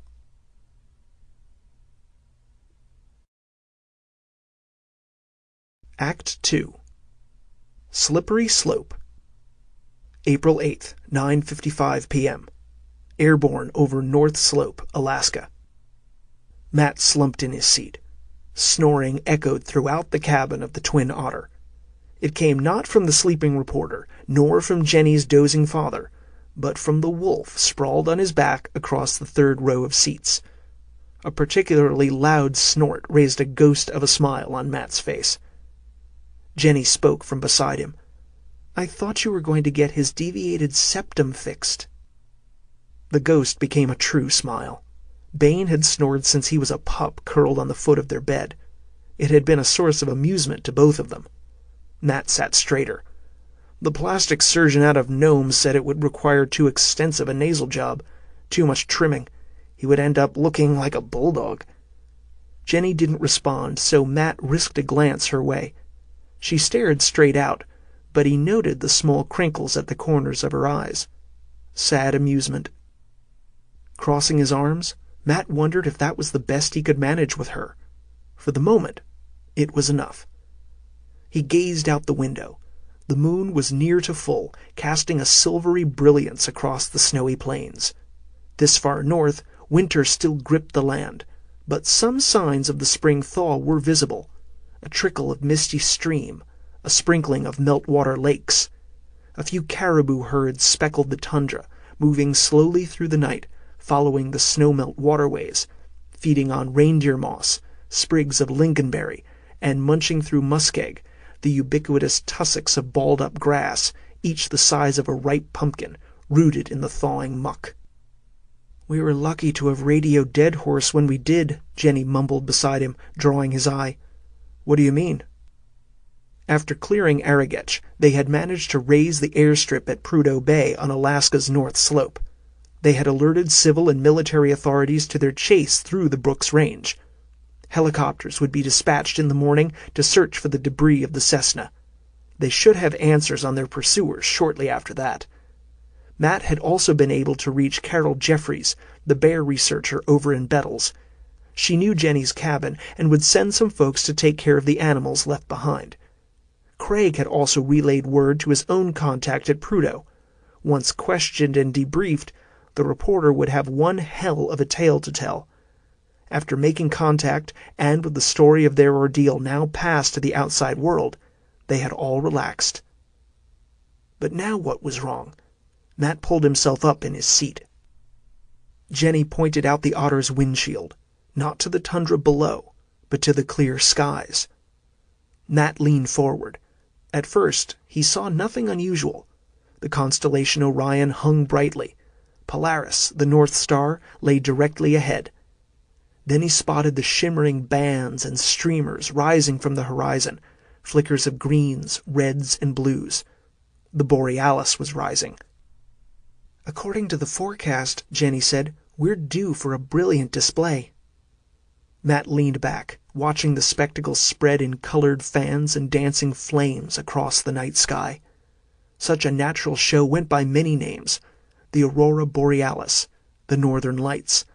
Among the native Athapascan Indians, it was called Koyukon or Yoyaki, while the Inuit simply named them Spirit Lights.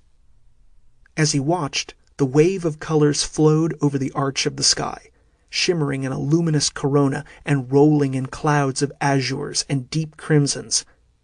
"We won't be able to reach anyone for a while," Jenny said. Matt nodded.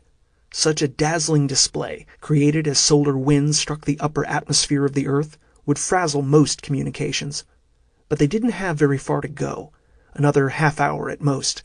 Already the northern horizon had begun to brighten with the lights of the oil fields and distant Prudo Bay. They flew in silence for several minutes more, simply enjoying the light show in the sky, accompanied by Bain's snoring in the back. For these few moments, it felt like home. Maybe it was simply the after effects of their harrowing day, an endorphin-induced sense of ease and comfort. But Matt feared wounding it with speech. It was Jenny who finally broke the silence. "Matt?" The timbre of her voice was soft. "Don't," he said. It had taken them 3 years and today's life-and-death struggle to bring them into one space together. He did not want to threaten this small start. Jenny sighed. He did not fail to note her tone of exasperation. Her fingers tightened on the wheel, moving with a squeak of leather on vinyl. "Never mind," she whispered. The moment's peace was gone, and it had not even taken words. Tension filled the cabin, raising a wall between them. The remainder of the journey was made in total silence, strained now, bitter. The first few oil derricks came into view, decorated in lights like a Christmas tree. Off to the left, a jagged silver line marred the perfect tundra, rising and falling over the landscape like a giant metal snake. The Trans-Alaska Pipeline. It ran from Prudo Bay on Alaska's north coast to Valdez on Prince William Sound, a river of black gold. They were closing in on their destination. The pipeline led the way. Jenny followed it now, paralleling its run. She tried the radio, attempting to reach the airport tower at Deadhorse. Her frown was answer enough. The skies still danced and flashed. She banked in a slow arc. Ahead, the township of Prudo Bay, if you could call it a town, glowed in the night like some oil man's Oz. It was mostly a company town, built for the sole purpose of oil production, transportation, and supporting services. Its average population was under 100, but the number of transient oil workers caused this number to vary, depending on the workload. There was also a small military presence here, protecting the heart of the entire North Slope oil production. Beyond the town's borders stretched the Beaufort Sea and the Arctic Ocean, but it was hard to tell where land ended and ocean began. Spreading from the shore were vast rafts of fast ice, extending for miles into the ocean, fusing eventually with the pack ice of the polar cap. As summer warmed the region, the cap would shrink by half, retreating from shorelines, but for now, the world was solid ice. Jenny headed out toward the sea, circling Prudo Bay and positioning herself for landing at the single airstrip. "Something's going on down there," she said, tipping up on one wing. Matt spotted it too, a flurry of activity at the edge of town. A score of vehicles were racing across the snowy fields from the military installation, hurrying out of town in their general direction. He glanced to the other side of their plane. Below lay the end of the Trans-Alaska Pipeline. The giant buildings of Gathering Station 1 and Pump Station 1 were lit up behind cyclone fencing. Here the North Slope oil was cooled, water removed, gas bled off, and the oil began its 6-day, 800-mile journey to the tankers on Prince William Sound. As they crossed near Pump Station 1, Matt noted a section of the cyclone fencing had been knocked down. He glanced back to the racing military vehicles. Foreboding lanced through him. "Get us out of here," Matt snapped. "What?" The explosion ripped away any further words. The building that housed Gathering Station 1 burst apart in a fiery blast. A ball of flame rolled skyward. The sudden hot thermals and blast wave threw their plane up on end. Jenny fought the controls, struggling to keep them from flipping completely over. Yells arose from the back seats, accompanied by Bane's barking. Swearing under her breath, Jenny rolled the otter away from the conflagration. Flaming debris rained down around them, crashing into the snowy fields, into buildings. New fires erupted. Pump Station 1 blew its roof off next, adding a second ball of rolling flame. The 4-foot diameter pipe that led into the building tore itself apart, blasting up along its length. Burning oil jetted in all directions. It didn't stop until it reached the first of the 62 gate valves, halting the destruction from escalating up the pipeline. In a matter of seconds, the wintry calm of the slumbering township became a fiery hell. Rivers of flame flowed toward the sea, steaming and writhing. Buildings burned. Smaller, secondary explosions burst from gas mains and holding tanks. People and vehicles raced in all directions. "Jesus Christ!" Craig exclaimed behind them, his face pressed to the glass. A new voice crackled from the radio, full of static, coming from the general channel. "Clear all airspace immediately. Any attempt to land will be met with deadly force." "They're locking the place down!" Jenny exclaimed, and banked away from the fires. She headed out over the frozen sea. Her father stared back to the coast. "What happened?" "I don't know," Matt mumbled, watching the coastline burn. "Accident? Sabotage? Whatever it was seemed timed to our arrival." "Surely it can't have anything to do with us," Craig said. Matt pictured the down section of cyclone fencing, the racing vehicles from the military installation. Someone had broken in, setting off alarms. And after the last 2 days, he could not dismiss the possibility that it was somehow connected to them. Disaster seemed to be dogging them ever since the reporter's plane crashed. Someone sure as hell did not want the political reporter for the Seattle Times to reach that SkySex station out on the ice. "Where can we go now?" Craig asked. "I'm running low on fuel," Jenny cautioned, tapping an instrument gauge as if this would miraculously move the pointer. "Kaktovik," John said gruffly. Jenny nodded at her father's suggestion. "Kaktovik?" Craig asked. Matt answered. "It's a fishing village on Barter Island, near the Canadian border, about 120 miles from here." He turned to Jenny as she banked the otter westward. "Do you have enough fuel?"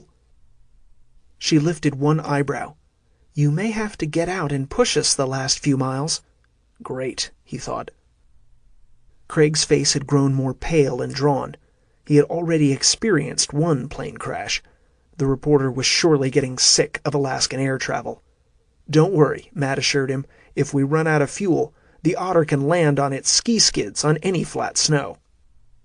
"Then what?" Craig asked sourly, crossing his arms. "Then we do what the lady here says. We push." "Quit it, Matt," Jenny warned. She glanced back to the reporter. "We'll get to Kaktovik. And if not, I've an emergency reserve tank stored below. We can manually refill the main tank if needed." Craig nodded, relaxing slightly. Matt stared out at the burning coastline as it retreated behind them. He noted Jenny's father doing the same. They briefly made eye contact. He read the suspicion in the other's eyes. The sudden explosions were too coincidental to be mere chance. "What do you think?" John muttered. "Sabotage." "But why? To what end? Just because of us?" Matt shook his head. Even if someone wanted to stop or divert them, this response was like killing a fly with a crate of TNT. Craig overheard them. His voice trembled. "It's a calculated act of distraction and misdirection." "What do you mean?" Matt studied the reporter's face. It remained tight, unreadable. He began to worry about their passenger. He had witnessed post-traumatic stress disorder before. But Craig swallowed hard, then spoke slowly. Clearly he sought to center himself by working through this problem. "We passed on word about our attackers to Prudo Bay. Someone was going to investigate tomorrow. I wager now that will be delayed.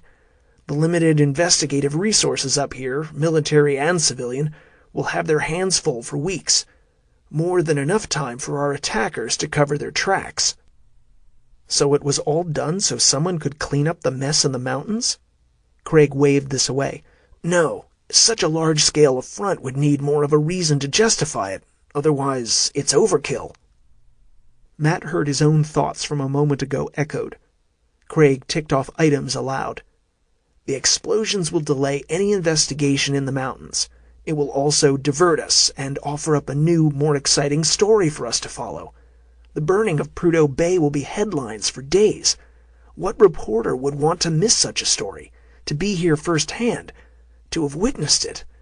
The tired man shook his head. "First the bastards try to kill me.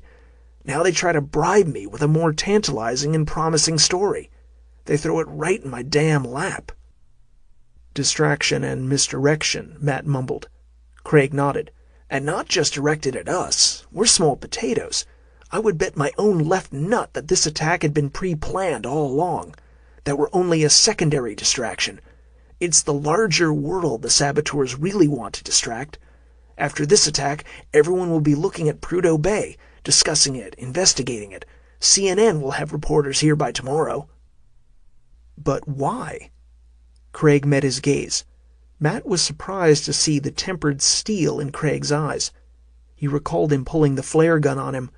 Even under stress, the reporter thought quickly. Despite his scared demeanor, there were hidden depths to this man. Matt's respect for the reporter continued to grow. "Why?" Craig parroted. "It's like I said, distraction and misdirection. Let the whole world look over here at the fireworks," he waggled his fingers in the air, "while the real damage is done out of sight." The reporter pointed to the north. "They don't want us to look over there." "The drift station," Matt said. Craig's voice dropped to a mumble. "Something's going to happen out there. Something no one wants the world to know about. Something that justifies setting fire to Prudo Bay." Matt now knew why Craig had been sent north by his editor. The reporter had tried to blame the assignment on a tryst with the editor's niece, a punishment for a transgression. But Matt didn't buy it. The man knew his business. He had a calculating mind and a keen sense of political maneuvering. "So what do we do now?" Matt asked. Craig's eyes flicked to him. "We fly to Kaktovik. What else can we do?" Matt crinkled his brow. "If you think I'm going out to that frigging drift station," Craig said with a snort, "you're nuts. I'm staying the hell away." "But if you're right, I've pretty much grown a liking for my skin. The bastard's fiery show may not have fooled me, but that doesn't mean I can't take a hint." "Then we tell someone." "Be my guest. No one will hear you above the sound bites for days. By the time you can get someone to listen, to go check, it'll all be over." "So we have no choice. Someone has to go out there." Craig shook his head. "Or someone could just hide in that little fishing village and wait for all this to blow over." Matt considered the persistence of their pursuers, the explosion of Prudo Bay. "Do you really think they'd leave us alone out there? If they're buying time to clean up their mess, that might include getting rid of us. They know our plane." Craig's determined expression sickened. "And we'd be sitting ducks in Kaktovik." Craig closed his eyes. "I hate Alaska. I really do." Matt sank back into his own seat. He looked at Jenny. She had heard it all. "Well?" he asked. Jenny glanced over her gauges. "I'll still need to refuel if we're going to travel so far." "Benny's place at Kaktovik. We can be there in an hour, and away in another." He nodded and stared north. Craig's words echoed in his head. Something's going to happen out there. Something no one wants the world to know about. But what the hell could it be? 11:02 p.m. USS Polar Sentinel. "We've been ordered to readiness, but not to deploy." Perry stood atop the periscope stand. His officers had gathered in the control room. Groans met his words. They were Navy men, career submariners. They had all heard of the attack on Prudo Bay 400 miles away. They were anxious to act. Word had reached them half an hour ago through the snail-paced ELF transmission, sound waves passing with mile-long amplitudes through the ocean waters, emitting one slow letter at a time. The real-time communication net of NavSat satellites, or UHF, were currently under electrical bombardment by a solar storm. His men had hoped to deploy to the Alaskan coast, to join in the investigation and help in the cleanup. Babysitting a bunch of scientists at such a time was intolerable. With a crisis on hand, practically in their own backyard, all had hoped for a call to action. The latest orders from ComSubPac had arrived 5 minutes ago. Perry shared his officer's disappointment. "Any word on the cause of the explosions?" Commander Bratt asked. His words were clipped with frustration. Perry shook his head. "Too early. Right now they're still trying to put out the fires." But among his own crew, varying theories were already being debated. Eco-terrorists bent on saving the Alaskan wilderness from further exploitation and drilling, Arabs with an interest in cutting off Alaska's oil production, Texans for the same reason. And the Chinese and Russians got their fair share of the blame too. More sober minds considered the possibility of a simple industrial accident, but that was not as entertaining. "So we simply sit on our frozen asses out here," Bratt said gruffly. Perry stood straighter. He would not let morale sour any further. "Commander, until we hear otherwise, we'll perform our duties as ordered." He hardened his voice. "We'll keep this boat at full readiness, but we won't neglect our current assignments. The Russian delegation is due to arrive in 3 days to retrieve the bodies of their countrymen. Would you rather we leave the scientists here alone to deal with the Russian admiral and his men?" "No, sir." Bratt stared down at his shoes. He was one of the few men aboard the Polar Sentinel who knew what lay hidden on level 4 of Ice Station Grenle. Their conversation was interrupted as the radio man of the watch pushed into the con. He held a clipboard in his hand. "Captain Perry, I have an urgent message from ComSubPac. Flash traffic, marked for your eyes only." He waved the lieutenant forward and retrieved the clipboard and top-secret log. "Flash traffic? Are we hooked back into NavSat?" The lieutenant nodded. "We were lucky to retrieve the broadcast intact. They must have been continuously broadcasting to slip through one of the breaks in the solar storm. The message is being repeated more slowly over VLF." Broadcasting on all channels. What could be so important? The radio man stepped back. "I was able to send out confirmation that the message was received." "Very good, Lieutenant." Perry turned his back on the curious faces of his officers and opened the clipboard. It was from Admiral Reynolds. As Perry read the message, an icy finger of dread traced his spine. Flash, flash, flash, flash, flash, flash. 384749Z APR. FM ComSubPac Pearl Harbor. HI//N475// To Polar Sentinel SSN-777 //BT // Ref ComSubPac OpOrd 37-6722A dated 08 April. Subject: guests arriving early. SCI/Top Secret Omega. Personal for CO. Remarks. 1. Polar satellite confirms Russian Akula II class submarine surfaced with antenna up at 1425 at coordinates Alpha 52.8 TAC 37.1. 2. Unit designated as Drakon, Russian flag submarine. Admiral Viktor Petkov aboard. 3. Russian guests may be arriving early. Intelligence remains scant on reason for the accelerated timetable. With recent events at Prudo, suspicions remain high across all boards. Sabotage confirmed. Suspects still unknown. 4. Polar Sentinel to remain at alert status and to patrol with maximum ears up. 5. Guests to be treated as friendly unless otherwise discerned.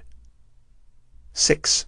Protection of United States interests both at Omega Drift Station and Ice Station Grenle remains priority mission for Polar Sentinel. 7. To support such interests, Delta Force teams have been organized and routed to the Arctic. Operational controller sent by LR has been spearheaded in advance to area. Information to follow. 8. Good luck and keep your tap shoes polished, Greg. 9. Admiral K. Reynolds sends. BT. NNNN. Perry shut the clipboard, closed his eyes, and ran the notes through his head. The Admiral had coded his own message into the encryption. LR was short for Langley Reconnaissance, which meant the Central Intelligence Agency was involved. So the Delta teams were being deployed under CIA leadership? Not a good thing.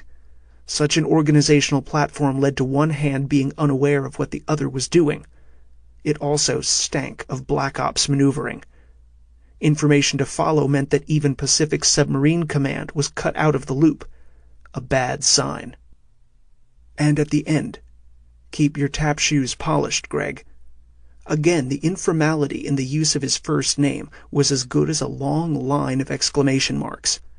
During one of the Navy's formal dinner parties, Admiral Reynolds had used that same phrase when the faction representing Comsublant, the Atlantic Submarine Command Staff, had arrived at the hall. The Pacific and Atlantic submarine teams were fiercely competitive with each other, leading to challenges, war games, and rivalries that stretched across careers. Keep your tap shoes polished was shorthand for get ready, because the shit's about to hit the fan. Perry turned to his XO. Commander, clear the boat of civilians, get them back to Omega, and rally the men still on shore leave. Yes, sir. Once the Sentinel is secured, ready her to dive on my command. The chief of the watch spoke up from his station. So we're heading to Prudo Bay? Perry searched the hopeful faces of his bridge crew.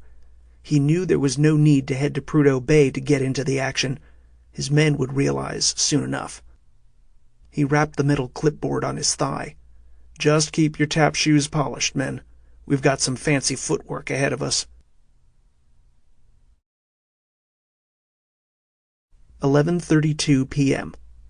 Kaktovik, Alaska. Jenny stalked around the parked Twin Otter, inspecting it with a flashlight. A scatter of bullet holes peppered one wing, but there was no structural damage. Nothing else needed immediate attention, and she could patch the holes with duct tape. She sipped from a coffee cup as she completed her circuit of the aircraft. They had landed at the darkened snow strip of the tiny Kaktovik airport half an hour ago. Matt and the others had gone inside the nearby hangar, where a makeshift diner had been built in one corner. She could see them through a grease-rimmed window, bent over mugs of coffee and talking to the young Inuit waitress. Only Bain remained at her side as she tended the refueling and checked her plane. The large wolf had made his own circuit of their parking space, lifting a leg here and there to yellow the snow. He now followed at her heels, tongue lolling, tail wagging. Ducking around the rear of the plane, she returned to Benny Hayden's side. The squat fellow leaned against the fuselage, a cigar clamped between his teeth, one hand resting on the fuel hose. Huskily built, he wore a Purolator cap tucked low over his sleepy eyes. "Should you be smoking out here?" Jenny asked. He shrugged and spoke around his stogie. "My wife won't let me smoke inside." Wearing half a grin, he nodded to the waitress. Benny had been with the sheriff's department, servicing the patrol fleet, until he saved enough to move out here with his wife and start his own repair shop. He also ran a sightseeing company out of the same hangar and flew folks in ultralights over the nearby Alaska National Wildlife Reserve. The small, nimble aircraft, really no more than a hang glider with lawnmower engine and propeller, were perfect for traversing the raw country by air, buzzing the caribou herds, or flying low over the tundra. At first it had been only the occasional tourist, but after the growing interest in Anwar for oil exploration, he now transported geologists, reporters, government officials, even senators. His single ultralight had quickly grown into a fleet of a dozen. Benny glanced to a gauge on the fuel hose. "Topped off," he said, and began to crank the hose and detach it. "Both tanks." "Thanks, Benny." "No problems, Jen." He tugged the hose free and began to drag it away. "So you gonna tell me about them bullet holes?" Jenny followed the mechanic back toward the hangar. "It's a long story without any real answers yet." Benny made a thoughtful noise at the back of his throat. "Sort of like you and Matt." He nodded toward the window. In the midnight gloom, the bright interior shone like a beacon. Jenny sighed and patted Bane as the wolf followed beside her. Benny glanced over to her, spooling the hose line. "You know he quit drinking." "Benny, I don't want to talk about it." He shrugged again and puffed out a large cloud of cigar smoke. "I'm just saying." "I know." The small door to the hangar banged open. Belinda, Benny's wife, stood in the doorway. "You two coming in out of the cold? I have eggs and caribou strip steaks frying." "In a second, hun." Bane didn't have such patience. With his nose in the air at the scent of frying meat, the dog sauntered toward the door, tail wagging furiously. Belinda let him pass with a pat on the head, then pointed at the glowing tip of Benny's cigar. "The dog's welcome, that isn't." "Yes, dear." He gave Jenny a look that said, "See what I have to put up with?"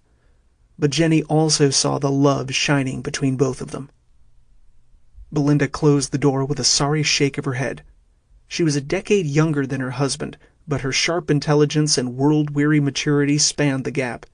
She was native to Kaktovik, her family going back generations, but she and her parents had moved to Fairbanks when she was a teenager.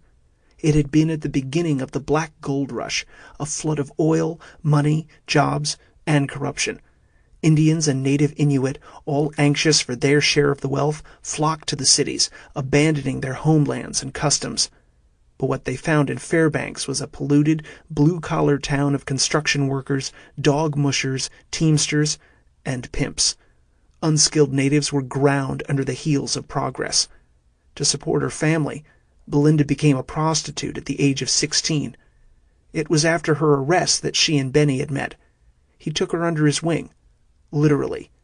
He showed her the skies above Fairbanks and another life. They eventually married and moved here with her parents. Benny straightened, drew one last drag on his cigar, then dropped and stubbed it into the snow.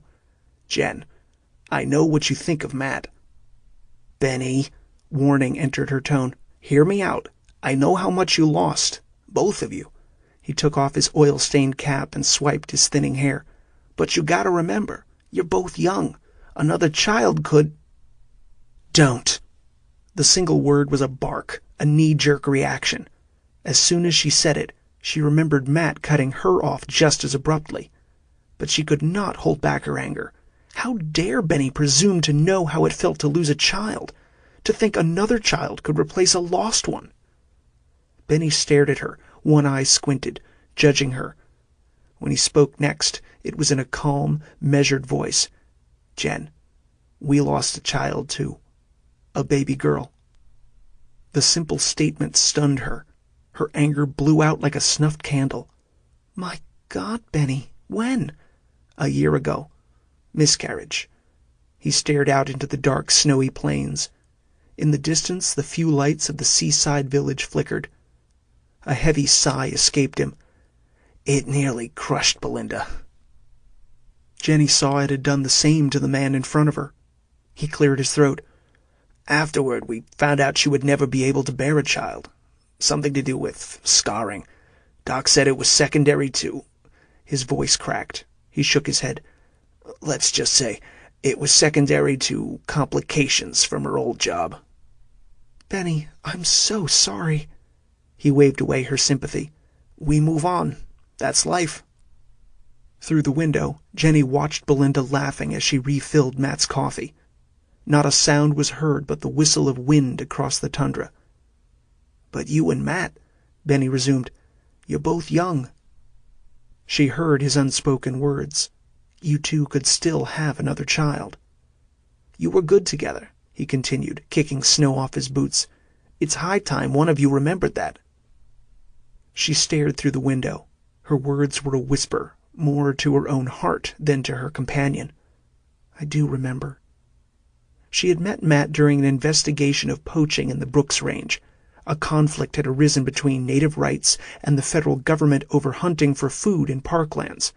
He had been there representing the state, but after learning of the subsistence level of existence of the local tribes, he became one of their most vocal advocates. Jenny had been impressed by his ability to look beyond the law and see the people involved, a rarity among government types. While working together to settle the matter and make new law, the two had grown closer. At first, they simply sought work-related reasons to get together. Then, after running out of fabricated excuses, they simply started dating. And within a year, they were married. It took a while for her family to accept a white man into their fold, but Matt's charm, easygoing nature, and dogged patience won them over. Even her father. Benny cleared his throat. Then it's not too late, Jen. She watched a moment longer, then turned from the window. Sometimes it is. Some things can't be forgiven. Benny met her gaze, standing in front of her. It was an accident, Jen. Somewhere in there, you know that. Her anger, never far from the surface, flared again. She clenched her fingers. He was drinking. But he wasn't drunk, was he? What the hell does that matter? Even a single drop of alcohol? She began to shake. He was supposed to be watching Tyler, not drinking. If he hadn't been... Benny cut her off. Jen, I know what you think of alcohol. Hell, I worked with you long enough in Fairbanks. I know what it's done to your people, to your father. His words were like a punch to the belly. You're crossing the line, Benny. Someone has to. I was there when your father was hauled in, goddammit. I know. Your mother died in a car accident because your father was drunk. She turned away, but she couldn't escape his words. She had been only 16 at the time. Epidemic alcoholism was the coined term. It was devastating the Inuit, a curse winding its way down the generations, killing and maiming along the way, through violence, suicides, drownings, spousal abuse, birth defects, and fetal alcohol syndrome. As a native sheriff, she had seen entire villages emptied from no other cause than alcohol, and her own family had not escaped. First her mother, then her son. Your father spent a year in jail, Benny continued. He went to AA. He's been on the wagon and found peace by returning to the old ways. It doesn't matter. I can't forgive him. Who? His voice sharpened. Matt or your father? Jenny swung around, fists clenched, ready to swing at him. Benny kept his position before the door. Whether Matt had been stone-cold sober or not, Tyler would still be dead. The bluntness of his words tore at the thick scarring that had formed in her own body. It wasn't just around her heart, but strung in tight cords through her belly, in her neck, down her legs. The scarring was all that allowed her to survive. It was what the body did when it couldn't heal completely. It scarred. Tears arose from the pain. Benny stepped forward and pulled her into his arms. She sagged in his grip. She wanted to dismiss Benny's words, to lash out, but in her heart, she knew better. Had she ever forgiven her father? How much of that anger had become a part of who she was? She had entered law enforcement in an attempt to find some order in the tragedies and vagaries of life, finding solace in rules, regulations, and procedures, where punishment was meted out in blocks of time, 1, 5, or 10 years, where time could be served and sins forgiven. But matters of the heart were not so easily quantified. It's not too late, Benny repeated in her ear. She mumbled her answer to his chest, repeating her earlier words. Sometimes it is. And in her heart, she knew this to be true. Whatever she and Matt had once shared was shattered beyond repair. The door swung open again, bringing with it the warmth of the diner, the smells of frying oil, and a bit of bright laughter. Matt stood at the threshold. You two really should get a room. Jenny pulled out of the embrace and ran a hand through her hair. She hoped the tears were gone from her cheeks. The plane's all refueled. We can head out as soon as we're done eating. And where again were you all going? Benny asked, clearing his throat. Matt scowled at him. For everyone's sake, they had decided it best to keep their destination a secret. Good try, Benny. The man shrugged. Okay, can't blame a guy for trying. Actually, I can, Matt said, swinging around. Hey, Belinda, did you know your husband was making out with my ex-wife on the porch? Tell Jenny she can keep him. Matt turned back and gave them a thumbs up. You two kids are in the clear. He closed the door on them. Have fun. Standing in the dark, Jenny shook her head. "And you want me to make up with him?" Benny shrugged again. "I'm just a mechanic. What the hell do I know?" 11:56 p.m. Aboard the Drakon. Admiral Victor Petkov watched through the video monitors in the control station. The solid plain of ice spread in a black blanket overhead, lit from below by the Drakon's exterior lights. The 4 thermal-suited divers had spent the last half hour securing a titanium sphere in place. The procedure involved screwing meter-long anchoring bolts into the underside of the ice cap, then positioning the device's clamps to the bolts so the titanium sphere hung below the ice. It was the last of 5 identical devices. Each titanium sphere was positioned 100 kilometers from the ice island, encircling the lost Russian ice station, marking the points of a star. The sites of insertion were pinpointed to exact coordinates. All that remained was to establish the master trigger. It had to be positioned in the exact center of the star. Victor gazed past the divers to the dark waters beyond. He pictured the huge ice island and the station inside it.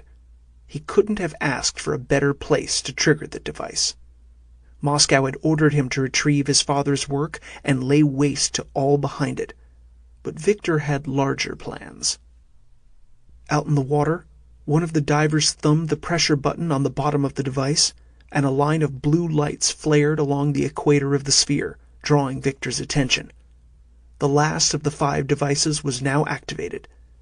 In the soft blue glow, the Cyrillic lettering could be seen clearly across the sphere's surface, marking the initials for the Arctic and Antarctic Research Institute. "And these are just scientific sensors?" Captain Mikovsky asked, standing at the Admiral's side. The doubt was plain in his voice. Victor answered softly. "The latest in bathymetry technology, designed to measure sea level changes, currents, salinity, and ice densities."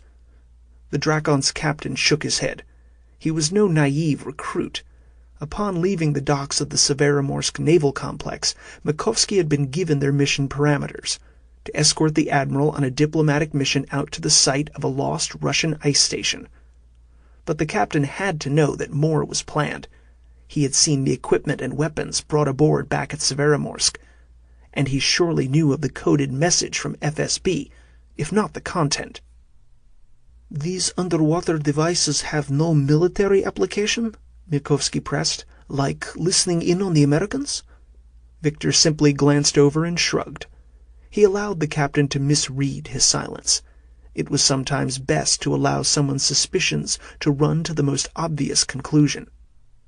"Ah," Mikovsky nodded, eyeing the sphere with more respect, believing he understood the intrigues here. Victor turned his own attention back to the monitors. Over the years, the young captain might learn that there were deeper levels to the games played by those in power. A decade ago, Victor had employed a hand-picked team of scientists from AARI and began a covert project out of Severomorsk Naval Complex. Such a venture was not unique. Many polar research projects were run out of Severomorsk. But what was unusual about this particular project, titled Shockwave, was that it was under the direct supervision of then-Captain Victor Petkov.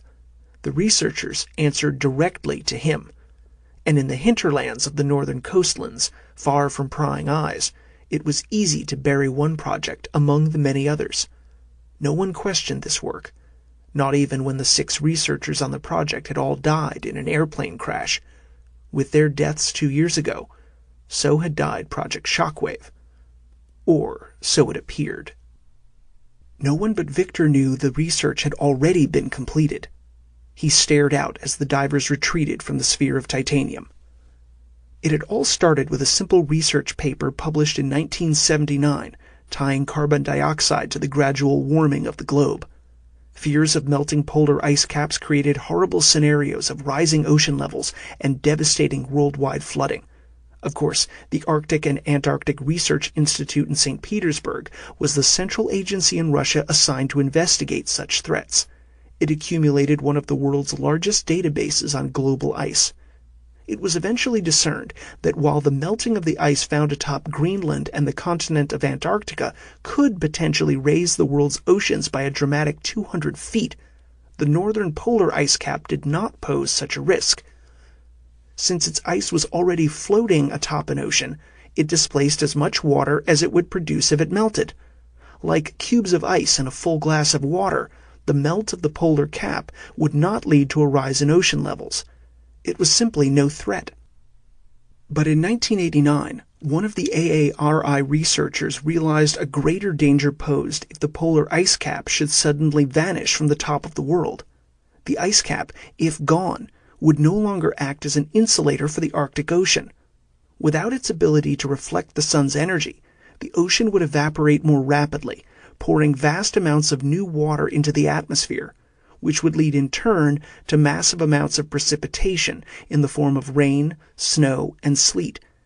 The AARI report concluded that such a change in world climate would wreak havoc on weather systems and ocean currents, resulting in flooding, agricultural destruction, ecosystem disintegration, and worldwide environmental collapse. It would devastate countries and world economies. The hard truth of this prediction was seen in 1997 when a simple shift in currents in the Pacific Ocean, known as El Niño, occurred. According to UN agencies, the cost to the world was over $90 billion and led to the death of over 50,000 people. And this was a single shift in currents over the course of 1 year. The loss of the northern polar ice cap would stretch over decades and reverberate over all oceans, not just the Pacific. It would be a disaster unlike any seen during mankind's history.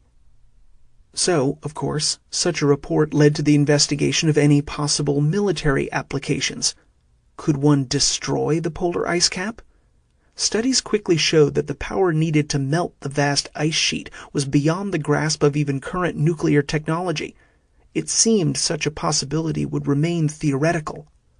But one of the scientists at AARI had come up with an intriguing theory. One didn't need to melt the cap, only to destabilize it. If the cap were partially melted and the rest of the solid ice sheet shattered, a single Arctic summer could do the rest.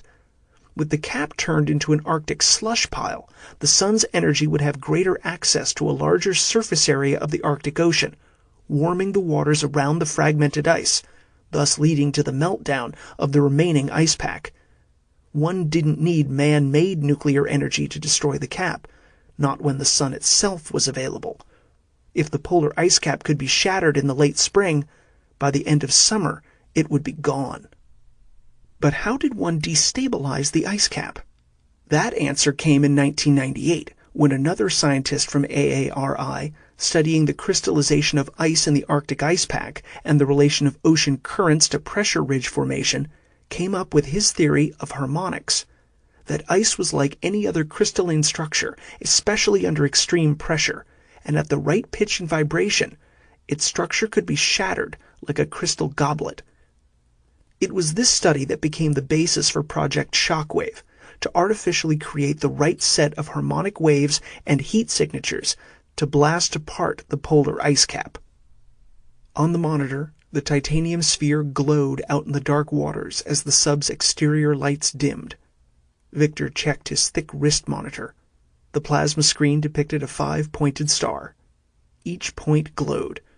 In the center, the master trigger awaited deployment. It wouldn't be long. Victor stared at the glowing points on the wrist monitor. The dead scientists had named this configuration the Polaris array, after the Polarnaya Zvezda, the North Star. But the nuclear-powered master trigger went by a more technical designation, a subsonic disruptor engine. When it was activated, its effect was twofold. First, it would act as a conventional weapon, blasting a crater a mile wide. But next, rather than sending out an EM pulse like a regular nuclear weapon, this engine would transmit a harmonic wave through the ice. The wave front would strike the 5 spheres simultaneously and trigger them to explode, propagating and amplifying the harmonics in all directions with enough energy and force to shatter the entire polar ice cap. Victor cleaned a smudge off the screen of the monitor. Tucked away in the corner of the screen was a small red heart that flashed in sync with his pulse. Soon. For now, he would spend the rest of the night running diagnostics on the project, making sure all was in order. He had waited 60 years. He could wait another day. In fact, after the completion of Project Shockwave, he had held off implementing his plan for 2 years. He had found a certain peace of mind in simply having Polaris at his command. Now he believed it had been fate that held his hand. Ice Station Grenle had been rediscovered, the very tomb of his father. Surely this was a sign. He would retrieve his father's body, collect the prize buried within the heart of the station, and then detonate Polaris, changing the world forever. Victor stared as the exterior lights of the Drakon were extinguished.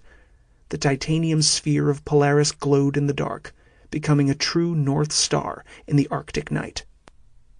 There was a reason he had started Project Shockwave a decade ago, picked this particular project to exact his retribution. It was in the final words of the 1989 report, a cautionary warning. The scientist had predicted another danger posed by the destruction of the polar ice cap, more than just the short-term effect of flooding and climactic upheaval. There was another more ominous, long-term threat. As the Arctic Ocean evaporated, its waters would pour over land masses in the form of precipitation, in the northern lands as snow and sleet. As the years marched on, this snow and sleet would turn into ice, building into huge glaciers, expanding those already present and forming new ones. Over the succeeding years, glaciers would spread and pile in vast sheets, driving south across all the northern lands. After 50,000 years, a new ice age would begin. Victor appreciated the symmetry as he stared at the glow of Polaris in the midnight waters of the Arctic. His father had died, frozen in ice. Now, so would the world. Icebound. April 9, 5:43 a.m. Airborne over the polar ice cap. From the Twin Otter's co-pilot seat, Matt watched the sun climb over the top of the world. Light glanced achingly over the curve of ice, searing the back of his eyeballs. Jenny wore aviator sunglasses, but Matt simply stared at the beauty of dawn in the polar region. At this latitude, there were only another 10 or so sunrises. Then the cold orb would stay in the sky for 4 solid months. So, up here, one learned to appreciate each sunrise and sunset. This particular morning was spectacular. A steady southeasterly headwind had managed to shear away the ubiquitous fogs and mists that usually clung to the cap. Below, and in all directions, lay a pristine world of crenellated white ice, jagged crystalline peaks, and sky-blue melt ponds. From the horizon, sunlight streamed in a rosy tide, stretching toward their flight path. Hues of orange and crimson rippled across the blue skies. "A storm's coming," a gruff voice said behind him. Jenny's father had awakened with a yawn. Matt turned. "Why do you say that, John?" Before he could answer, Craig made a small sound of complaint from where he lolled sleepily in his seat. Clearly, the reporter had no interest in the meteorological assessment of the elder Inuit. From behind Craig, Bain lifted his muzzled face and stretched with a jaw-breaking yawn. The wolf seemed as bothered as the reporter at being awakened. Ignoring them both, John leaned forward and pointed toward the northern skies. Twilight still clung to that section of the world. Near the horizon, it looked like smoke was billowing up. It swirled and churned. "Ice fog," the Inuit said. "Temperature's dropping even though the sun is rising." Matt agreed. Weather patterns shifting. Storms up here were seldom mild. It was either clear and calm, like now, or a damnable blizzard. And while snowfall was seldom significant at these latitudes, the winds were dangerous, stirring up squalls of ice and surface snow that achieved blinding whiteout conditions. He swung to Jenny. "Can we make the drift station before it hits?" "Should." It was the first word she had spoken since leaving Kaktovik. Something had upset her over at Benny's place, but she had refused to talk about it. She had eaten her meal as methodically as a backhoe chewing through a stubborn hillside. Afterward, she had disappeared into the hangar's office for a short catnap. No more than half an hour. But when she returned from the back room, her eyes were red. It didn't look like she had slept at all. Her father glanced to Matt, catching his eyes for a moment, almost studying him. When Jenny and Matt had been married, he and his father-in-law had grown as close as brothers. They had camped, hunted, and fished regularly. But like Jenny, after the loss of his only grandson, the man had hardened toward him. Yet at the time of Tyler's death, Matt had sensed no blame from the elderly Inuit. John, more than anyone, knew the severity of life in the Alaskan backcountry, the risk of sudden death. While growing up, he had been raised in a small seaside village along Kotzebue Sound near the Bering Strait. His full Inuit name was Junaquat, shortened to John after he moved inland. His own seaside village had succumbed to starvation during the freeze of '75, vanishing in a single winter. He had lost all his relatives, and such a fate was not uncommon. Resources in the frozen north were always scarce. Survival balanced on a razor's edge. Though John did not blame Matt for Tyler's drowning, he did harbor resentment for the ugly period that followed. Matt had not been kind to his daughter. He had been hollowed out by guilt and grief. To survive, he had gone deeper into the bottle, shutting her out, unable to face the blame in her eyes, the accusations. They had said things during that time that could never be unspoken. Finally, it had grown to be too much. Broken, beaten, unhealed, they had splintered, falling apart. John placed a hand on Matt's shoulder now. His fingers squeezed ever so softly. In that gesture, Matt found a level of peace and acceptance. It was not only death that the Inuit people learned to survive, but grief also. John patted his shoulder and sat back. Matt stared, unblinking, at the icy glare of morning, more unsure of his heart than he had been in years. It was an uncomfortable feeling, as if something heavy had shifted loose inside him, disturbing his center of balance. Jenny spoke, checking her heading and speed with a finger. "We should be at the coordinates Craig gave in another half hour." Matt kept his gaze fixed forward. "Should we radio the base in advance? Let them know we're coming?" She shook her head.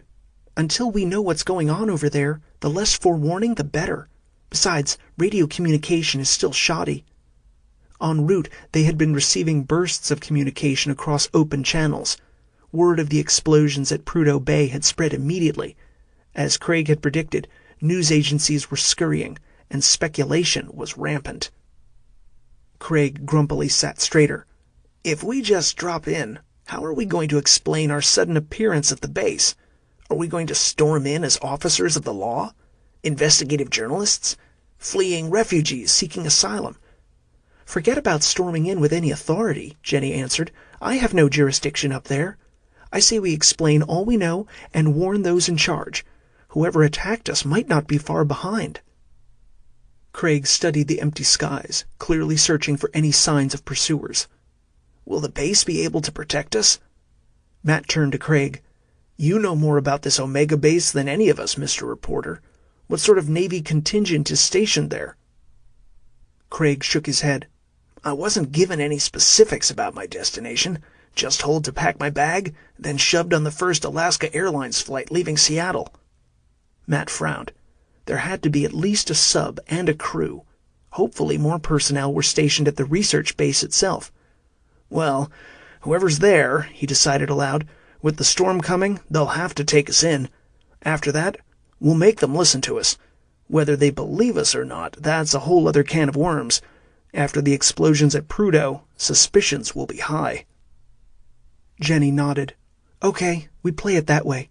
At least until we get a better handle on the situation." John spoke up from where he was peering out the side window. "I see something off to the north a couple degrees. Red buildings." Jenny adjusted course. "Is it the drift station?" Craig asked. "I'm not sure," Jenny said. "Those structures are about 6 miles from the coordinates you gave me." "That's the data my editor gave me." "It's the currents," Matt said. "They don't call it a drift station for nothing. I'm surprised the station is even that close to the coordinates. Craig's information has to be almost a week old by now. Jenny buzzed toward the spread of red buildings. As they approached, details emerged. There was a wide Polinia lake a short distance from the base. Steel bollards had been drilled into the ice surrounding the open water. Submarine docking bollards, Matt realized, though presently the lake was empty. Beyond the Polinia, he counted 15 red buildings. He recognized them as Jamesway huts from his military days, the cold-weather version of the old Quonset huts. In the middle of the small village, an American flag fluttered atop a tall pole. "At least it's a U.S. base," Craig mumbled as Jenny banked over the site. "This has to be the place," Matt muttered. A few vehicles were lined up on one side. Clear tracks led from the Polinia to the cluster of Jamesway huts. But another track led straight out from the base, well trundled and beaten. Where did it lead? Before he could get a good look, Jenny circled around and prepared to land. Below, a few figures appeared from some of the buildings. All wore parkas and stared skyward. The plane's engine must have been heard. Visitors were surely rare out here in the remote ZCI zone of the polar ice cap. Matt was relieved to see that the gawkers wore parkas of vibrant colors, greens, blues, yellows, and reds. Such colors were meant to be seen, to help find a mate lost in a storm. Thankfully, there was not a single white parka among them. Jenny set the plane's skis and dropped the flaps. She began a smooth descent to the tabletop ice field just north of the base. "Everyone buckle in," she warned. The Twin Otter fell toward the ice. Matt gripped his seat arms. The plane swooped down, leveled off sharply, then skidded over the ice. The vibration of the skis over the slightly uneven surface rattled every bolt in the plane and the metal fillings in Matt's back molars. But once she had touched down, Jenny quickly cut power and raised the flaps to brake. The plane slowed, and the vibration died down to a gentle bumping. Craig let out a sigh of relief. "Welcome to the middle of the Arctic Ocean," Jenny said, and angled the plane around. She taxied back toward the base, now a short distance away. "The Arctic Ocean," Craig echoed, eyeing out the windows suspiciously. Matt could relate to his misgivings. Since 3 years ago, he distrusted ice. Though the footing under you might look solid, it wasn't. It was never a constant. It was an illusion of solidness, a false sense of security that betrayed when one least expected. You just had to turn your back for a second. A moment's distraction. Matt continued to grip his chair arms as if he were still falling from the skies. He stared out at the world of ice around him. Here was his personal hell. Not fiery flames, but endless ice. "It looks like we've stirred up a welcoming party," Jenny said as she cut her engines and the twin props slowly rotated down. Matt swung his attention back to the base. A group of 6 snowmobiles rumbled out toward them. They were manned by men in matching blue parkas. He spotted the Navy insignia. Base security. One of the men stood up in his snowmobile and lifted a bullhorn in his hand. "Vacate the aircraft now! Keep your hands empty and in plain sight. Any attempt to leave or any hostile action will be met with deadly force." Matt sighed. The welcome wagon sure has gone to hell these days. 6:34 a.m. Ice Station Grenle. Amanda stared at the chaos, amazed at the amount of work that had been done in a single night. Not that day or night really had much meaning in the station, especially in the dark ice tunnels of the crawl space. In the detached isolation of her silent world, she watched the drama play out. "Careful with that!" Dr. Henry Ogden barked across the frozen lake. Even from here, Amanda could read his lips and exaggerated expression. Under his supervision, a pair of graduate students struggled to raise a light pole. It was the 4th to illuminate the cliff face. Nearby, the generator, which was running the lights and other assorted equipment, trembled in bad humor atop its rubber footpads. Power cords and conduits snaked across the ice lake's surface. Small red flags marked off sites on the lake. The rocky cliff face itself was no less assaulted. Steel ladders leaned against it, More flags checkered its surface. Sights of specimens, Amanda imagined. She stared at the sections of the lake cordoned off with string and flags. She knew what specimens lay frozen under those spots. The Grendles, as they had come to be called. News of the discovery had spread quickly. While Amanda was sure Dr. Ogden had not divulged the information himself, such a secret could not be kept long among a group of isolated scientists. Someone had clearly talked. All around the huge cavern, research students and senior members of the biology staff labored together. But Amanda also spotted several scientists from other disciplines, including her dear friend Dr. Oscar Willig. The Swedish oceanographer was the elder statesman of the entire Omega group. His accomplishments and credentials were numerous and well known, including the Nobel Prize in 1972. His unruly gray hair was equally as distinguishable, making him easy to spot. She crossed toward him, stepping around the piles of sample bottles and boxes. At least someone had sanded the floor and strewn a few rubber mats over some of the busier work areas. Dr. Willig knelt on one of these mats, staring down into the ice. He glanced up to her as she walked up. "Amanda," he grinned and sat back on his heels. "Come to see the mascot of the station, have you?" She returned his smile. "I caught the creature feature last night." He climbed to his feet with an ease that belied his age. He was a wiry, fit 70-year-old. "It's a tremendous discovery." "The legendary Grenle itself." "Ambulocetus natans," Dr. Willig corrected, "or, if you are to believe our notable colleague from Harvard, Ambulocetus natans arctos." She shook her head. Arctic subspecies. It seemed Dr. Ogden was not wasting time staking his claim. "So what do you think about his assertions?" "Intriguing theory. Polar adaptation of the prehistoric species. But Henry has a long way to go between theory and proof." She nodded. "Well, he has enough specimens to work with." "Yes, indeed. He should be able to thaw—" Dr. Willig started and peered over a shoulder. Amanda followed his gaze. He had heard something. It didn't take long to spot the commotion that drew his attention and interrupted their conversation.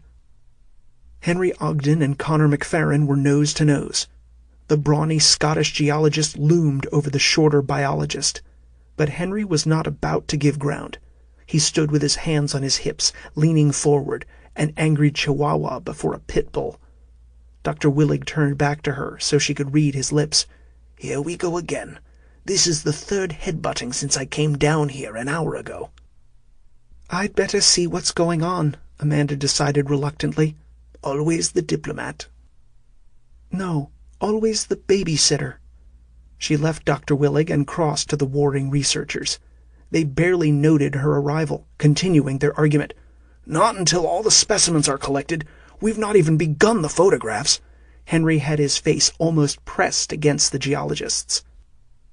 "You can't hog all the friggin' research time down here. That cliff is volcanic basalt with pure carboniferous intrusions. All I need to do is core a few samples." "How few?" "No more than 20. The biologist's face darkened. "Are you mad? You'll tear the whole thing down. Ruin who knows how much sensitive data." Amanda barely followed their discourse, missing much as she read their lips, but she gained as much information from the gestures and body postures. A fistfight was about to break out. She could smell the territorial bloom of testosterone. "Boys," she said calmly. They glanced to her crossed arms, to her stern expression. Each took a step back. "What's this all about?" she asked slowly. Connor McFerrin answered first. His lips were harder to read because of his thick black beard. "We've been patient with the biology team, but we have just as much right to sample this discovery. An inclusion of this magnitude," he waved to the cliff face, "is not the sole ownership of Dr. Ogden." Henry stated his case. "We've only had the one night to prep the site. Our collection is more delicate than the bulldozing techniques of the geologists. It's a simple case of priority. My sampling won't harm his specimens, but his sampling could irreparably damage mine." "That's not true." Though Amanda could not hear Connor's voice rise, she caught it from the color of his cheeks and the way his chest puffed. A couple cores in areas free of your damn molds and lichens won't harm anything. The dust, the noise, it could ruin everything." Henry turned his full attention to Amanda. "I thought we had decided all this last night." She finally nodded. "Connor, Henry's right. This cliff face has been here for 50,000 years. I think it could last another couple of days for the biology team to collect their samples." "I need at least 10 days," Henry cut in.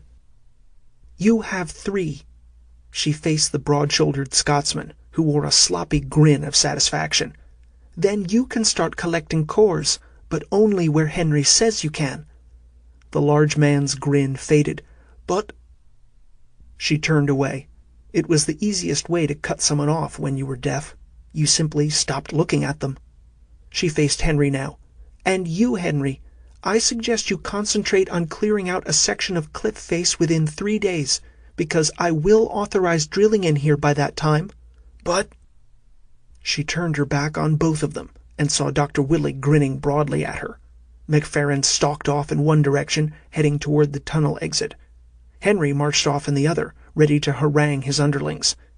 That bit of détente should buy her at least 24 hours of strained peace between the biologists and geologists. Dr. Willig crossed to her. "For a moment, I thought you were going to spank them." "They'd have enjoyed it too much." "Come," the elderly Swede motioned. "You should see what Dr. Ogden is really protecting." He took her hand, like a father might a daughter. He led her toward a familiar cleft in the volcanic rock face.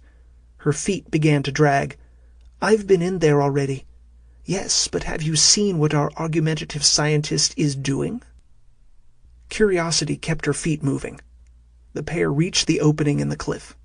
This morning, Amanda had changed out of her thermal sailing suit and simply wore jeans, boots, wool sweater, and a borrowed Gore-Tex parka for her journey into the icy crawl space. As they reached the tunnel entrance, she finally noted how warm it was. A steady flow of humid air rolled from the mouth of the cleft. Dr. Willig led the way, still holding her hand. "It is really quite amazing." "What is?" The warmth distracted her, as did the slightly rank odor carried on the damp flow of air. Water sluiced in small trickles over the rock under her boots. It dripped from the ceiling, too. Within 6 steps they reached the cave beyond the cleft. Like the greater cavern outside, this space had been invaded by modern technology. A second generator vibrated in a corner. Space heaters lined both walls, facing inward. 2 light poles blazed in the center, illuminating the space in too great detail. Yesterday evening, with only the single flashlight, the chamber had been spooky and lost in time. But now, under the glare of the halogen spots, the place had a clinical aspect.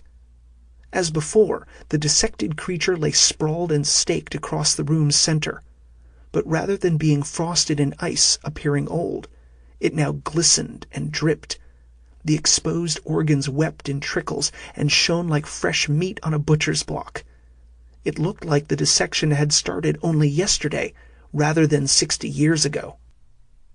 Beyond the carcass, through the sheen and flow of meltwater over their surfaces, the 6 large blocks of ice had become clear crystal. At the heart of each block lay a curled pale beast, nose tucked in the center, long sinuous body wrapped around the head, then its thick tail around again. "Does their sleeping shape remind you of anything?" Dr. Willig asked. Amanda searched her nightmares and found no answers. She shook her head. "Maybe it's because of my Nordic heritage. It reminds me of some of the old Norse carvings of dragons. The great worms curled in on themselves, noses touching tails, a symbol of the eternal circle." Amanda ran along the logic track of her friend. "You think some Vikings might have found these frozen beasts before? These Grendels?" He shrugged. "They were the first polar explorers, crossing the North Atlantic to Iceland and glacier-shrouded Greenland. If there's a clutch of these creatures here, who's to say there are not others scattered throughout the frozen Northlands?" "I suppose that's possible." "Just an idle thought." He stared over at the melting blocks.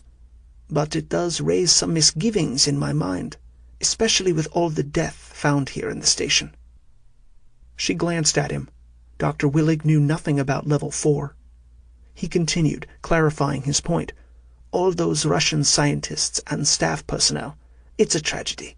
It makes you wonder what happened 60 years ago, why the station was lost." Amanda sighed. She remembered her first cold steps into the tomb. All the bodies, some skeletal as if starved, some clear suicides, others had met more violent ends.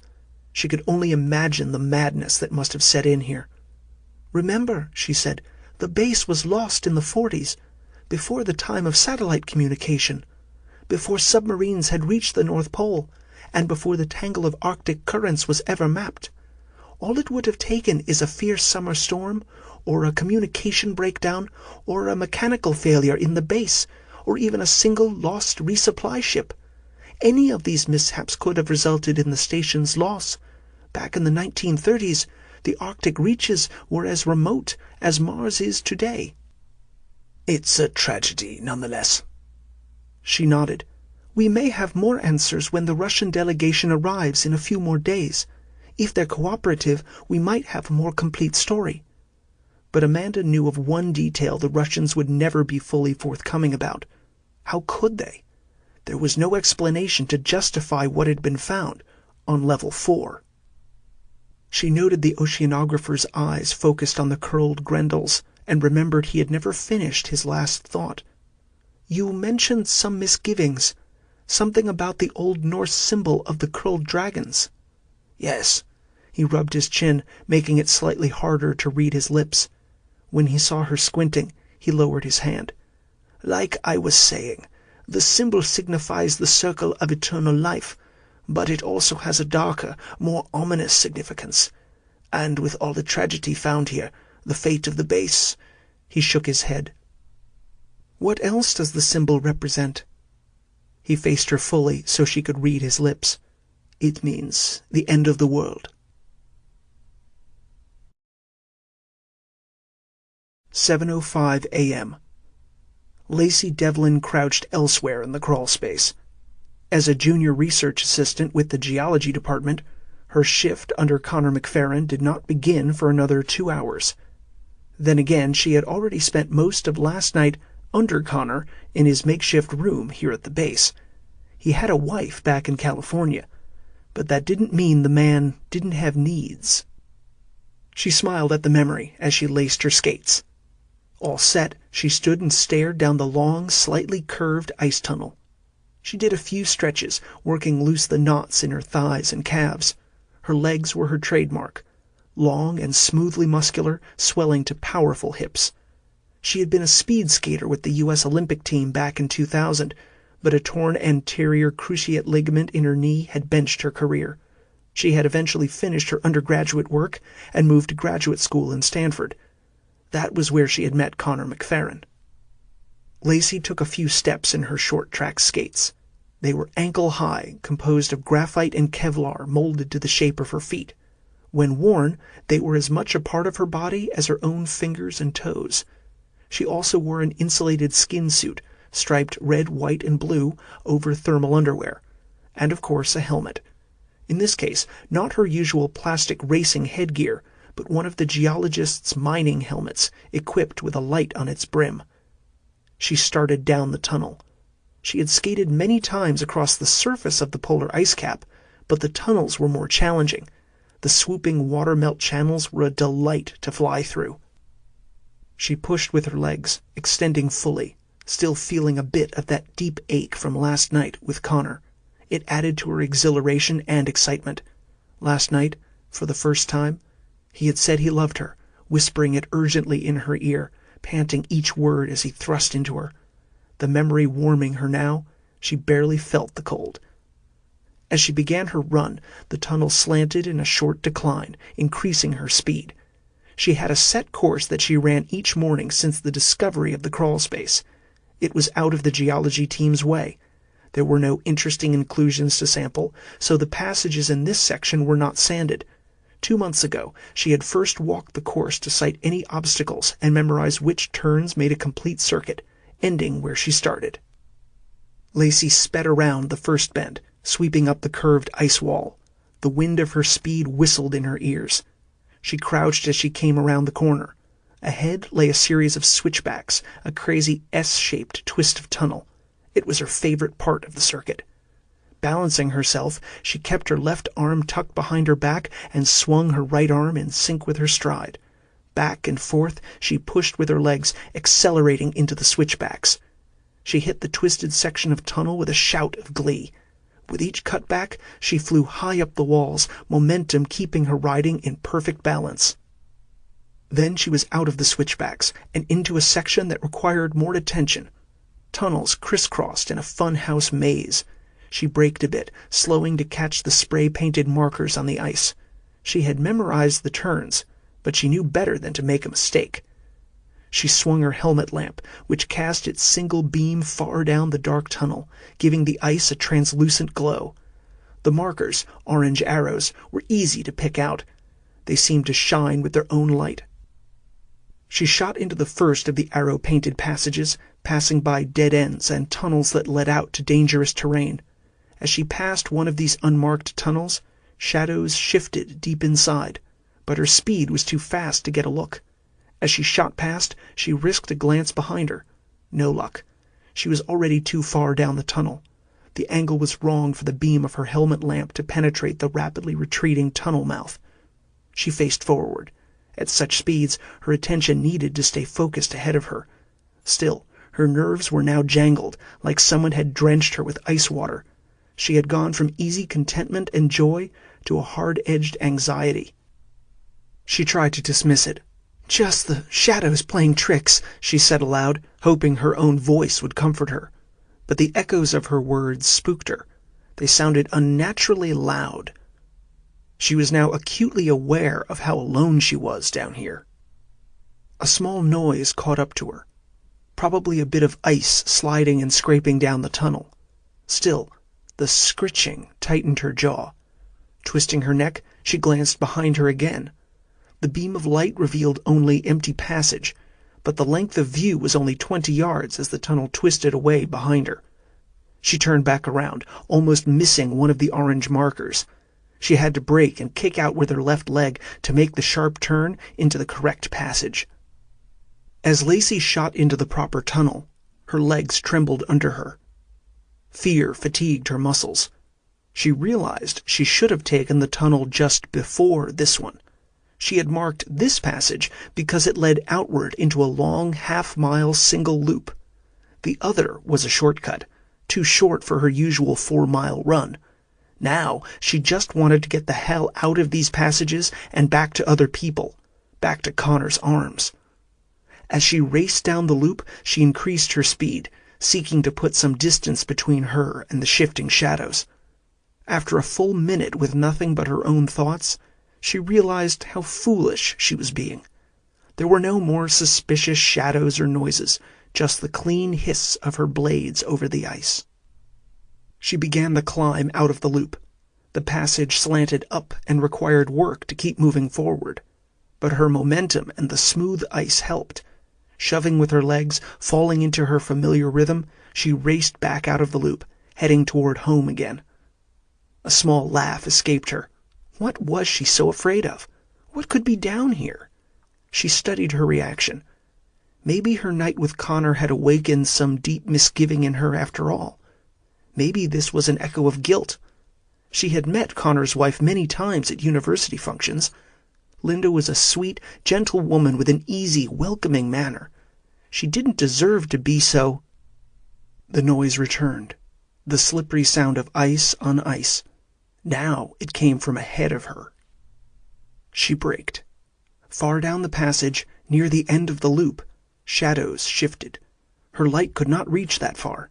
She slowed, but didn't stop. She wasn't sure. She wanted to see if there was truly anything to fear. Her light bled ahead as she advanced. "Hello!" Lacey called out.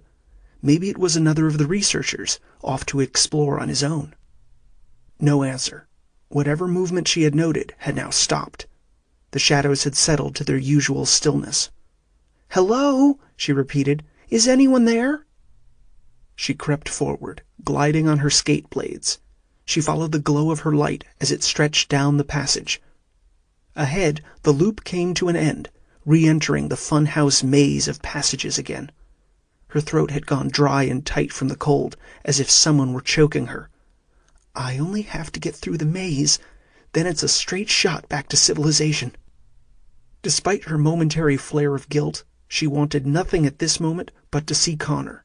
Just the thought of the towering man with his strong hands and broad shoulders quickened her legs. Once she was back in his embrace, she would be safe. She climbed out of the loop and into the maze. Nothing was here. Just tricks, she whispered to her own heart. Just ice, light, and shadow. She followed the orange markers like beacons in the night, twisting one way, then another. Then, from far down in the dark well, her light reflected back at her. 2 red spots glowed. Lacey knew what she was seeing. Eyes, unblinking, large, dead of emotion. She braked to a stop, kicking up ice. Fear shook through her. She felt her bladder give way a little, the trickle hot in her skin suit. She backed a single step, then another. Legs trembled. She wanted to turn and run, but she feared turning her back on those eyes. She continued her halting retreat. Then, in a blink, the eyes vanished. Whether because her light had pulled back or the presence was gone, she didn't know. Free from their paralyzing stare, she twisted around and fled on her blades. She raced, fueled by terror. Her arms flailed, her legs kicked, digging out chunks of ice in her panic. She fled blindly into the maze of passages. Her markers were all designed for a counterclockwise circuit, orange arrows pointing the safe way. Now, as she ran backward through her course, the markers were meaningless. They all pointed back toward the creature behind her. In a matter of moments, she was lost. She raced down a narrow passage, one she had never been in before, more a crack in the ice than a true tunnel. Her breathing choked into ragged gasps.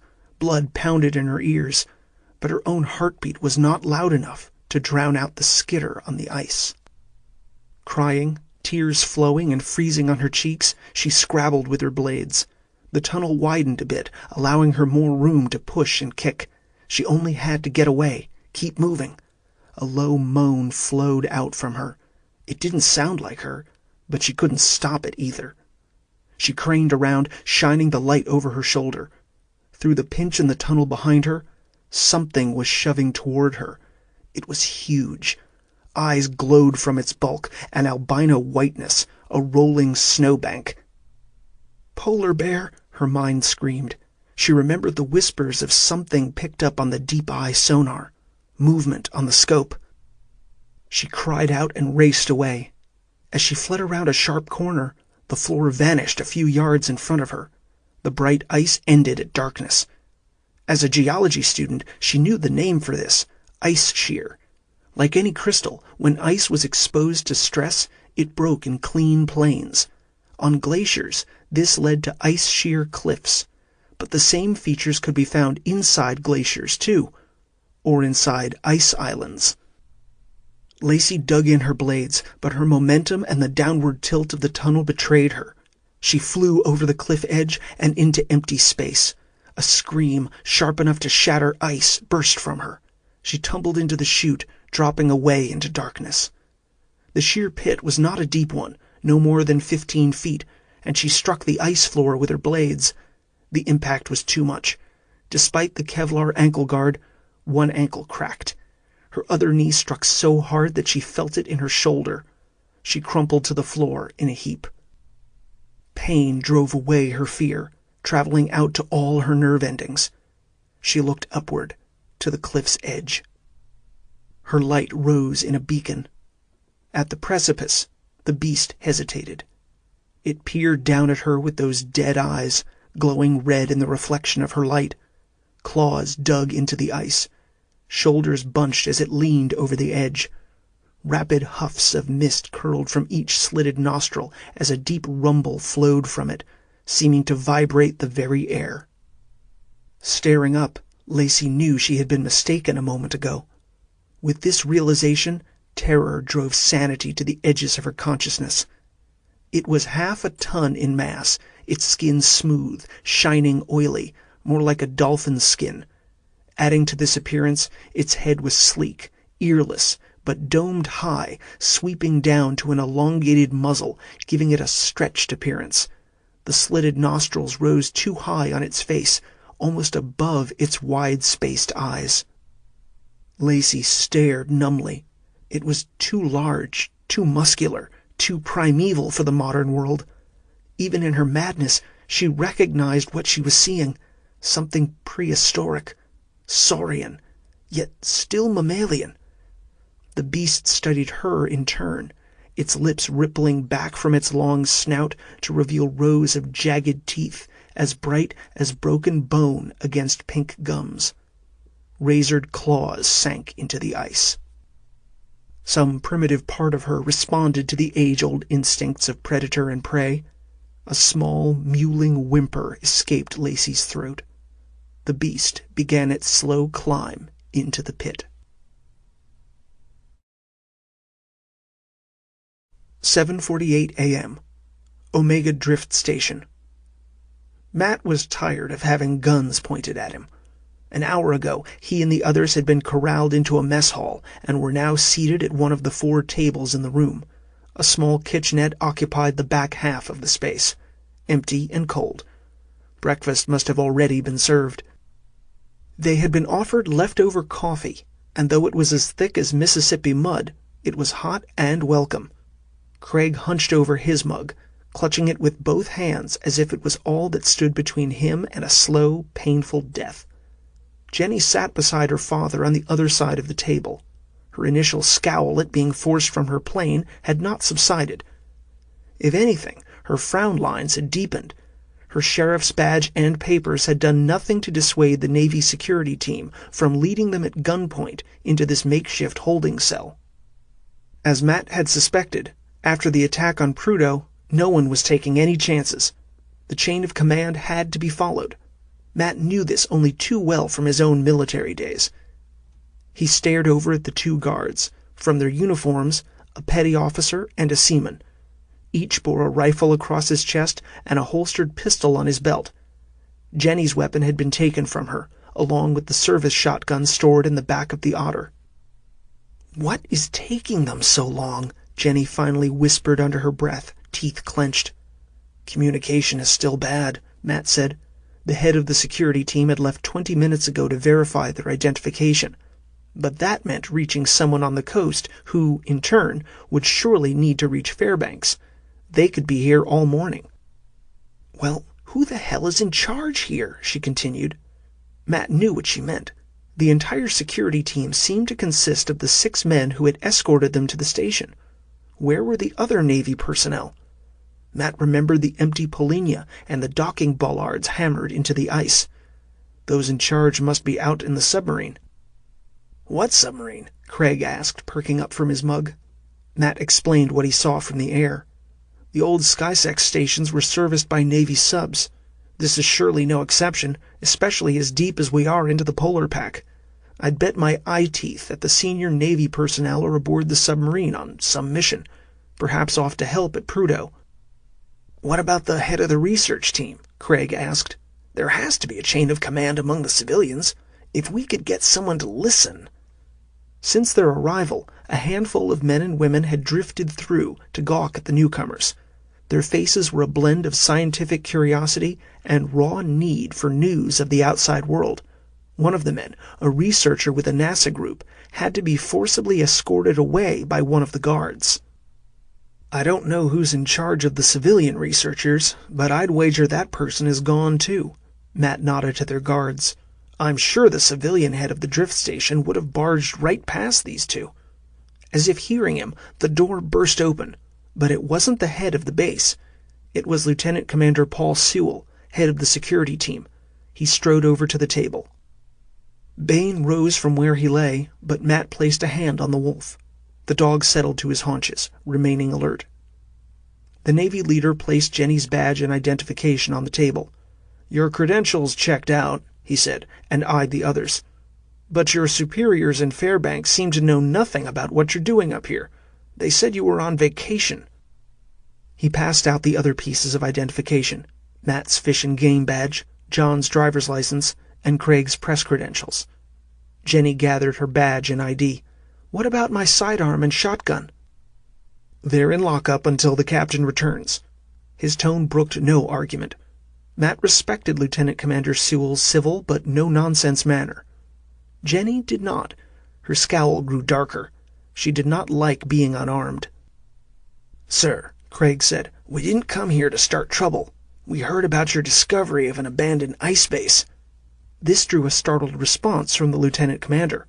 "The Russian base?" Matt practically spit out his coffee. "Russian?" Jenny's eyes widened in surprise. John settled his own mug of coffee very slowly to the table. Only Craig kept his face still and unresponsive. He didn't miss a beat as he continued. "Yes, exactly. I was sent by my paper to report on the discovery. These folks agreed to escort me after I ran into some, problems in Alaska."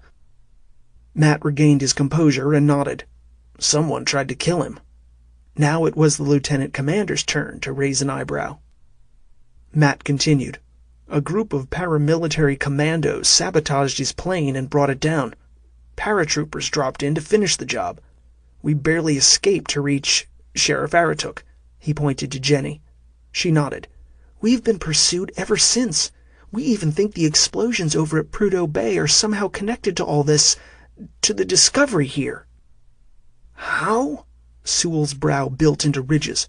"Wait, who even told you about the Russian ice station?" "My sources are confidential," Craig said, facing the stern lieutenant commander. "I'll only speak further to someone with authority here, someone who can act." A frown that matched Jenny's formed on the Navy man's face. As head of security, he was clearly suspicious of the newcomers. Matt noted Craig eyeing the man too, trying to read him. "Before anything can be decided, I'll need to consult with Captain Perry when he returns," Sewell finally said. Passing the buck up the command chain, Matt thought. "And when is he due back?" Craig asked. Sewell just stared at him and didn't answer. "Then who's in charge of the station in the meantime?" Jenny asked. "Where's the head of the research team? Someone we can talk to." The lieutenant commander sighed, clearly straining to straddle the line between civility and authority. "That would be Dr. Amanda Reynolds. She's out for the moment." "Then what about us?" Jenny demanded. "You can't hold us here." "I'm afraid I can, ma'am." He turned from the table and left. The guards remained at the door.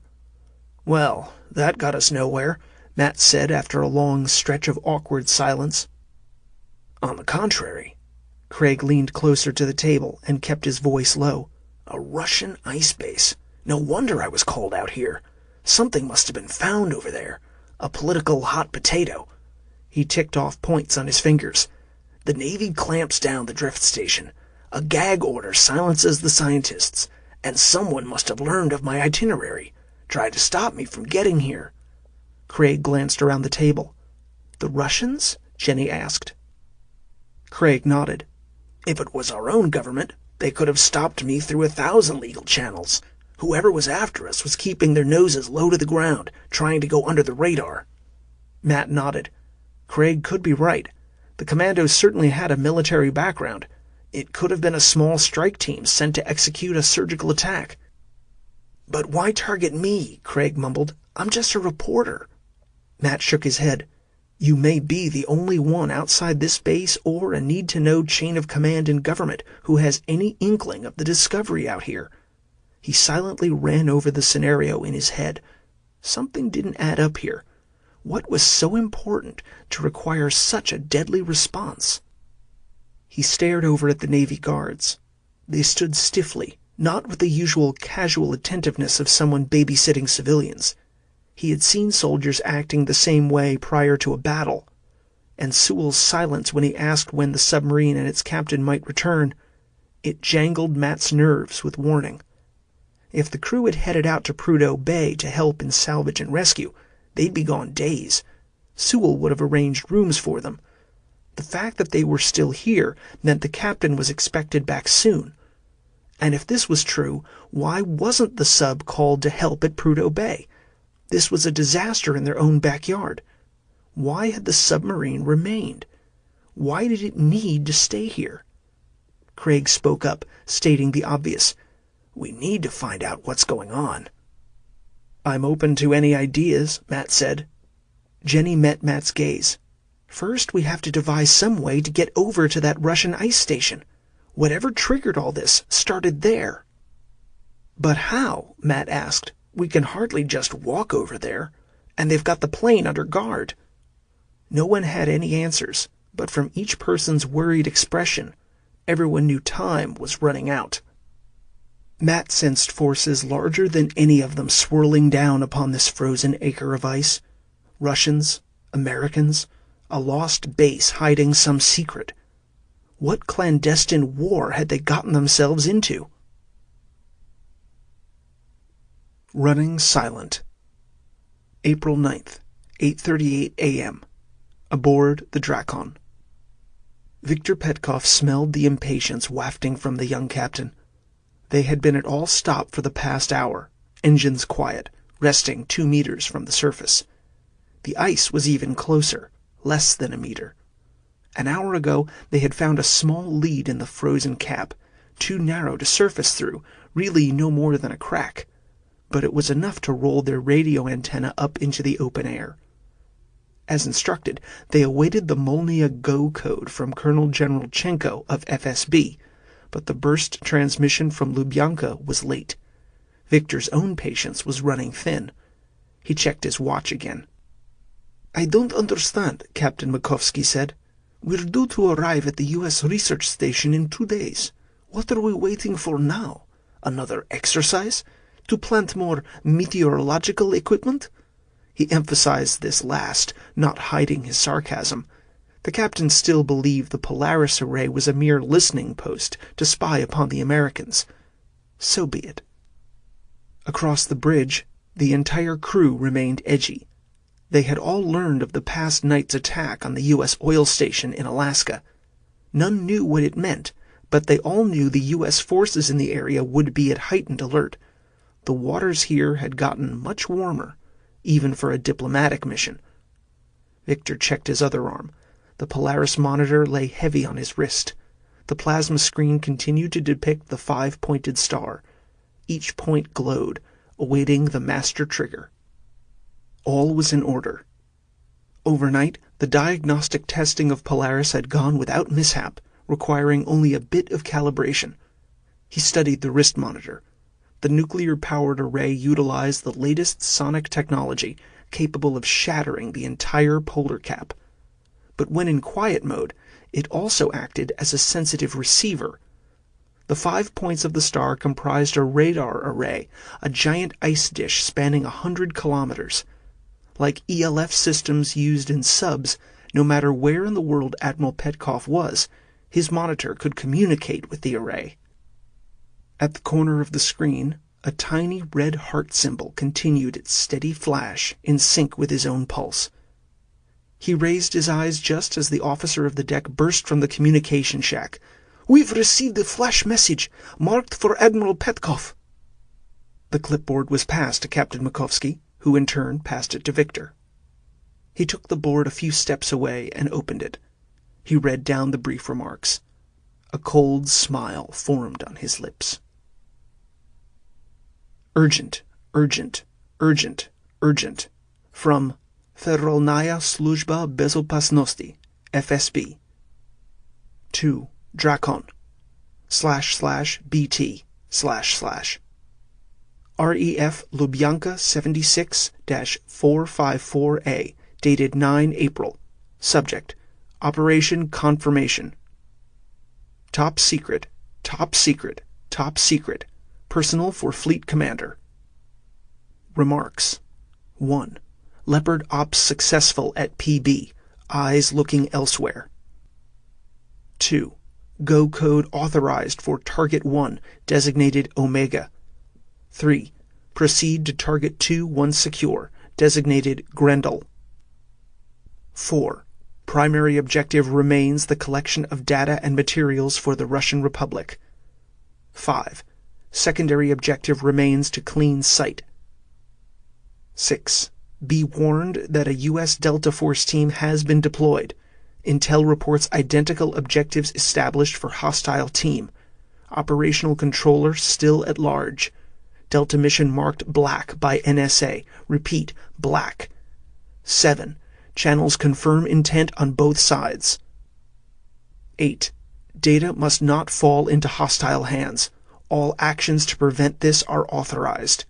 9. Colonel Generalchenko sends. BT. NNNN. Victor closed the binder. He reviewed Chenko's remarks. Mission marked black by NSA. Channels confirm intent on both sides. He shook his head. It was the usual semantics of covert operations. Fancy words for the tacit agreement on both sides to the private war that was about to be fought out here. Both governments would wage this war, but neither side would acknowledge it ever happened. And Victor knew why. There was a dark secret both governments wanted forever silenced, and an even darker prize that went with it. Neither side would ever acknowledge its existence, but neither could they leave it untouched. The stakes were too high.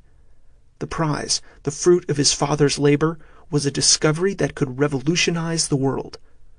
But who would ultimately possess it? Victor knew only one thing for certain. It was his father's legacy. The Americans would never have it. This he swore.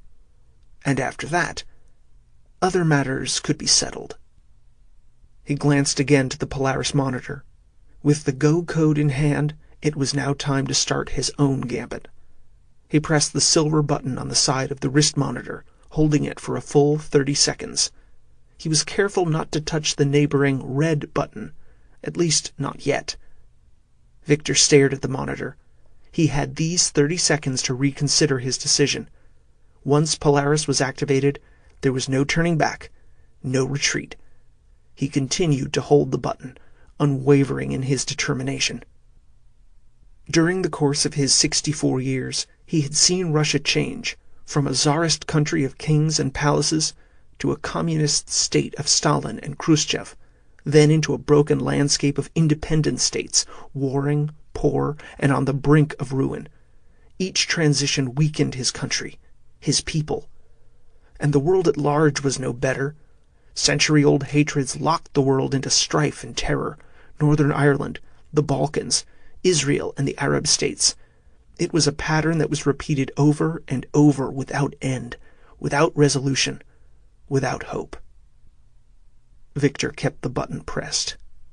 It was a time a new world arose, where old patterns would be shattered forever, where nations would be forced to work together in order to survive and rebuild. A new world would be born out of ice and chaos. It would be his legacy, in the memory of his father, his mother. The center trigger remained dark, but the smaller lights at the points of the star began to blink in sequence, winding around and around. Victor released the button. It was done. Polaris was now activated. It only awaited the master trigger engine to be deployed at the station. Project Shockwave was about to go from theory to reality. Victor stared at the flashing lights marking the 5-pointed star, winding around and around, awaiting his final command. After that, there would be no abort code. No failsafe. Mikovsky stepped over to him. "Admiral?" Victor barely heard him. The captain seemed exceptionally young at the moment. So naive. His world had already ended, and he didn't even know it. Victor sighed. He had never felt so free. Unfettered of the future, Victor had only one goal now, to retrieve his father's body, to collect the heritage that belonged to his family. At the end of the world, nothing else mattered. "Admiral?" Mikovsky repeated. "Sir?" Victor faced the captain and cleared his throat. "The Drakon has new orders." 9:02 a.m. USS Polar Sentinel. Perry stood in the control station, his eyes fixed to the number 1 periscope. They had risen to periscope depth in an open lead 10 minutes ago, slowly rising between pressure ridges. Through the scope, he stared out at the expanse of ice fields. The winds had picked up, scouring the frozen plains. Overhead, the skies had gone white. A big storm was coming in. But Perry didn't need to check the weather outside to know this. All night long they had been patrolling the waters around the drift station and the Russian base, watching for any sign of the Drakon, as ordered. But the midnight waters had remained empty. There was no sonar contact, except for a pod of beluga whales passing at the edge of their range.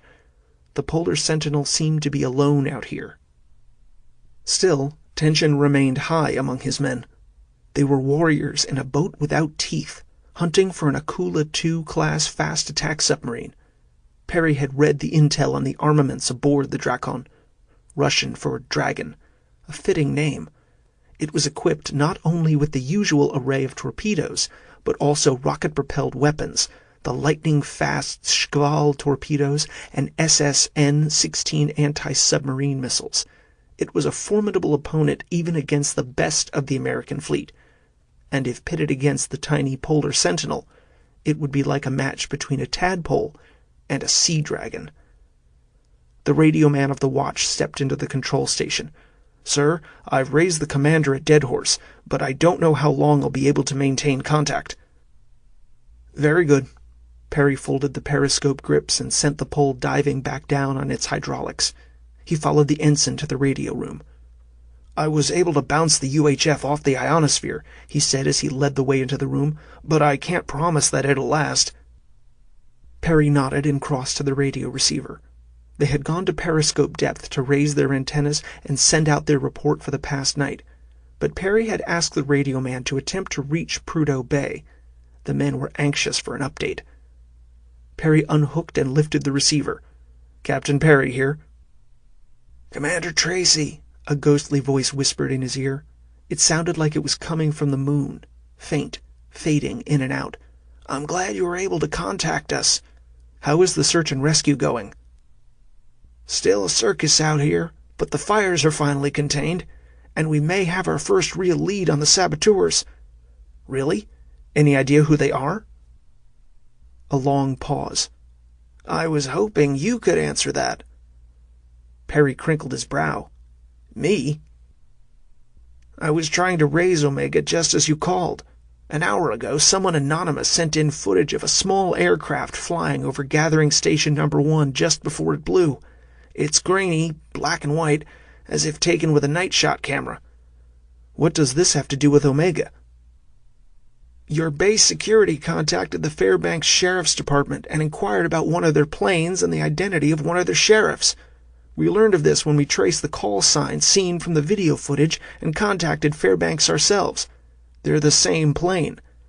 "And where's this airplane now?" Perry suspected the answer. The confirmation came a moment later. "It landed this morning, at your base." Perry closed his eyes. So much for trying to catch an hour or two of sleep in his cabin after an interminable night. "I've sent a request to your superiors for those in the plane to be transported back to Deadhorse for questioning." "Do you think they blew up the pump station?" "That's what we intend to find out. Either way, whoever they are, they must be kept under guard." Perry sighed. He could not argue against the wisdom of that. But if they were the saboteurs, what were they doing at the base? And if they weren't, the chain of coincidences was far too spectacular to be blamed on chance alone. First, the explosions at Prudo Bay, then the suspicious behavior of the Russians, and now the sudden arrival of these mysterious guests. Without a doubt, they were somehow involved in all of this. But how? "I'll have to confer with ComSubPac," Perry finished, "before I transport the detainees. Until then, I'll keep them safe and sound." "Very good, Captain. Good hunting." Commander Tracy signed off. Perry replaced the receiver and turned to the radio man. "I need to reach Admiral Reynolds as soon as we return to Omega." "Yes, sir. I'll do my best." Perry stepped out into the hall and ducked back into the con. Commander Bratt eyed him from the diving station. "What's the word from Prudo?" It seems the key to the whole mess has landed in our laps. What do you mean, sir? I mean we're heading back to the drift station. We have some new guests to entertain. The Russians? Perry shook his head slowly. Get us back to the station. Aye, Captain. Bratt readied the boat to dive. Perry tried to put the pieces of the puzzle together in his head, but too many pieces were still missing. He finally gave up. Perhaps he could catch a nap before they reached the drift station. He sensed he'd soon need to be at his most alert. He opened his mouth, ready to pass command over to Bratt, when the sonar watch supervisor announced, "Officer of the deck, we have a Sierra 1 contact." Instantly, everyone went alert. Sonar contact. Commander Bratt moved over to the BSY-1 sonar suite, joining the supervisor and electronic technicians. Perry joined him and eyed the monitors with their green waterfalls of sonar data flowing over them. The supervisor turned to Perry. "It's another sub, sir. A big one." Perry stared at the screens. "The Drakon." "A good bet, Captain," Bratt said from the nearby fire control station, reading target course and speed. "It's heading directly for Omega." 9:15 a.m. Ice Station Grenle. Amanda shed her parka as she left the ice tunnels of the crawl space and re-entered the main station. The heated interior was welcome after the freeze of the island's heart, but it was still a damp warmth, bordering on the sweltering. She hung the parka on a hook by the door to the crawl space. Dr. Willig kept his coat on, but as a concession to the heat, he unzipped it and threw back the parka's hood. He also pulled off his mittens, pocketed them, and rubbed his palms. The 70-year-old oceanographer sighed, appreciating the warmth. "What are you going to do now?" he asked. Amanda headed down the hall. "A big storm's coming. If I want to return to Omega, I'll have to set off now. Otherwise I'll be stuck here for another day or two until the storm breaks. And I know you don't want that." She noted the smile hovering at the edge of his lips. "Captain Perry should be returning to Omega," he said, and nodded to the single guard posted at the door. They had reduced the number of Navy men here, drawing personnel back to the sub for an exercise. You wouldn't want to miss that. "Oscar," Amanda warned, but she couldn't keep a smile from her own lips. Was she so easy to read? "It's okay, my dear. I miss my Helena, too. It's hard to be apart." Amanda took her mentor's hand and squeezed it. His wife had died 2 years ago. Hodgkin's disease. "Go back to Omega," Dr. Willig told her. "Don't squander time when you could be together." By now they had drawn abreast of the Navy seaman guarding level 4. Oscar glanced to him, then back to Amanda. "Still don't want to tell me about what's in there?" "You truly don't want to know." He shrugged. "A scientist is used to hard truths, especially one as old as this base." Amanda continued past the door with Dr. Willig. "The truth will come out eventually." "After the Russians arrive?" She shrugged, but could not keep a bitter edge from her voice. "It's all politics." She hated to keep secrets from her own researchers, but even more she knew the world had a right to know what had transpired here 60 years ago. Someone had to be held accountable. The delay in releasing the news was surely just a way to buy time, to blunt the impact, possibly even to cover it up. A deep well of anger burned in her gut. She reached the inner spiral staircase and climbed the steps. The plates vibrated underfoot. Movement drew her eye to the central shaft around which the stairs wound. A steel cage rose from below and passed their spot, climbing toward the upper levels. She turned to Dr. Willig. "They got the elevator working." He nodded. "Lee Bentley and his NASA team are having a field day with all this old machinery and gear. Boys and their toys."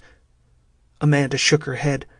What was once defunct and frozen in ice was now thawing and returning to life. They wound their way up in silence. Once they reached the top level, she said goodbye to her friend and crossed to the temporary room she had used the previous night. She gathered her pack and changed into her thermal racing suit. With the dispute between the biologists and geologists settled for the next couple of days, She was free to return to Omega. As she headed out, a blue-uniformed woman crossed the common area, an arm raised to catch her attention. Lieutenant Serena Washburn was the only female among the Navy crew stationed up here, a part of the base team. She was tall, ebony-skinned, her hair shorn in a crew cut. Looking at her, one couldn't help but think of the old Amazons of mythology, women warriors of grace and strength. Her demeanor was always serious, her manner quiet. She stepped before Amanda, half at attention, respectful. "Dr. Reynolds, I have a message relayed from Omega." She sighed. What was wrong now? "Yes?" "A group of civilians landed at Omega this morning and are being held by the security team." She startled. "Who are they?" "There are 4 of them, including a sheriff, a fish and game, and a reporter. Their identities have been checked and confirmed." "Then why are they being held?" Washburn shifted her feet. "With the sabotage at Prudo Bay—" She shrugged. No one was taking any chances. "Do they know why they're here?" "They know about this station." "How?" The lieutenant shrugged. "All they'll claim is that some danger is heading our way, something perhaps tied to the explosions at the oil fields. They refuse to say more until they can speak to someone in authority, and we've been unable to raise Captain Perry." Amanda nodded. As the base leader, she would have to look into it. "I was about to head back to Omega anyway. I'll check into the matter once I'm there." She stepped away, but the lieutenant stopped her with a hand. "There's one other thing." "What's that?" "The reporter and the others are adamant about coming here. They're raising a real stink about it." Amanda considered refusing such a visit, but then remembered her frustration a moment ago with all the secrecy and politicking surrounding the discovery on Level 4. If a reporter was here, someone to document everything, and a sheriff too. She weighed her options. If she returned to interview these strangers, the coming storm would trap them all at Omega, and once Captain Perry was back, he'd block the reporter from coming here. He'd have no choice, tied as he was by the commands of his superior. But Amanda was under no such constraint. She took a deep breath. It was a narrow window in which perhaps to break this political stalemate and allow a little truth to shine before the awful discovery was clouded in rhetoric and lies. Amanda faced the stern lieutenant. "Have the civilians brought here." "Pardon?" "I'll interview them here." Washburn's only reaction was to lift one eyebrow. "I don't believe Lieutenant Commander Sewell will agree with that decision." "They can be secured here just as easily as over there. If the commander wants them under guard, I have no objection. He can send as many men with them as he would like. But I want them brought over here before the storm hits." Washburn paused a moment, then nodded. "Yes, ma'am." She turned and headed back across the central common area, aiming for the cabin that housed the station's shortwave hookup to Omega. Amanda glanced around the station. Finally, someone from the outside world would learn what was hidden here. A small bit of assurance that at least some of the truth would come out. Still, a twinge of unease crept through her. Before she could trace the sudden anxiety, a tall shadow fell over her, startling her. It was one of the things she hated most about being deaf. She could never hear anyone approaching from behind. She turned to find Connor McFerrin looming over her, a bewildered expression on his face. "Have you seen Lacey?" "Miss Devlin?" He nodded. She scrunched her nose and thought. "I saw her when I entered the crawl space. She was carrying her skates." Amanda and the geology student shared a common interest in ice racing and had chatted for a bit. Connor checked his watch. "She should have been back from her run an hour ago. We were to meet to go over some data." "I haven't seen her since we separated in the ice tunnels." The Scotsman's face grew concerned. "You don't think she could have gotten lost down there?" Amanda asked. "I'd better go check. I know the course she runs." He left, stalking away like a giant black bear. "Take some others with you," she called to him. "Let me know when you find her." He lifted an arm, either acknowledging or dismissing her. Amanda stared after him. Anxiety grew to worry. She hoped the young woman hadn't injured herself. She headed back toward her cabin, zipping down her thermal suit. She spotted Dr. Willig at one of the tables. He waved a hand, motioning her over. "I thought you'd be gone already," he said as she strode up. "Change in plans." "Well, I was talking to Dr. Gustav." Oscar motioned to the Canadian meteorologist, also seated at the table. Eric Gustav was recognizable by his Norwegian heritage. He wiped his clipped beard of sandwich crumbs and nodded to her. "He has been analyzing some of the data from his outlying arrays. The storm coming is building into a true blizzard. He's registering winds in excess of 70 miles an hour." Eric nodded. "A true barnbuster, eh? We'll be locked down but good." Amanda sighed. She remembered the warning of the newcomers. Danger is headed our way. It seemed these strangers knew what they were talking about, but she sensed it wasn't the weather that was the real threat. "Are you all right?" Dr. Willig asked. "For now," she answered numbly. "For now."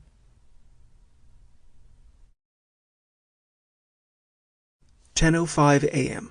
Omega Drift Station. Jenny pulled on her parka, eyeing their guards. Around her, the others also donned cold weather gear, some supplied by the base personnel, mittens, scarves, sweaters. Matt tugged on a borrowed wool cap, since his patched green army jacket had no hood. With his usual stubbornness, he had refused to exchange it for one of the Navy men's parkas. Jenny knew her ex-husband would never part with this tattered bit of his past. "You'll all need sunglasses, too," Lieutenant Commander Sewell ordered. "I don't have any," Craig said, hiking his pack of cameras and personal gear higher on his shoulder. One of the Navy petty officers had gone earlier to the Twin Otter to fetch it. Half an hour ago, Sewell had returned with new instructions. He had been able to reach Omega's civilian head, apparently the daughter of the admiral who commanded the Navy crew stationed here. A nice bit of nepotism, it seemed. Still, Jenny hadn't complained. Dr. Reynolds had granted them permission to cross to the Russian base. Sewell passed Craig a pair of sunglasses from his own pocket. The commander would be staying here, as would one member of their own team. Jenny knelt and gave Bain a big hug. The wolf wagged his tail and nibbled her ear. Sewell had refused to allow the dog to accompany them. "You be a good boy," she said. Thump, thump, thump. Matt stepped to her side and gave Bain a scratch behind an ear. "We'll be back tomorrow, big guy." Jenny looked askance at Matt. Bain was the last tie between them, a bit of love shared. When Matt caught her looking at him, they matched gazes, but it quickly grew awkward. He was the first to turn away. "I'll take good care of your dog," a Navy ensign said as Jenny stood. He held Bain's leash. "You'd better," Matt countered. The 20-year-old lad nodded. "My dad has a husky team back home." Surprised, Jenny studied the young ensign more closely. He was olive-complexioned, eyes bright with a blend of innocence, youth, and exuberance. He appeared to be native Indian, Aleut perhaps. She read his embroidered name patch. Tom Pomautuk. Her eyes widened with recognition. "You're not Snow Eagle's son by any chance? Jimmy Pomautuk's son?" His gaze flicked up to her with surprise. "You know my da? He ran the Iditarod back in '99, placed third." A proud smile broke over his face. "That's right. I ran that race. He helped me when I snagged up my team and turned my sled." Jenny felt more confident leaving Bain in the hands of Snow Eagle's son. "How's Nanook?" His smile broadened more fully, if not a trace sadly. "He's getting old now. He only helps Dad in his tour runs. His days of leading the team are over. But we do have one of his pups in training back on Fox Island." Sewell interrupted them. "You all need to set out if you're going to miss this storm." Jenny gave Bain another pat. "You mind Tom?" She stepped away. "I don't like leaving Bain with a stranger," Matt grumbled beside her. "You're welcome to stay here with him," Jenny said, skirting past Matt and heading with the others toward the door. Matt followed, a sullen shadow at her back. The group pushed out into the deep freeze, leaving behind the fluorescent interior lighting for the gloom of the overcast day. The sun was a dull glow, an eternal gloaming, trapped between day and night. Since this morning, the horizons had closed in around the station, socked by the ice fog. This is how Jenny always pictured purgatory, an endless white gloom. With her first breath, the cold reached inside Jenny's chest. It was ice water filling her lungs. She coughed reflexively. The temperature had already dropped. In such cold, any exposed bit of skin was in immediate risk of frostbite. Each nostril hair became an icy bristle. Even tears froze in their ducts. It was an impossible place to survive. Once she cleared the lee of the Jamesway hut, winds gusted and tore at her clothing, seeking warm skin. Upon the sharp breezes, Jenny could smell the storm in the air. As a group, they hunched off toward the two parked snowcats. A distant boom echoed and rolled over the ice. Craig glanced around him. What was that? Fracturing ice floes, Jenny answered. The storm is stirring up the ice. Other crackling booms erupted, like thunder from over the horizon. She could feel it through her boots. It was going to be a hell of a storm. Once they reached the vehicles, two Navy seamen led Jenny and her father toward one vehicle. Craig and Matt headed to the other with their own armed escort. Despite the cooperation evidenced by allowing them to visit the Russian ice base, Sewell was hedging his bet, splitting them up, assigning guards to them at all times. One of the guards stepped to the first snowcat and pulled open the door. "Ma'am, you and your father will take this one." Ducking her head, Jenny climbed into the cabin of the second idling snowcat, grateful to get out of the wind. The driver, uniformed in a blue parka, was already in his seat. He nodded as she slid beside him on the bench seat. "Ma'am?" She frowned back at him. If one more person called her ma'am today... Her father took the spot on the other side of her. The two guards hauled themselves into the back seat. "Sorry we can't run the heater," the driver said to them all. "To cover the 30 miles, we're going to have to conserve." Once everyone was settled, the driver started the tread-wheeled vehicle across the ice. He followed the trundled track of the other cat as they headed out from the base. Once underway, the driver tapped a button, and a rockabilly tune twanged from the tiny speakers. A groan rose from the seaman in the back seat.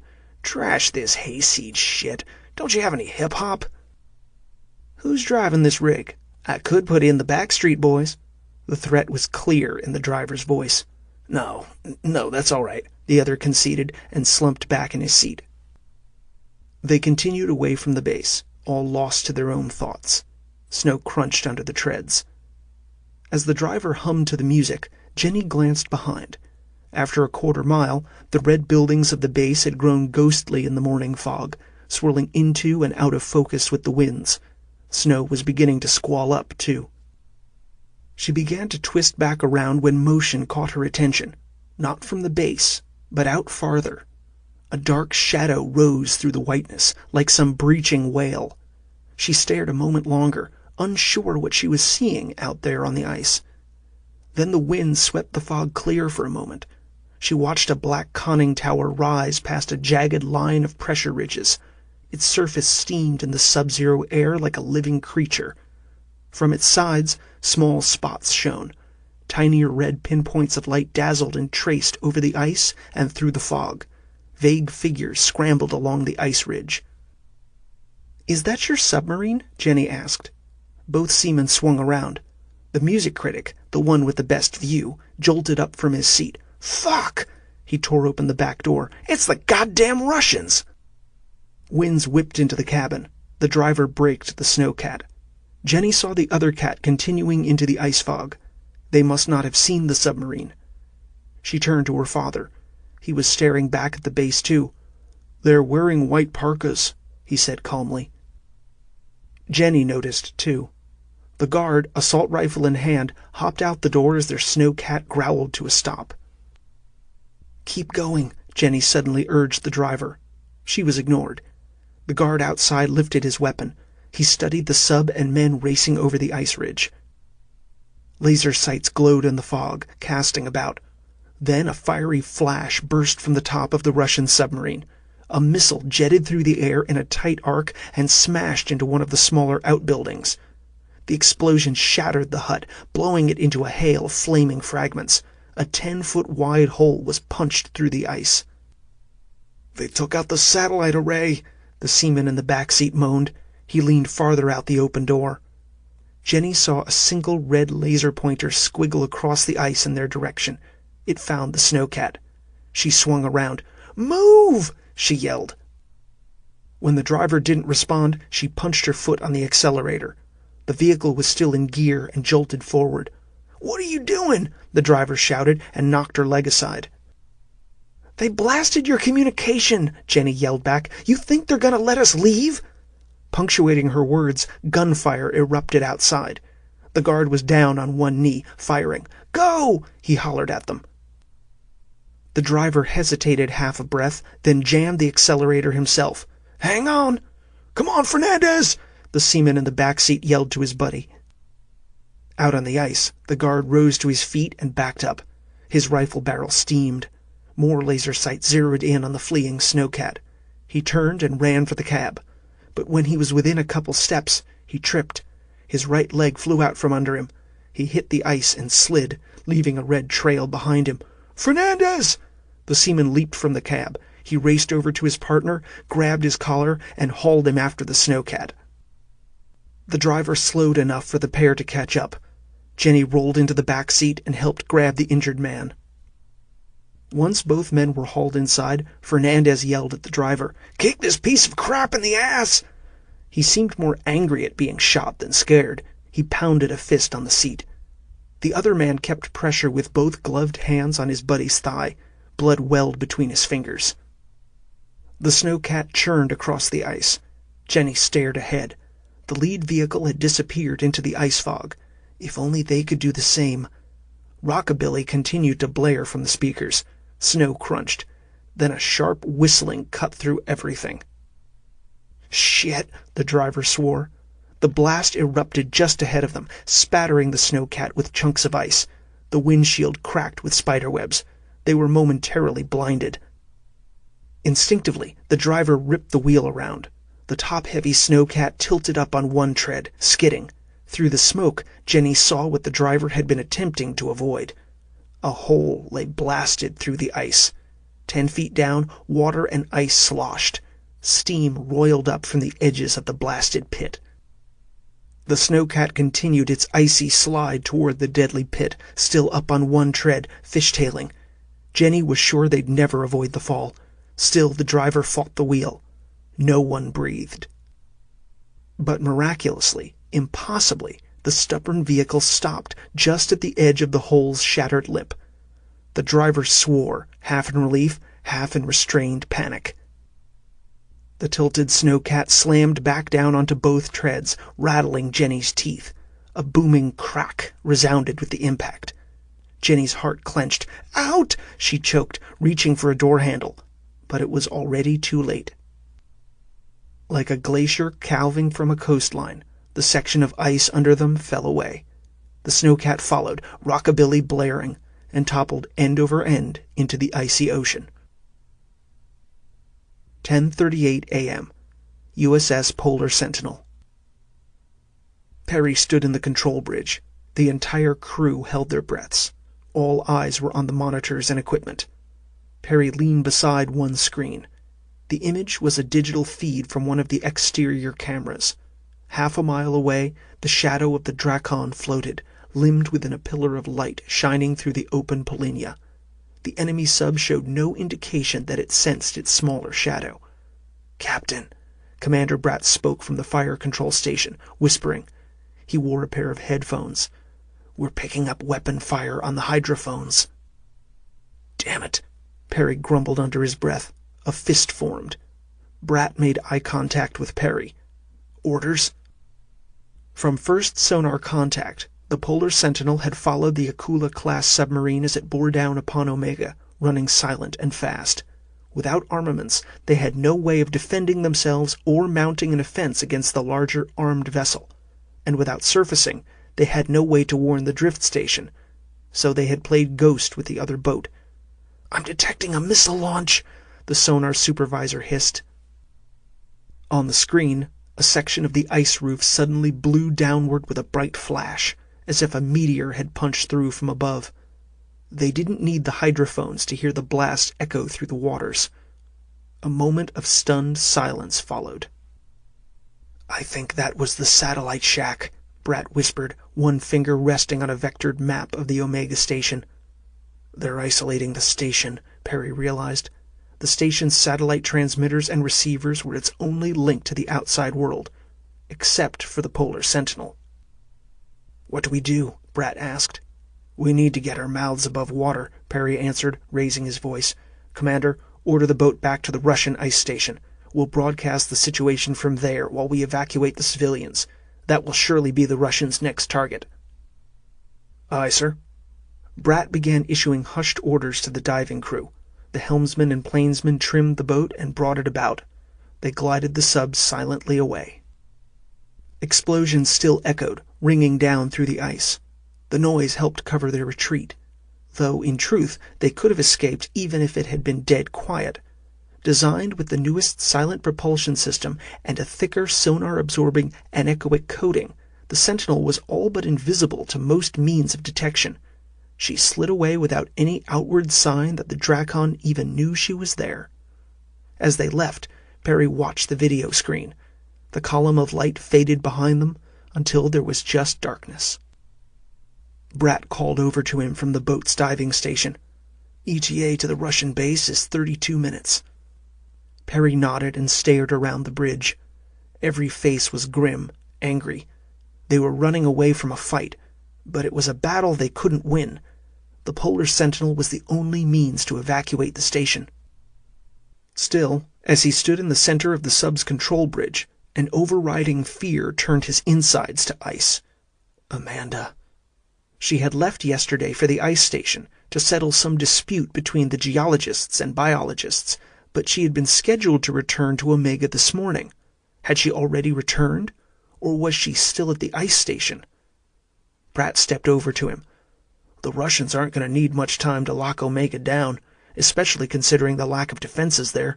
After that, they'll be hauling ass over to their station."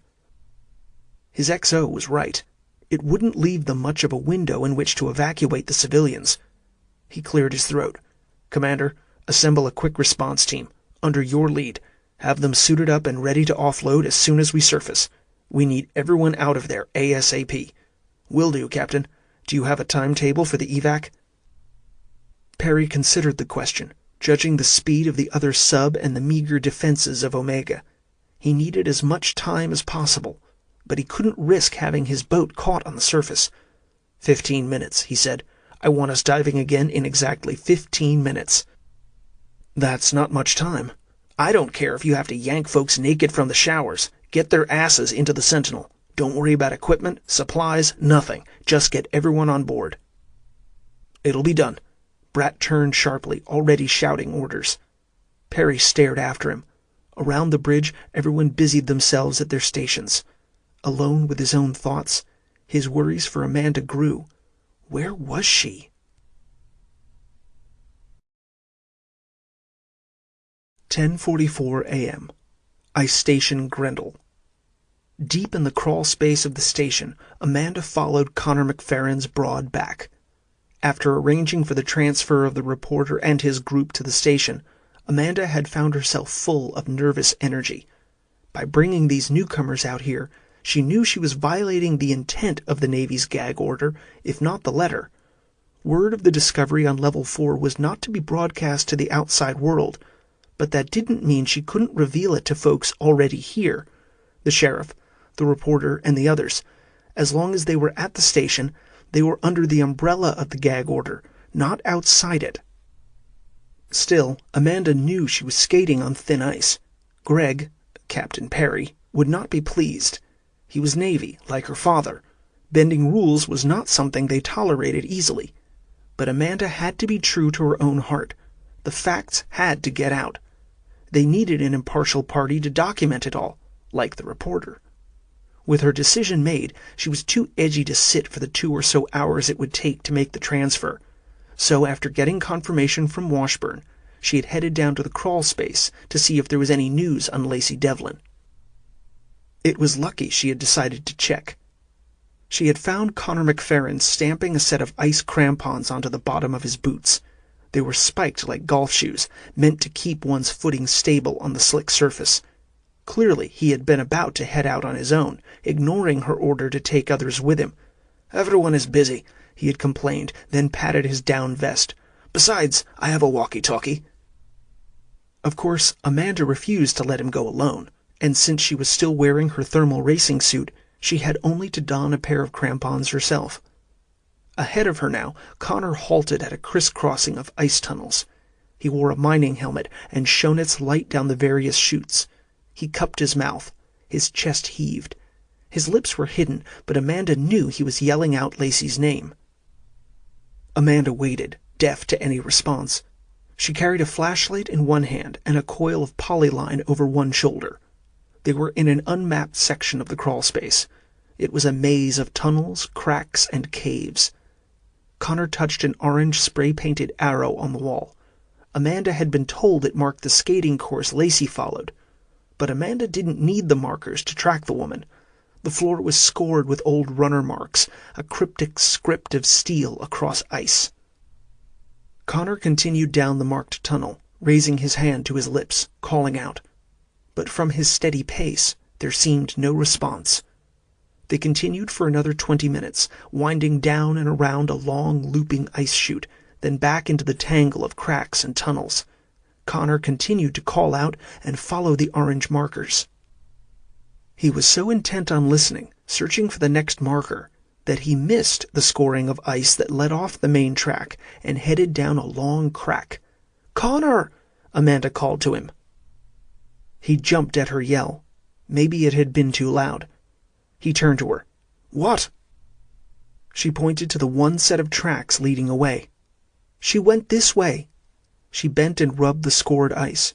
It was hard to say how old the marks were, but it was something worth investigating. She glanced up to the geologist. He nodded and moved into the crack. She followed with her flashlight. They moved down the chute, digging in their crampons to keep traction. The tunnel narrowed, but the track kept going. Connor stopped ahead of her, glancing back, not at her, but back down the tunnel. His brow was crinkled. "What's wrong?" she asked. "I thought I heard something." He stood and listened for another few breaths, then shrugged heavily. He turned and continued down the tunnel. After another 10 steps, the path plunged over an ice cliff. Connor reached the edge first, bending over to shine his helmet light down. He suddenly stiffened and dropped to his knees. Amanda squeezed up next to him. It was tight. The pit ended about 15 feet down. The splash of red on the ice was a raw slash. One boot lay in the middle of the stain. Also a mining helmet, the lamp smashed. Connor turned to her. "Lacey's." There was no sign of a body, but the bloody track led off to the side, out of their line of vision. "I have to go down there," Connor insisted. "There might be another way out that we can't see. If Lacey tried to drag herself—" Amanda stared at the amount of blood on the floor. It seemed hopeless, but she shrugged the coil of polyline to the floor. "I'm lighter. You brace me, and I'll go down and look." Connor looked like he was going to leap down there himself, but he only nodded. Amanda tossed a length of rope to the bottom. Connor braced himself, seated on the ice a couple feet from the edge, legs apart, crampons dug into the walls. He passed a loop of polyline around his back, under his armpits. He shook it, testing it. "You ready?" she asked. "I won't drop a little slip of a girl like you," he groused. "Just find Lacey." Amanda nodded. She pocketed her flashlight, grabbed the rope, and began to rappel down into the ice pit. She lowered herself, hand over hand, spiked feet against the wall. She quickly reached the bottom. "Off rope!" she called up as her toes hit the floor. The line jiggled as the large man unbraced himself and crawled over to the edge. He still wore the loop of polyline around his chest. He stared anxiously down at her and mouthed something, but with his thick beard and the glare of his helmet lamp, she could not make out what he was saying. Rather than admit her ignorance, she simply waved to him. She pulled out her flashlight. As she swung her light, her nose curled. The smell was rank. It seemed to hover at the bottom of the pit like bad air in a cavern, heavy, thick, suffocating. She swallowed hard. One summer, while going to Stanford, she had worked in the kennel of an animal research facility. The stench here brought her back, blood, feces, and urine. It was a smell that she had come to equate with fear. She followed the blood trail with her flashlight. It led past the cliff to an opening in the ice wall. It was a horizontal slot, even with the floor, similar to a street drain that led into a city's underground sewers. It was no higher than her knee, but almost as long as the length of her body. A big sewer drain. She crossed toward it and called out, "Lacey!" Deaf, she glanced up to Connor to see if he registered any response. He still knelt up at the cliff's edge, but he was staring back down the tunnel rather than into the pit. Her toe hit something on the floor, drawing her gaze back down. It was Lacey's boot. It spun from her kick. She instinctively followed it with her flashlight. It hit the wall and stopped. From this angle, her light shone down into the boot. It wasn't empty. Bright bone, splintered at the end, stuck out of the boot. She screamed, but no noise came out. Or maybe it did. She had no way of telling. She scrambled backward on the ice, crampons now acting like ice skates. She craned up to the cliff's edge. No one was there. "Connor!" She could see his light up there, deeper in the tunnel, but it jittered all around, like he was doing some Scottish jig up there. Even the rope snaking down the cliff wall whipped and flailed. "Connor!" Then the light stopped its dance, as if hearing her. It settled still, pointing toward the top of the tunnel. The dancing rope went slack. Amanda backed across the ice, trying to get some distance, trying to see farther down the mouth of the tunnel. She pointed her flashlight up. Her throat constricted into a knot, and blood pounded in her useless ears. She didn't bother calling out again. Something moved over the geologist's headlamp, casting a shadow over the ceiling. Something large, hunched. She now held her flashlight with both hands, pointing it like a weapon. It was surely just Connor, but being deaf, she had no way of knowing for sure. Maybe he was calling out to her. Terror tightened her belly. The shadow drew closer. Amanda didn't wait. She bolted across the ice, fleeing along Lacey's bloody track, aiming for the only means of escape. She dove belly first onto the ice. The wind was knocked out of her. She didn't care. She slid toward the dark sewer drain, flashlight pointed forward. Then she was gone. The slot swallowed her away. The momentum of her slide carried her several feet down the drain.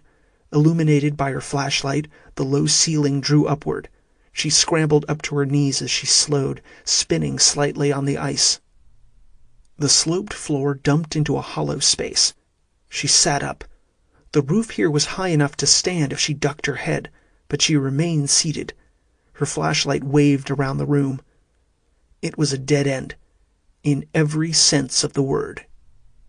Across the bold floor of the hollow, bones lay everywhere, cracked, splintered, some bleached white, some yellowed. Empty skulls, human and animal, gleamed. Femurs, ribs, scapulas. One word rang in her head. Nest. In a back corner lay a crumpled form, bent and broken, unmoving, festooned in a red, white, and blue thinsulate outfit.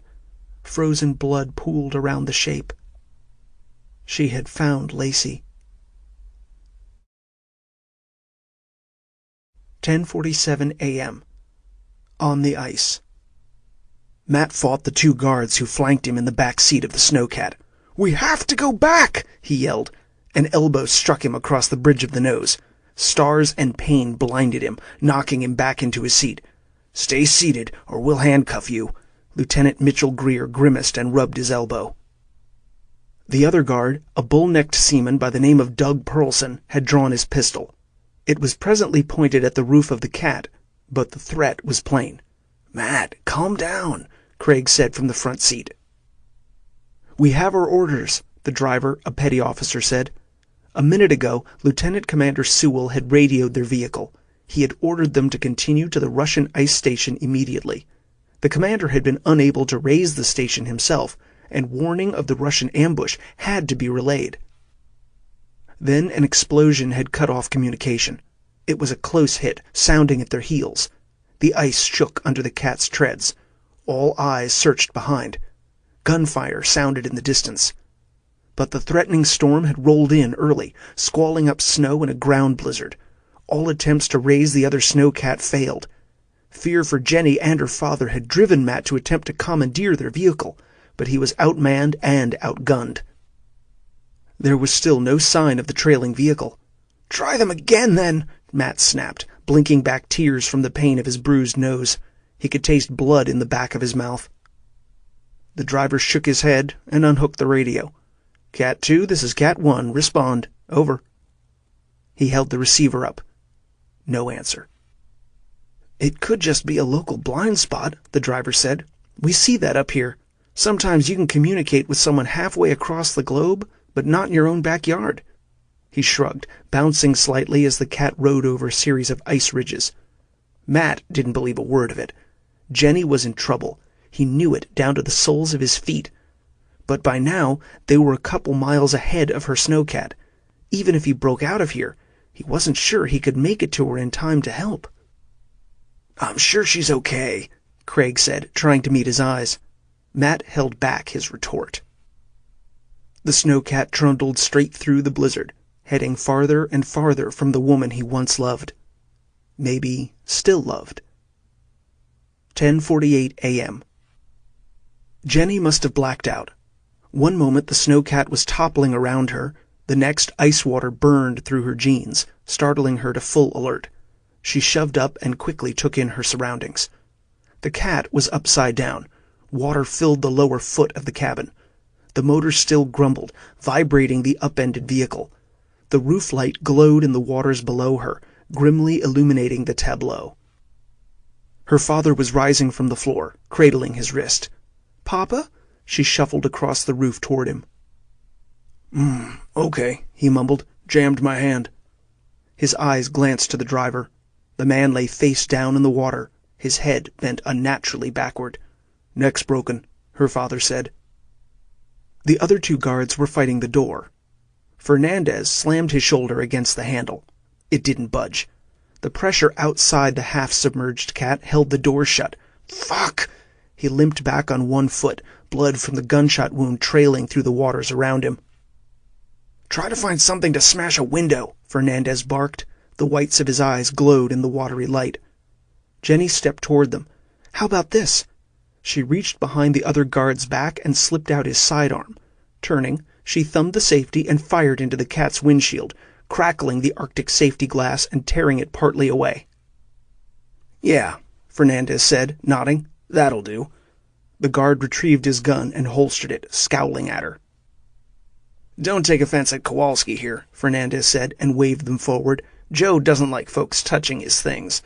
They ducked under the seats. Kowalski kicked out the remaining glass. The open water churned and frothed inside the pit. Ice blocks and cakes bobbed in the mix.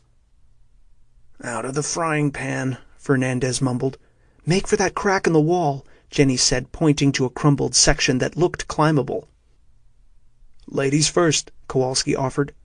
They were now thigh-deep in the water. Jenny pushed out on numb legs.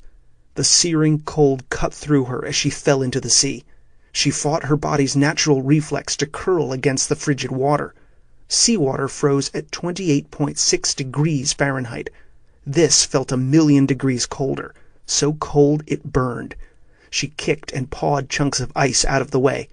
Slowly she swam across the few yards to the ice slope and pulled herself into the crack, numb fingers scrabbling for purchase. Once out of the water, she glanced back. The others followed.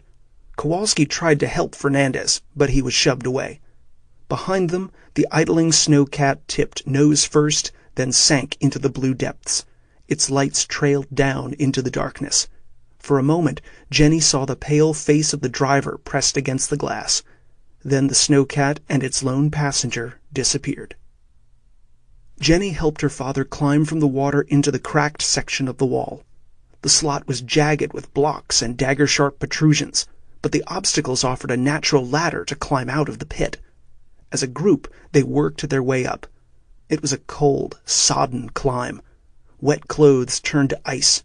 Hair froze to skin. Limbs shook with petit mal seizures in a futile attempt to keep warm. They all pushed free, one after the other, beaching themselves up onto the ice. It was not exhaustion that immobilized them, but the cold. It held them all as surely as any vice. It was inescapable. The wind had kicked up. Snow and ice spun dizzily around her. Her father somehow crawled to her, wrapping her in his arms, cradling her. It had been ages since he had held her like this. She had been only 16 when she had lost her mother. For the next 2 years, an aunt and uncle had fostered Jenny while her father was in jail, then probational recovery. Afterward, she had barely spoken to him. But Inuit life was built around social gatherings, birthday parties, baby showers, weddings, and funerals. She had been forced to make an uneasy peace with her father, but it was far from close. Especially not this close. Tears flowed and froze on her cheeks. Something finally broke inside her. "Papa, I'm sorry." Arms tightened around her. "Hush. Conserve your energy." "For what?" she mumbled, but she wasn't sure she had even spoken aloud. Hunter-Killer. April 9th, 11:12 a.m. USS Polar Sentinel. "Skylight ahead," the chief of the watch yelled. 40 degrees to port." "Thank God," Perry whispered to the periscope's optical piece. He walked off the degrees, turning the scope. They had spent 5 minutes searching for the man-made Polinia near the ice island. The storm surge through the area had shifted the surface ice by several degrees. Nothing was constant up here, he thought. Nothing but the danger. Through the scope, the ceiling of the world was black ice, but off to port, where the chief had indicated, he spotted an unnaturally square opening in the roof. It shone a brilliant aquamarine, lighting the waters under it to the pale blue of a Bahamian sea. He eyed his goal with a tight smile. "It's the Polinia. Port ahead 1/3, starboard back 1/3, right full rudder. Get us under that skylight." The term skylight had been used by submariners since first venturing under the polar ice cap. An opening in the ice. Somewhere to surface. There was no better sight, especially with the press of time upon them. His orders were relayed, and a slight tremor vibrated the deck plates as the sub hoved around and aimed for their goal. He watched through the scope. All ahead slow. As they neared the opening in the thick ice, he spoke without taking his eyes from the periscope. "Chief, what's the ice reading above?" "Looks good. The opening's frozen over a bit." The chief peered closer at the video monitor of the top-sounding sonar. "Across the skylight, I read no more than 6 inches of ice, but no less than 3. Perry sighed with relief. It should be thin enough to surface through. He studied the dark ice surrounding the aquamarine lake, jagged and menacing, like the teeth of a shark. "We're under the skylight," Bratt reported from the diving station. "All stop. Rudder amidships." As his orders were obeyed, he walked the periscope around, checking to make sure there was plenty of room for the sub to surface without brushing against the dragon-toothed walls of the canyon. Once satisfied, he straightened and folded the periscope grips. The stainless steel pole descended below. "Stand by to surface." He swung to Brad. "Bring her up slowly." The soft chug of a pump sounded as seawater ballast was forced out of tanks inside the boat. Slowly, the sub began to rise. Bratt turned to him. "That Russian boat will surely hear us blowing ballast. There's no helping it."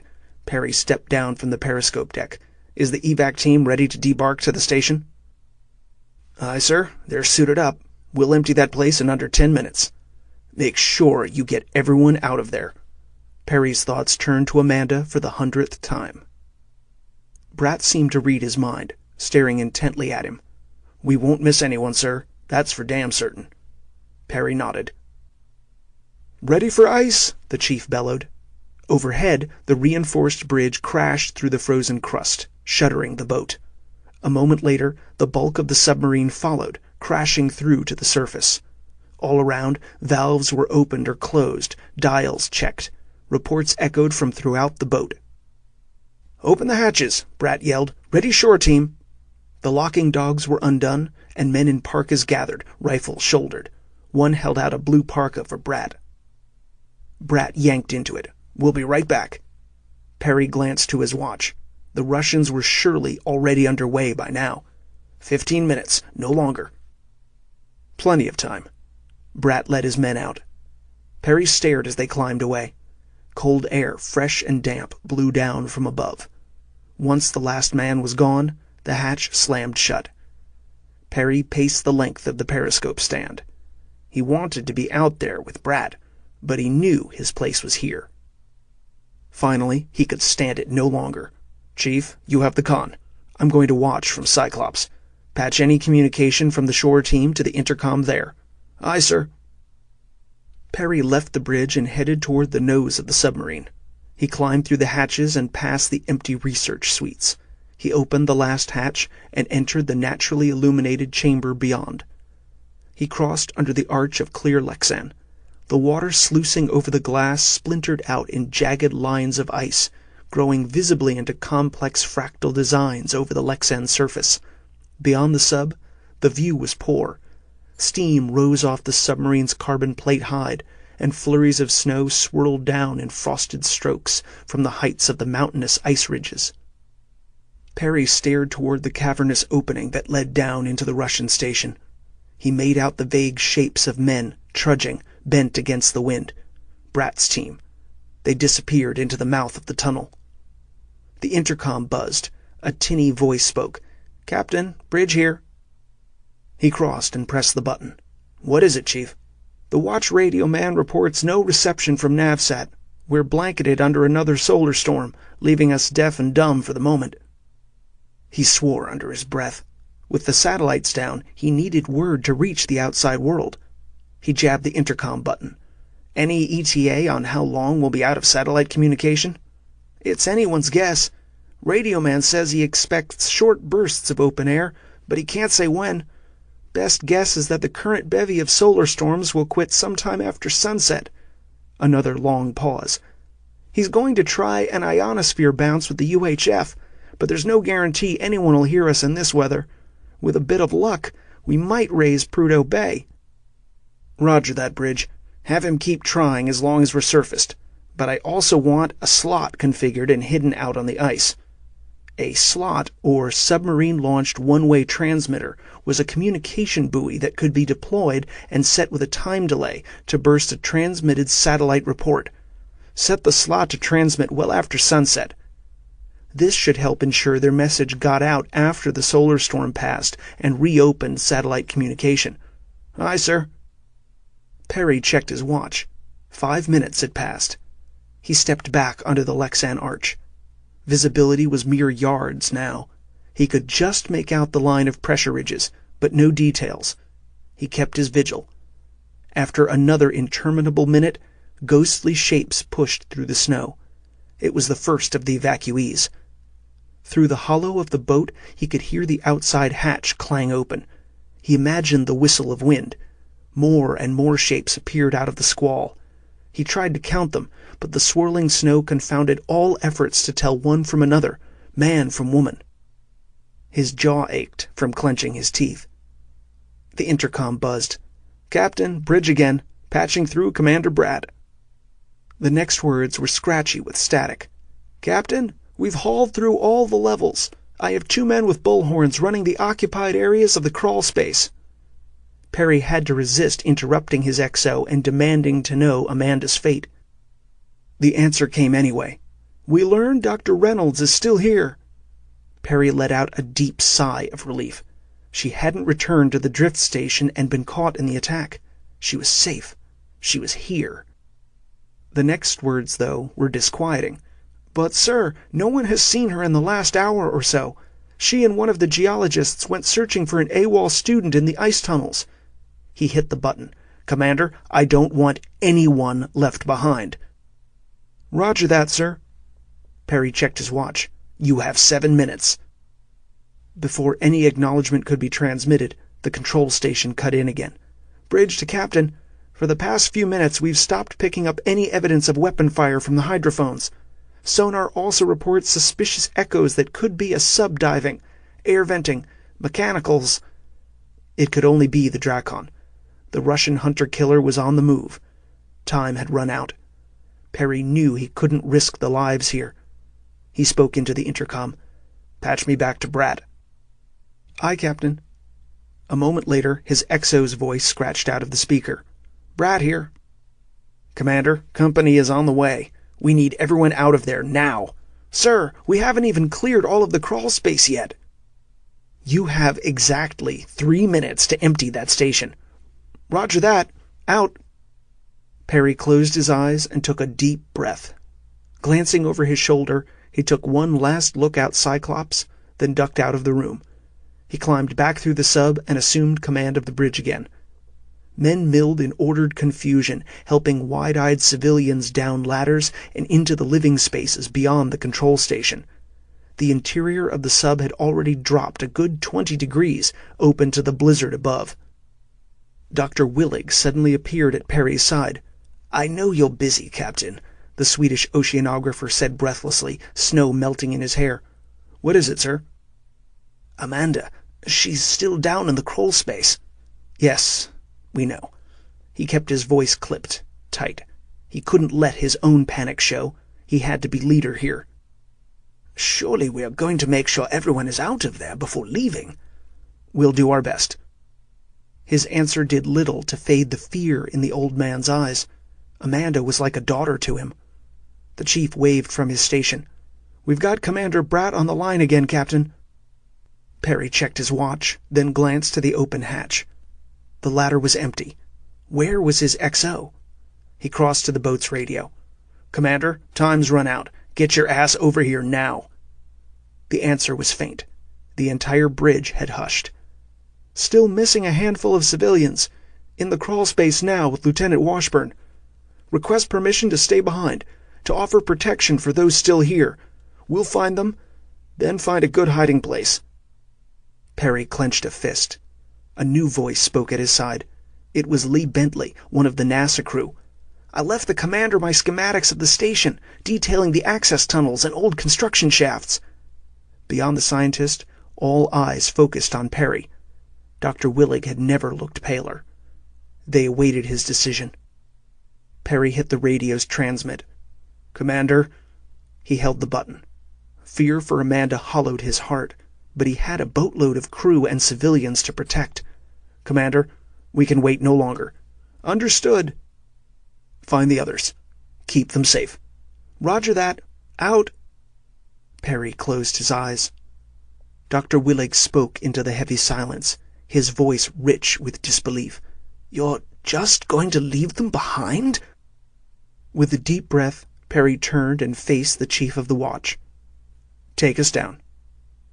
11:22 a.m. Ice Station Grenle. Blood pounding in her ears, Amanda crouched in the nest of bones.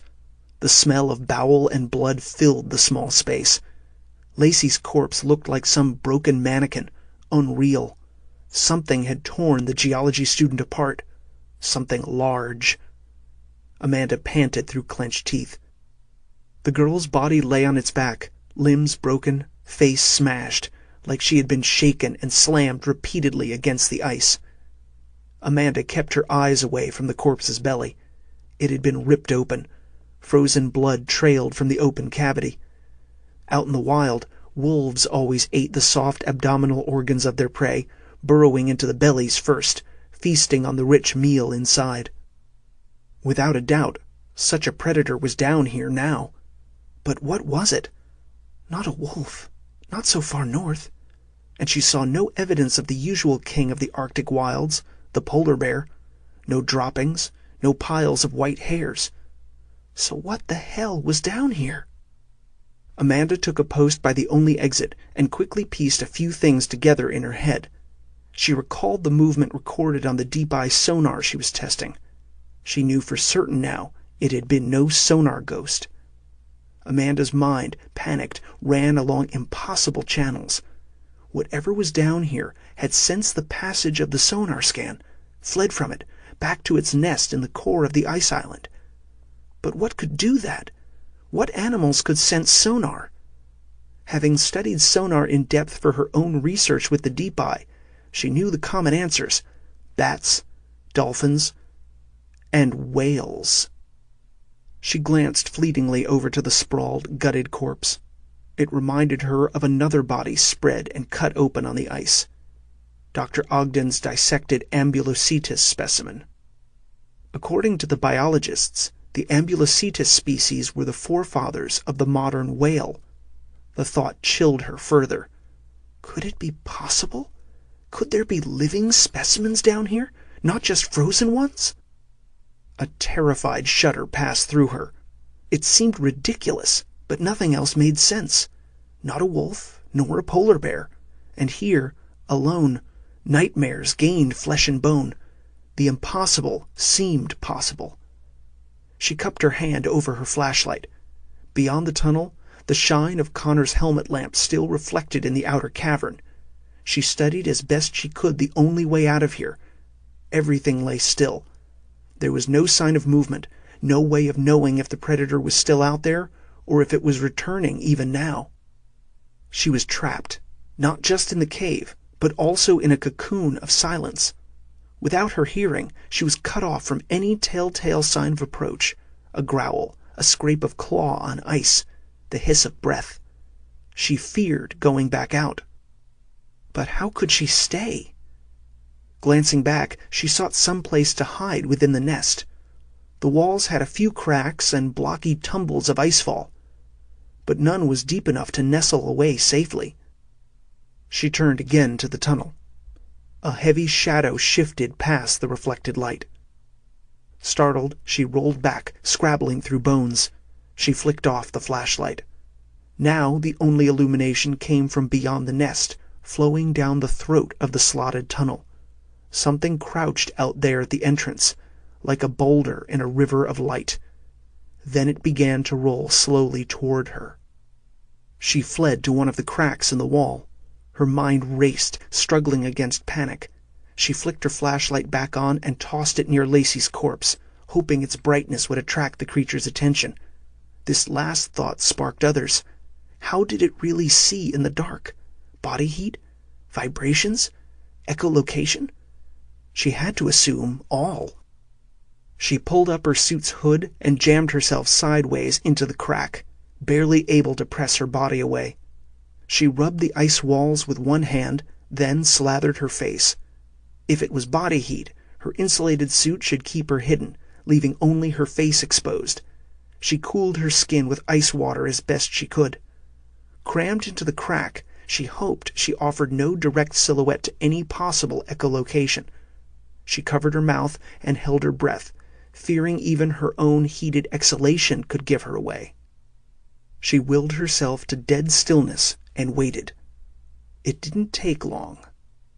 Amanda stared in disbelief as the creature crawled into the cave and crouched across from her now. A living Grenle. It shoved its head into the cave first. Hot breath steamed from two slitted nostrils high on its domed head. Its long white muzzle dripped fresh blood and gore. Connor. Lips growled back to reveal razored teeth. It shambled into its nest, snout raised, sniffing. It was large, half a ton, slung low to the ground. It measured 10 feet from muzzle to the tip of its thick tail. As it entered its nest, it circled around the cavern's edge, wary. It moved like an otter, sinuous and lithe, but this creature was white-skinned and hairless, sleek. It looked like a creature built to move smoothly through water or to slide down tight tunnels. Black eyes narrowed as it shied from the brightness of her discarded flashlight. It passed by Amanda's hiding spot, its attention focused on the pool of brightness. Almost at her toes, it stopped and bunched up as it stared into the flashlight's glare. Shoulders muscled into ridged peaks, haunches rose. Rear claws dug into the ice floor as its tail lashed violently, sweeping the floor of old bones. Then it leaped as quick as any lion, pouncing at the light. It landed atop Lacey's corpse, sending the flashlight flying. It tore and ripped, using teeth and claws, blindingly fast. Then it spun away, chasing after the light, batting the metal tool around the cavern. Finally, the flashlight smashed against a block of ice and extinguished. Amanda continued to hold her breath. The entire attack had transpired in dead silence.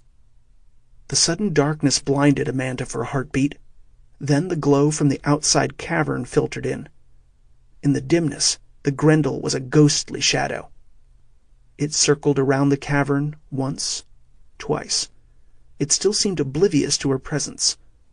It settled to the center of its nest, head craning, checking all walls. For a moment, whether it was her own fright or some ultrasonic sonar, Amanda felt the tiny hairs on the back of her neck quiver. A trickle of sweat rolled down her brow. The Grenle swung back toward her, sniffing, huffing. It seemed to stare right at her. Amanda tried not to scream. It didn't matter. The Grenle rose to its feet, lips curled in menace, and slunk toward her hiding place.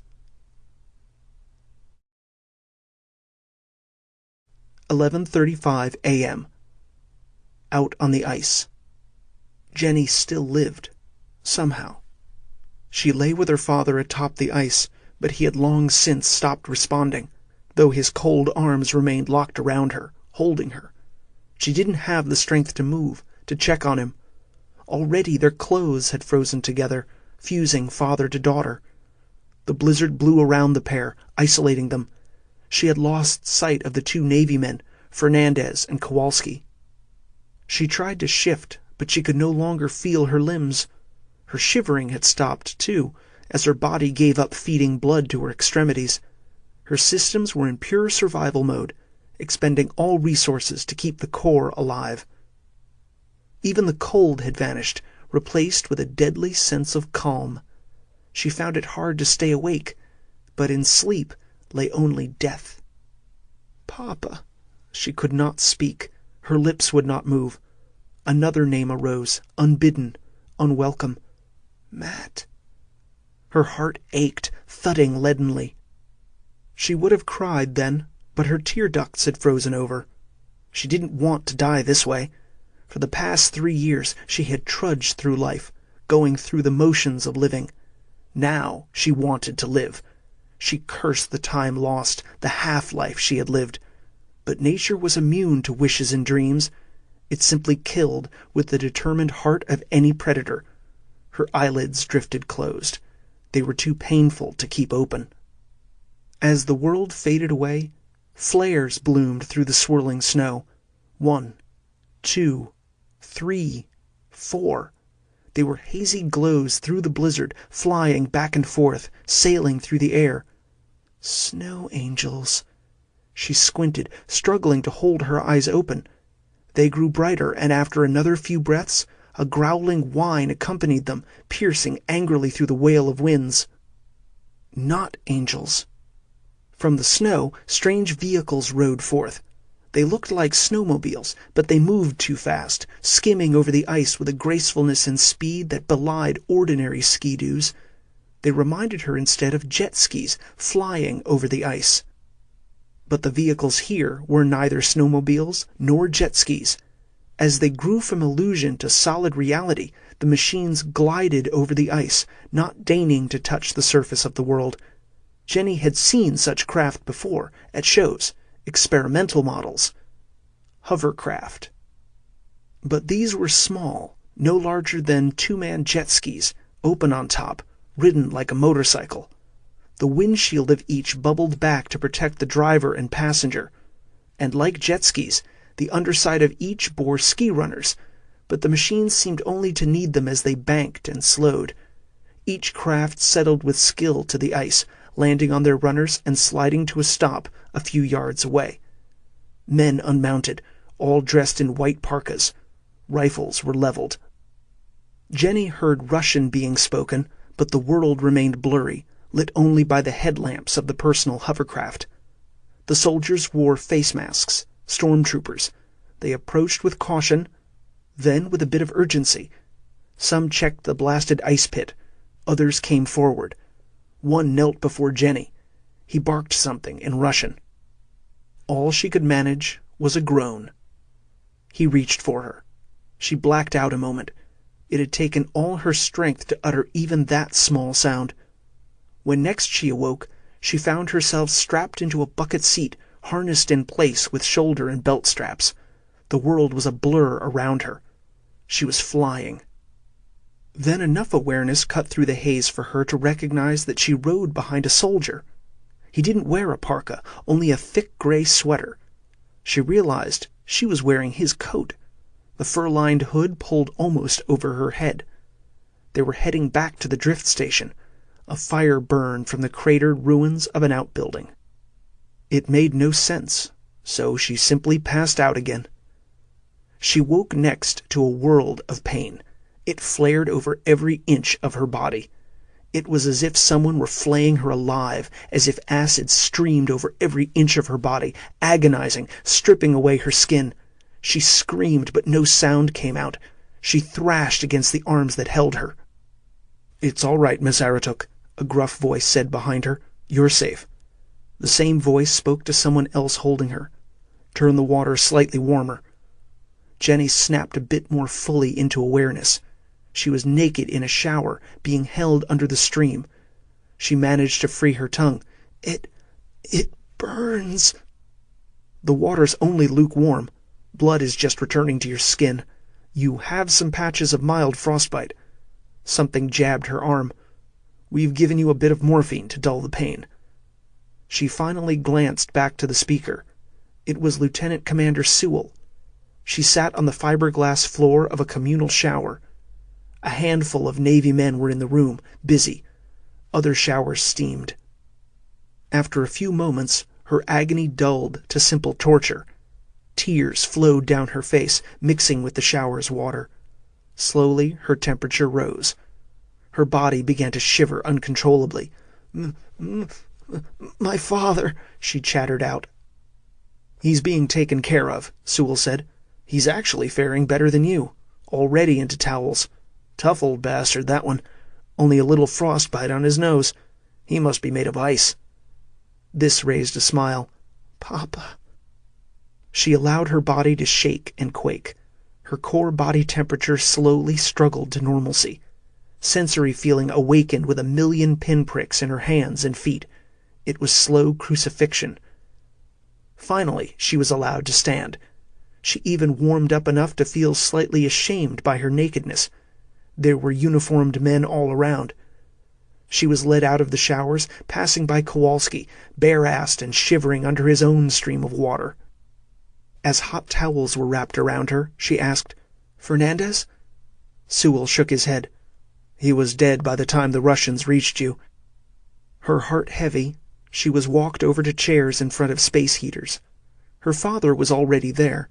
He sipped from a mug of hot coffee. The morphine wobbled her feet, but she managed to reach the chairs. "Jen," her father said, "welcome back to the living." "You call this living?" she asked dourly. As she sat there, she pictured Fernandez's quirked smile.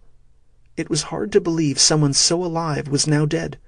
Still, a dull buzz of relief seeped through her, perhaps partly due to the morphine, but mostly rising from her own heart. She was alive. As the space heater blew humid air in her face, a mug of coffee was pushed into her trembling hands. "Drink it," Sewell said. "We have to warm up your insides as much as your outsides, and caffeine's a good stimulant, too." "You don't have to sell me on the coffee, Commander." She took a burning sip. She felt it slide all the way down. A shudder, half pleasure, half pain, shook through her. With coffee warming her hands and belly, she glanced around. She was in some large dormitory room. Cots lined both walls. Tables and chairs in the center. Most here were civilians, scientists, but a few Navy personnel were mixed in. She turned back to Sewell. "Tell me what happened." He eyed her. "The Russians. They commandeered the base."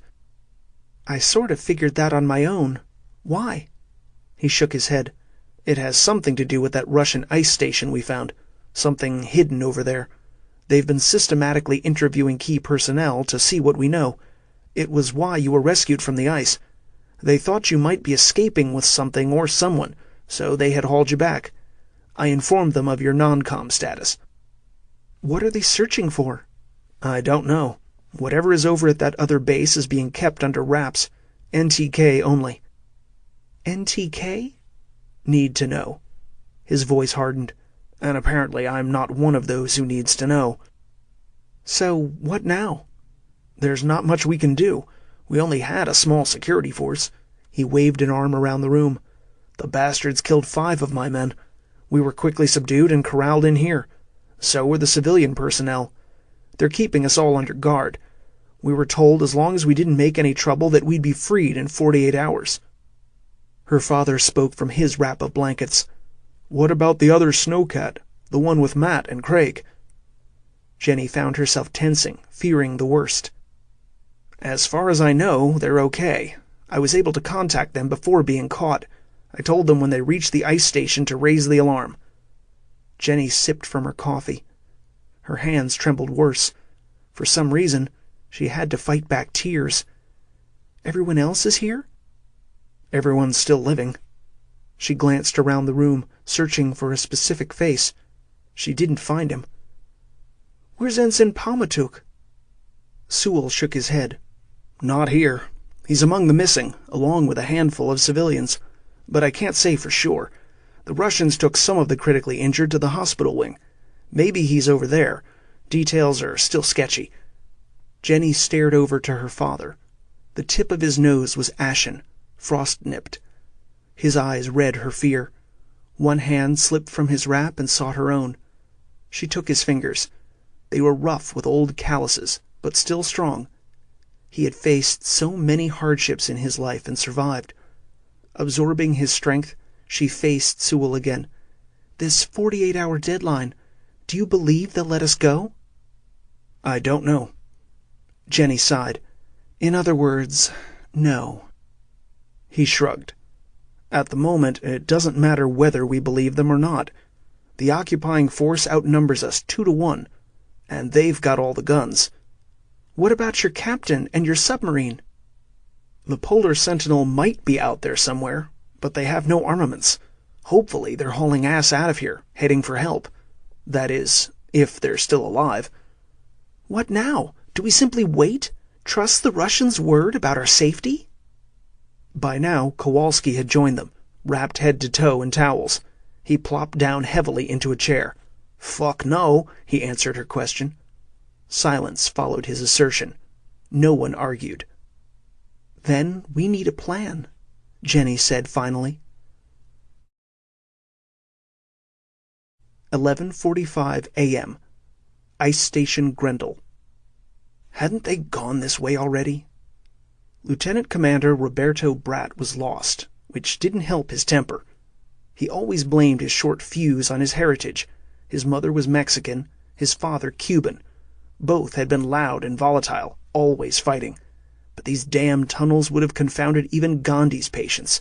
Everything looked the same, ice and more ice. Ahead, his junior lieutenant hurried down another tunnel. He followed, his boots grinding on the sand-covered floors. "Washburn," he called out, "do you know where the hell you're going?"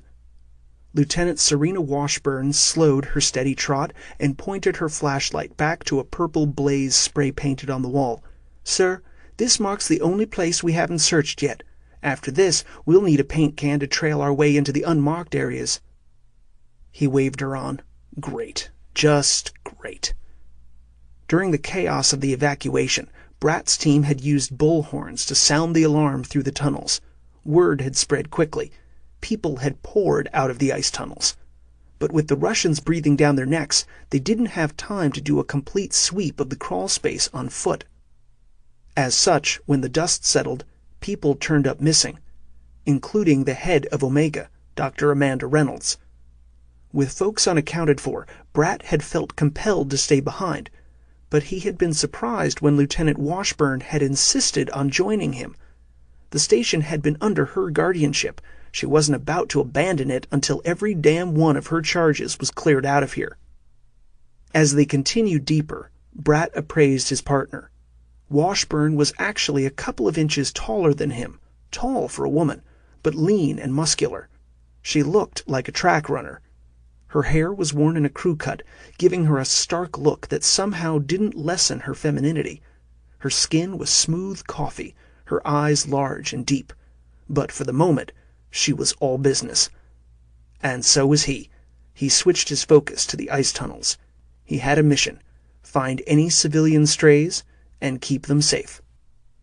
Lifting the bullhorn to his lips, he squeezed the trigger. His words blasted from the horn, echoing down the tunnels. "This is Lieutenant Commander Bratt. If anyone can hear this, please sound off." He lowered the bullhorn. His ears rang. It took a moment for him to be able to listen for any response. He expected no answer. They had been searching and shouting for a half hour without even a whisper of a response. So when someone finally did call out, he wasn't sure if it was real or not. Washburn glanced back to him, one eyebrow cocked. Then the shout repeated, faint, but ringing clear through the ice tunnels. "Over here!" It came from ahead of them. Together they hurried forward. Bratt shrugged his rifle higher on his shoulder. His field jacket and parka were heavy with ammunition, gleaned from his own men as they evacuated back to the sub. Washburn was similarly loaded down, but she sped ahead of him. The tunnel emptied into a large ice cavern, full of idling generators, lamp poles, and equipment. The air here was noticeably warmer, humid. The back half of the cavern was a wall of pocked volcanic rock. "Christ!" he swore under his breath. A short, bald man, bundled in an unzippered parka, came slipping across the ice lake that floored the room. It was one of the base scientists. He was flanked by two younger men. "Dr. Ogden?" Washburn said, identifying the lead man. "What are you still doing here? Didn't you hear the call to evacuate?"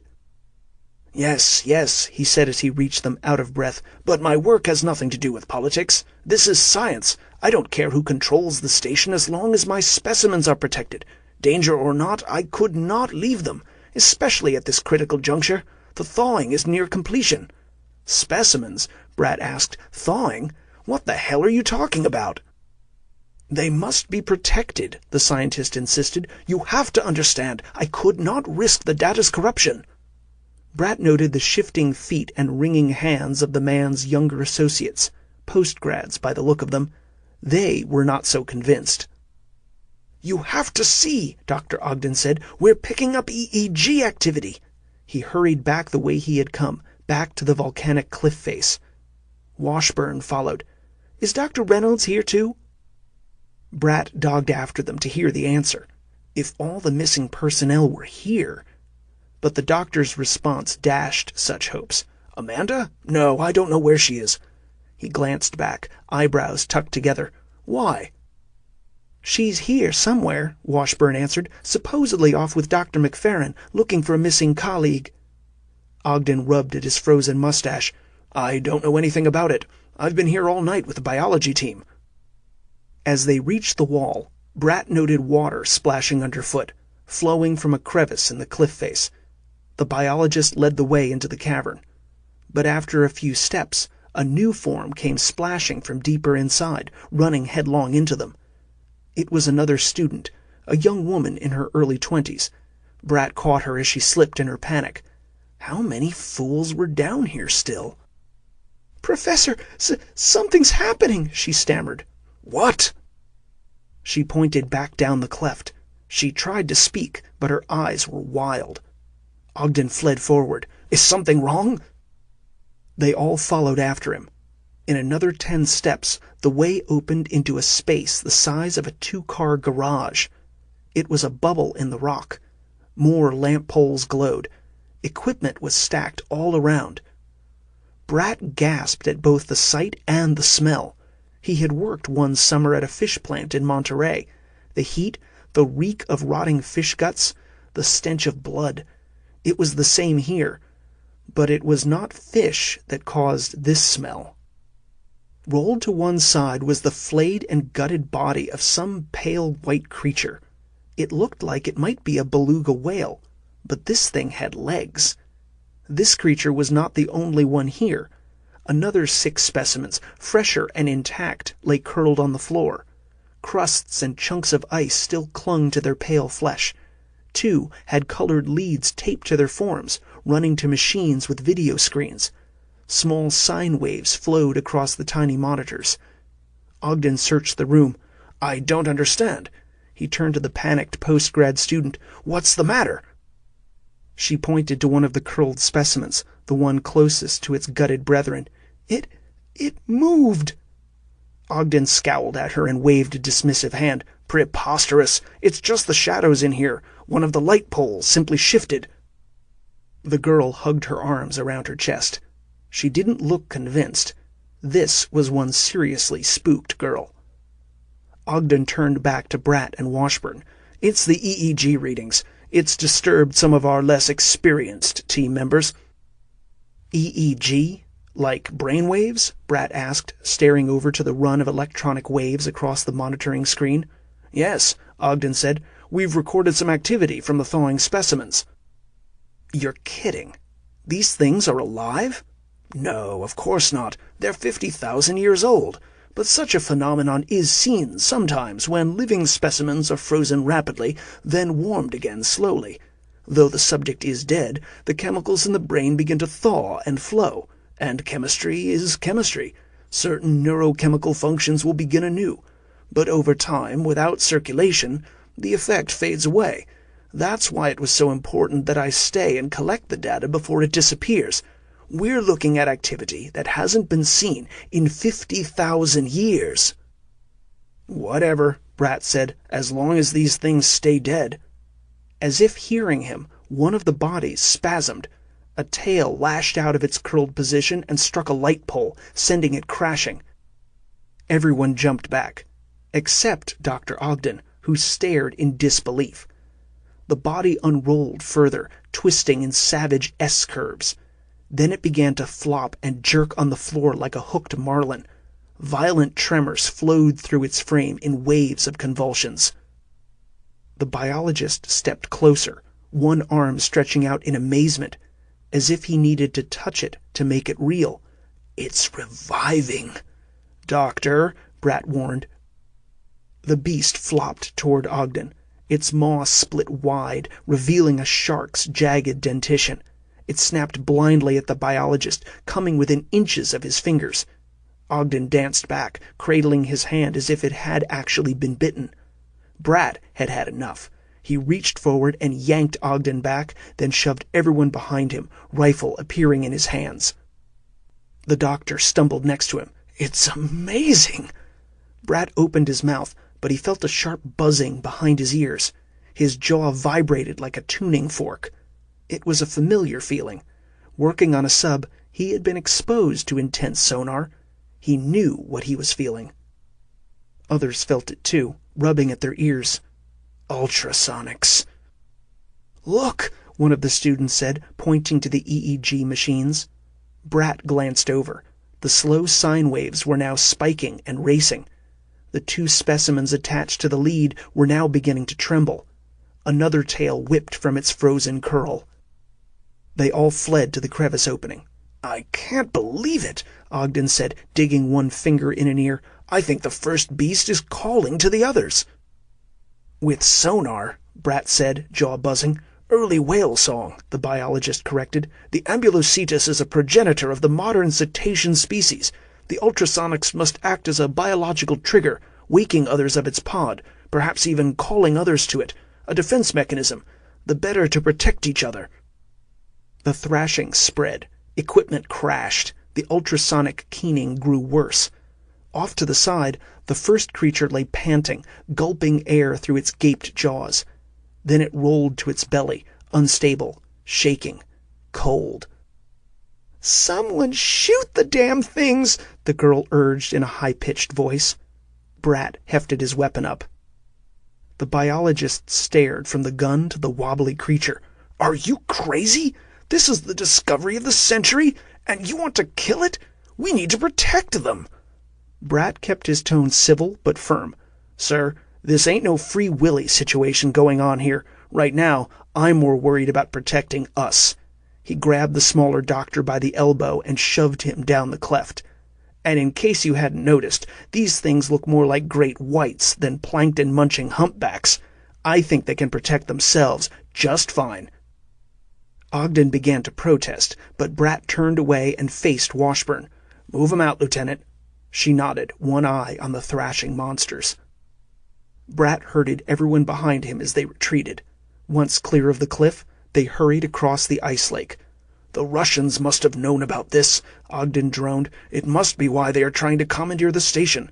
They want the glory for themselves." Bratt knew the doctor was wrong. He was one of the few who knew what lay hidden within the lab on level 4. It was not glory the Russians sought, but silence and cover-up. As they reached the far side, Washburn shouted from a few steps back, "Commander, we've got company." He swung around.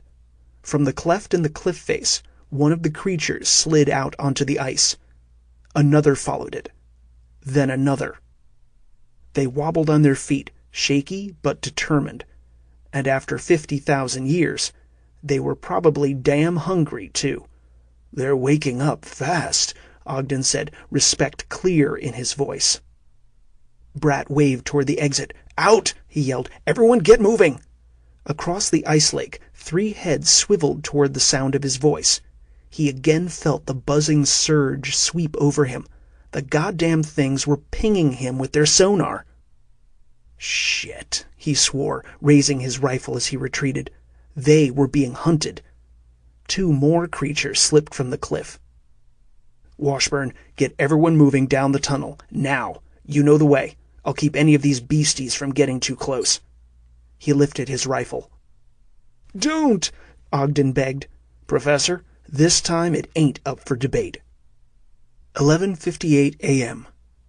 Out on the ice. Matt's spine felt like jelly. For well over an hour, the driver of the snowcat, a petty officer named Frank O'Donnell, had been racing the treaded vehicle at top speed, oblivious to the rough terrain. It was like riding a paint shaker. Every bone in his body felt rattled and bruised. He stared out at the blowing snow. Winds battered the vehicle. He had long given up any hope of dissuading the Navy men from their goal of reaching the Russian ice station. His only concession was that the driver had tried to raise the other snowcat every 5 minutes. Nobody answered. They had also tried to raise someone at the base on the short band, but their luck wasn't any better there. It was as if they were alone out here. Matt's fear for Jenny had developed into a grapefruit-sized stone in his gut. He found it hard to concentrate on his own situation. "There's the station!" O'Donnell called back to them and pointed straight ahead. Relief cheered his voice. "Looks like they left the goddamn light on at least." Matt leaned forward, glad for the distraction from his worries. Craig glanced to him, eyes bright. Ahead, a wall of ice rose in mountainous pressure ridges. Snow blasted horizontally across the landscape, obscuring any details. But near the base of one peak, a glow cut through the midday gloom. "I don't see any station," Craig said. "It's all underground," the driver explained. "The entire facility." The snowcat aimed for the glowing beacon, bouncing over ridged ice. Matt spotted other vehicles, half covered in snow, sheltered in ravines between ridges. There was even a sailboat anchored with its sails snugged down. The cat passed them all, continuing straight for the glowing opening. "Fuck!" Lieutenant Greer's outburst startled everyone. Eyes turned to where he had his face pressed to the side window. Out in the blizzard, Matt saw something impossible. Crashing through the ice, a submarine conning tower climbed from the depths, steaming and sluicing water. "The Russians!" Perlson hissed. "They beat us here!" Matt noted the polenia through which the submarine surfaced. It was small, too small for the large Russian sub. Little room for more than the conning tower. "What are we going to do?" Matt asked. "I'm almost out of gas," O'Donnell said. Greer was senior officer here. He didn't hesitate, thinking quickly. "Make for the station." Matt nodded, silently agreeing. They needed cover. It was death to stay out here. Surely the submarine's hydrophones had heard their cat trundling over the ice. The Russians would know they were here. O'Donnell kicked the slowing snowcat back up to full speed. Matt bounced to the ceiling as the vehicle struck a particularly sharp ridge. "Hang on!" O'Donnell yelled. Matt rubbed his head and sat back. "Now he tells me." Greer clutched the seat back in front of him. "O'Donnell." "I see them, sir." Matt glanced over to the sub. Men in white parkas climbed to the top of the sub's flying bridge, arms pointed toward them. The snowcat made a sharp turn, racing toward the base's opening. "Slow down!" Craig yelled from the front seat, arms braced against the dashboard. Matt's eyes widened as he realized what the driver intended. "You've got to be kidding." O'Donnell jammed the snowcat forward. It flew straight at the tunnel. Gunfire suddenly erupted. Slugs tore into the back end of the cat, sounding as if someone had tossed a flaming bundle of firecrackers into their trunk. The noise deafened. Glass shattered out of the rear window. Matt might have shouted, but it was hard to tell. Then the cat hit the tunnel. O'Donnell downshifted and slammed the brakes hard. But the cat's momentum was unimpressed by his efforts. It shot down the stairs, rear end flying high, bouncing off the ice ceiling. The back of the cabin crumpled under the collision. Then the cat rebounded to the stairs with a squeal of treads. The passengers became a tangle of flailing limbs. More glass showered upon them. Matt caught a glimpse of steel doors and the headlamps ahead. Then they struck with an impact that slammed everyone forward. Matt flew over the front seat, striking the windshield with his shoulder. The window popped from its frame. He rolled out onto the hood, half draped in safety glass. He slid all the way to the floor beyond, landing in a graceless heap in front. At least they had stopped. "Are you all right?" Craig asked as Matt pushed to his feet. The reporter leaned forward out the cab. His scalp injury had reopened. Blood trailed over his face. "Better than you," Matt answered, testing his limbs to make sure he wasn't lying. O'Donnell groaned, cradling his side. He must have hit the steering wheel hard, bruising some ribs. In the back seat, Greer and Pearlson were already up, staring out the shattered back window, watching for the Russians. Matt surveyed the state of their transportation. The snowcat was jammed in the doorway, a plug in a storm drain. Nothing like door-to-door service. "Everybody out," Greer ordered from the back seat, retrieving his weapon from the floor. He pointed toward Matt and the station. The doors were pinned by the station's frame, but with the windshield gone, they had a ready-made exit. Matt helped them clamber over the hood. "Move deeper down," Greer yelled as he climbed through last, waving them ahead. "The snowcat's wreckage will slow the Russians, but who knows for how long." As a group, they hurried down the passage. Greer caught up with Matt. He shoved a 9mm Beretta pistol at him. "Do you know how to use this?" "I served in the Green Berets." Greer glanced harder at him, judging him anew, then slapped the gun into his hand. "Good, then you won't shoot your goddamn foot off." Matt hefted the weapon. "Not unless it would get me out of this mess." Within a few more yards, the entrance tunnel emptied into a large circular space with rooms opening off it. Tables and chairs were spread around a central staircase. Half-eaten meals dotted some of the tabletops. They searched the space as they crossed it, weapons ready. It was empty. "Where is everyone?" Matt asked. Running, Greer led them down the stairs. The second level was just as empty. "They're gone," Pearlson said, shocked. "Evacuated," Greer corrected. "The Polar Sentinel must have gotten wind of the attack and come directly here. Cleared the base."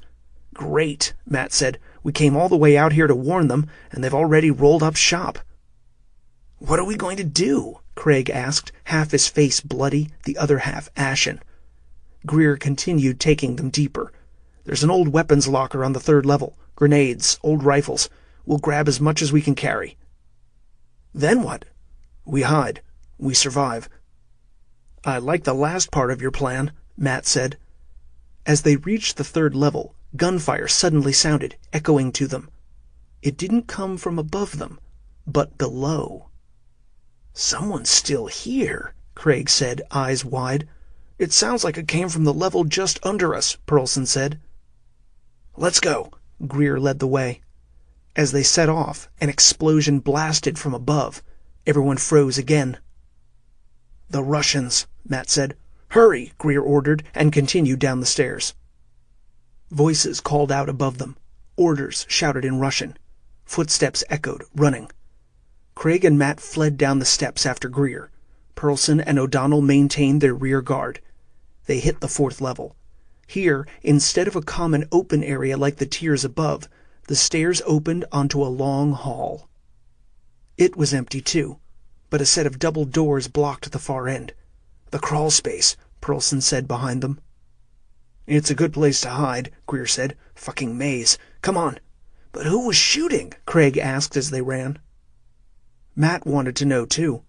Greer frowned and growled, "Pray, it's our guys."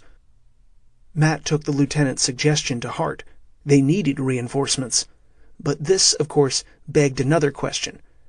If it was the good guys, what were they shooting at? Dead end.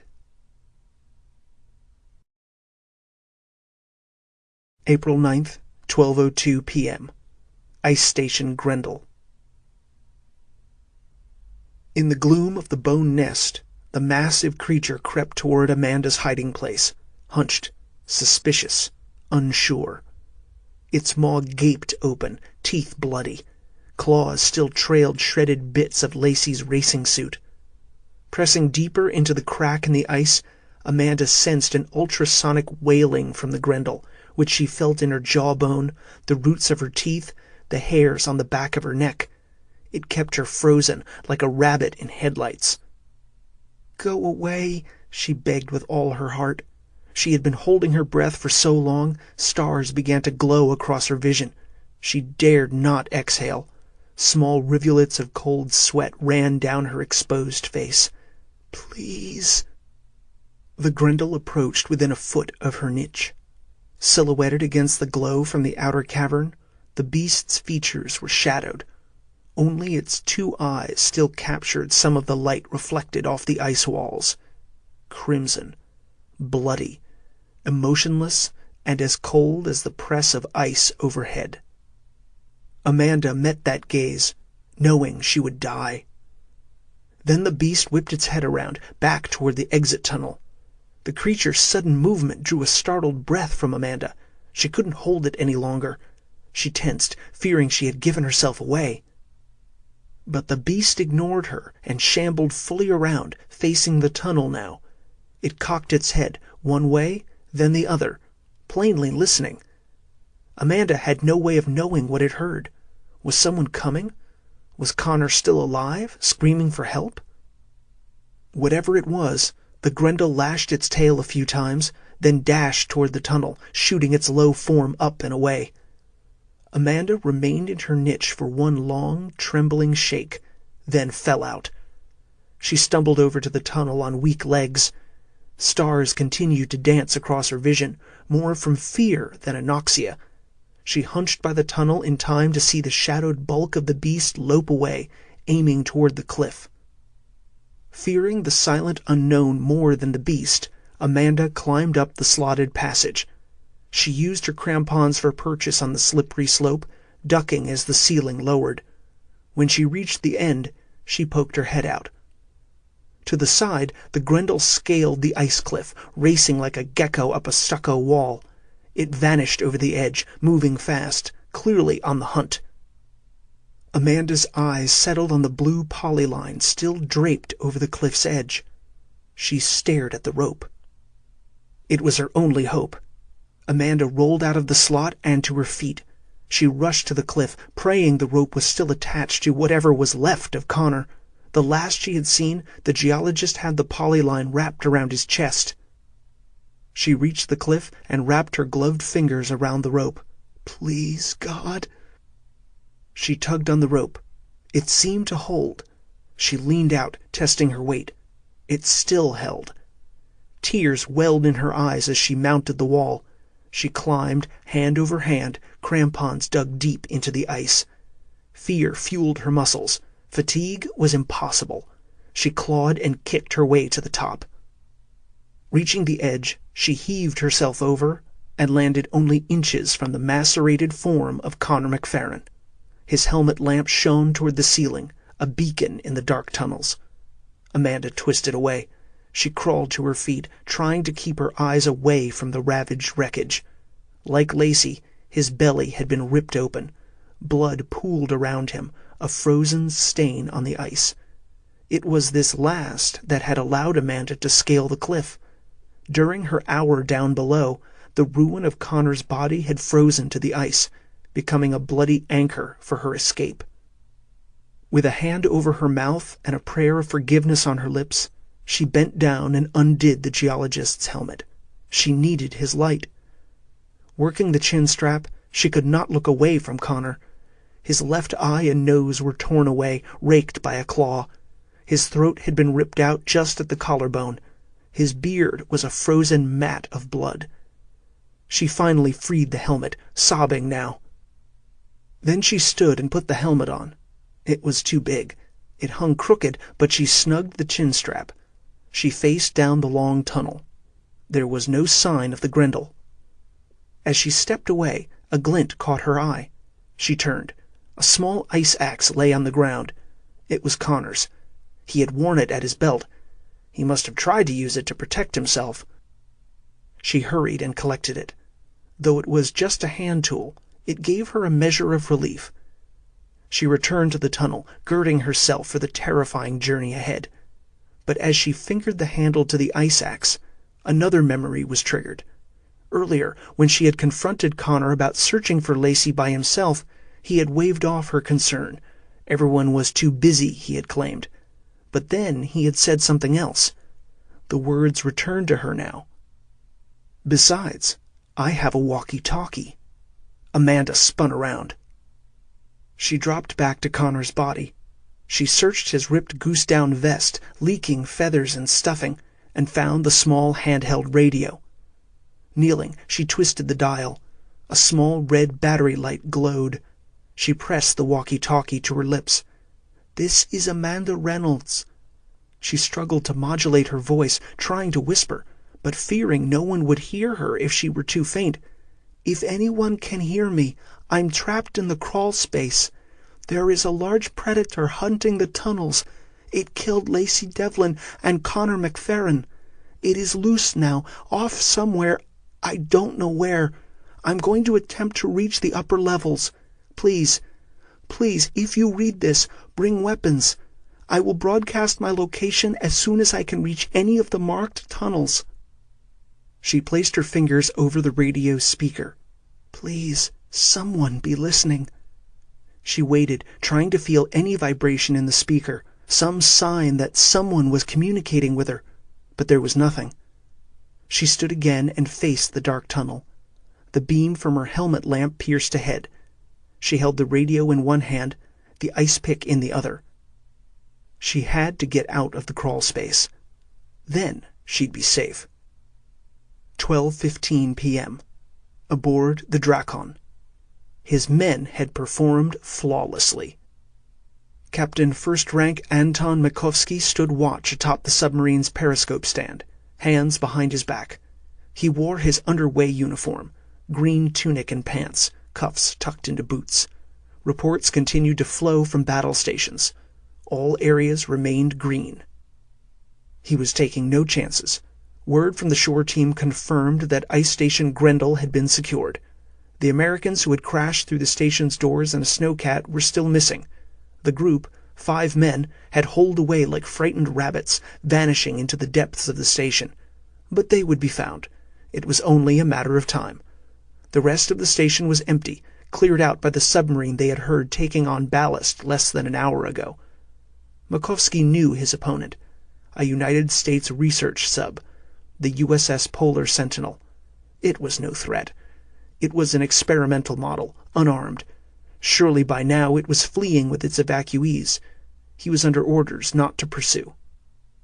His primary mission was to occupy the base, secure it, set up a communication station, then dive to patrol the waters against the real threat. In the Arctic, the enemy was the fast attack subs that constantly patrolled under the polar cap. Their window on this mission was exactly 12 hours. Vodi, Vidi.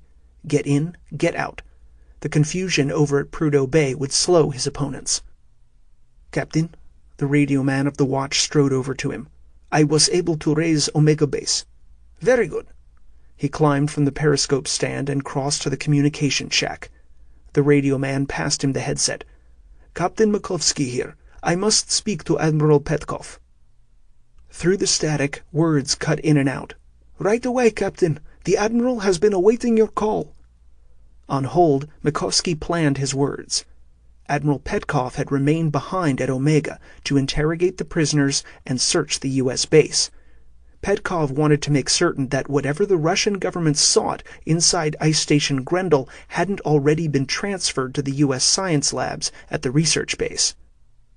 Makovsky had never seen a man so driven, yet so calm at the same time. It was disquieting. There were currents that ran through the man that were icier than anything found out here in the Arctic. Petkov's nickname, Bielý Prizrak, the White Ghost, was disturbingly fitting.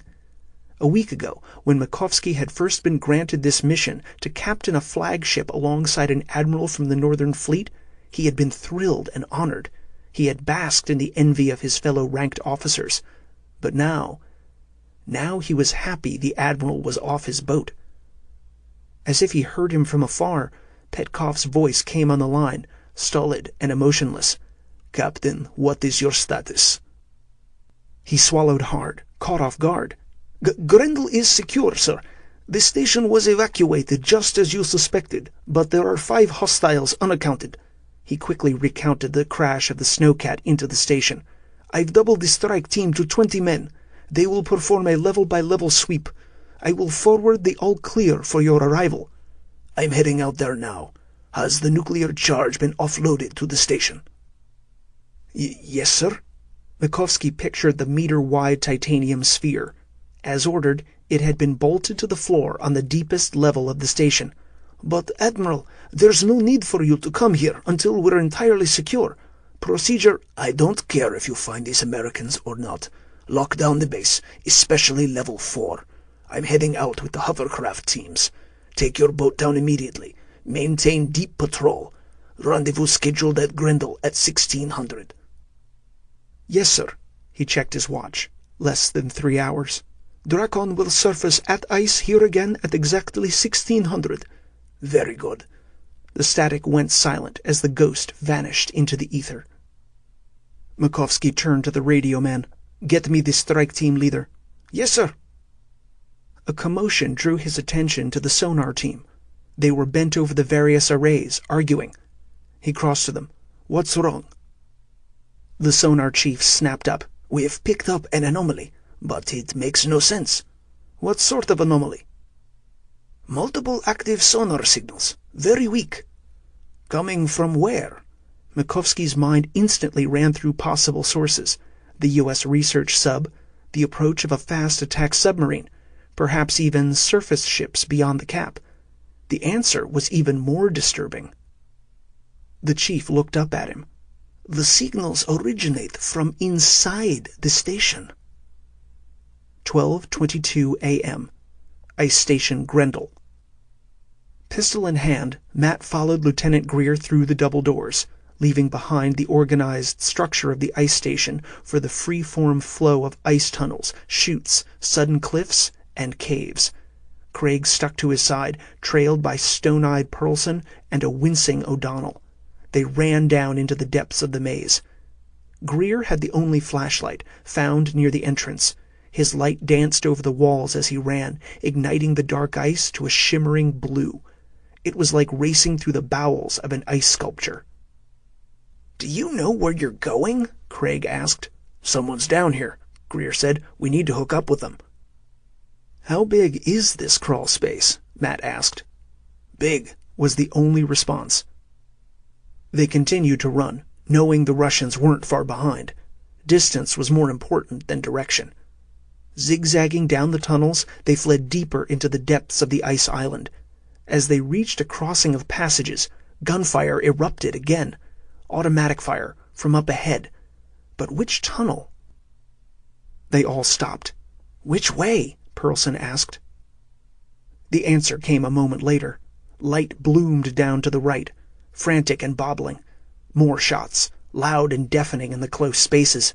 "Here comes trouble," Matt said, pointing his Beretta down the tunnel. Shouts could be heard now.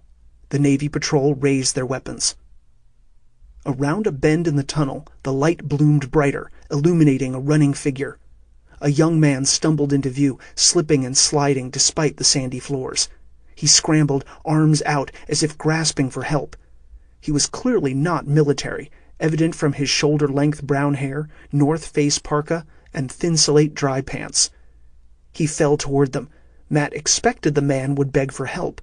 Instead, he ran right through them. "Run!" he yelled in passing.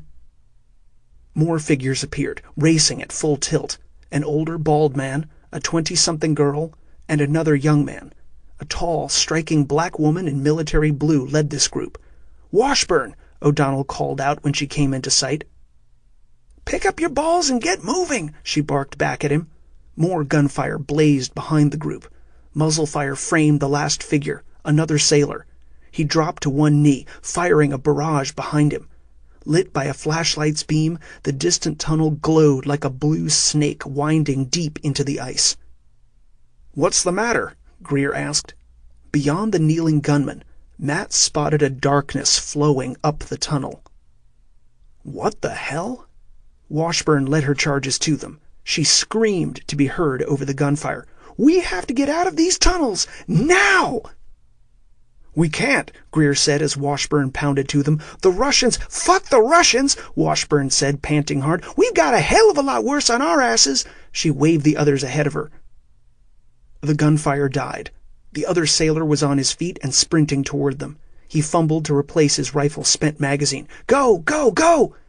Greer jabbed a finger at O'Donnell and Pearlson. "You and you. Take the civilians back up." O'Donnell nodded. He grabbed Craig by the elbow and took off with the panicked folk. Matt shook off Pearlson's attempt to do the same. The seaman shrugged and headed up on his own, but he called over his shoulder back to his lieutenant. "What about the Russians, sir?" "Fuck the Russians." Matt was still stunned by the woman's response. Greer's reply was more useful. "Take them as far as the crawlspace exit, then wait for us." The only acknowledgement was a quick turn on a heel, and the group continued their headlong flight up the tunnel. The last Navy man reached them. "Commander Bratt," Greer said, sounding surprised. "Prepare to lay down cover fire." Urgently, Bratt spun around, dropping to a knee. He ripped a fresh magazine from his coat and slapped it home. Greer joined his senior officer, standing behind him, rifle pointed over Bratt's shoulder. He passed his flashlight into Matt's free hand. Matt glanced between the retreating party and the two stationary gunmen. He debated which was best, to stay or go. His only other choice was to flee blindly down some side tunnel and get lost. No option seemed wiser than another, so he simply stood his ground. He stepped to Bratt's other shoulder. Bratt glanced up at him, then away. "Who the hell are you?" Matt raised his pistol, pointing it past the officer. "Right now, I'm a guy covering your ass." "Then welcome to the party," Bratt grumbled back. "What's coming?" Greer asked on the other side. "Your worst goddamn nightmare." From beyond the reach of the flashlight, red eyes reflected back at them. Matt's head began to buzz oddly, like mosquitoes whirling in his skull. "Here they come," Bratt said, sucking in a breath. A massive, snowy-skinned creature striped in blood, thundered into view. It filled the tunnel, weeping red from multiple gunshot wounds. Gouged tracks furrowed its sides. The side of its face was raw hamburger. But it kept coming. What the hell was it? Other shadows could be seen in brief glimpses behind it. The lead beast charged toward them. Claws tore at the ice. The buzzing grew louder in Matt's skull. Then a barrage of rifle fire erupted, startling Matt to react. He aimed the 9mm pistol, but he knew the gun was useless. No more than the Alaskan grizzly, such a meager weapon would never bring down this creature. Several of the fresh wounds had been direct strikes between the monster's eyes. And still the beast ripped toward them, keeping its domed forehead low, charging like a bull, using its thick rubbery skin and insulating blubber as a bulletproof shield, a natural battering ram. Matt pulled the trigger, more in blind fear than with any real hope for a kill shot. "Damn things won't die," Brat confirmed. Matt continued to fire, squeezing round after round until the pistol's slide locked open. Out of bullets. Greer noticed. "Go!" he ordered, tossing his head in the direction of the retreating party, now vanished. His voice vibrated from his own rifle's recoil as he passed a radio at Matt. "Channel 4!" Matt took the radio, ready to flee. Then the lead beast crashed to the ice, as if slipping, legs going limp. It slid farther on the ice, nose dragging, then stopped. Its eyes remained staring at them, still reflecting red in the flashlight, but there was no longer life behind them. Dead. The buzzing in Matt's head faded to a nagging itch behind his ears. Brat regained his feet. "Pull back." The beast's bulk blocked the remaining creatures, but the animals could still be seen moving behind the mound of macerated flesh. Matt and the two Navy men retreated to the next intersection of tunnels. Rifles continued to point at the dead bulk plugging the tunnel.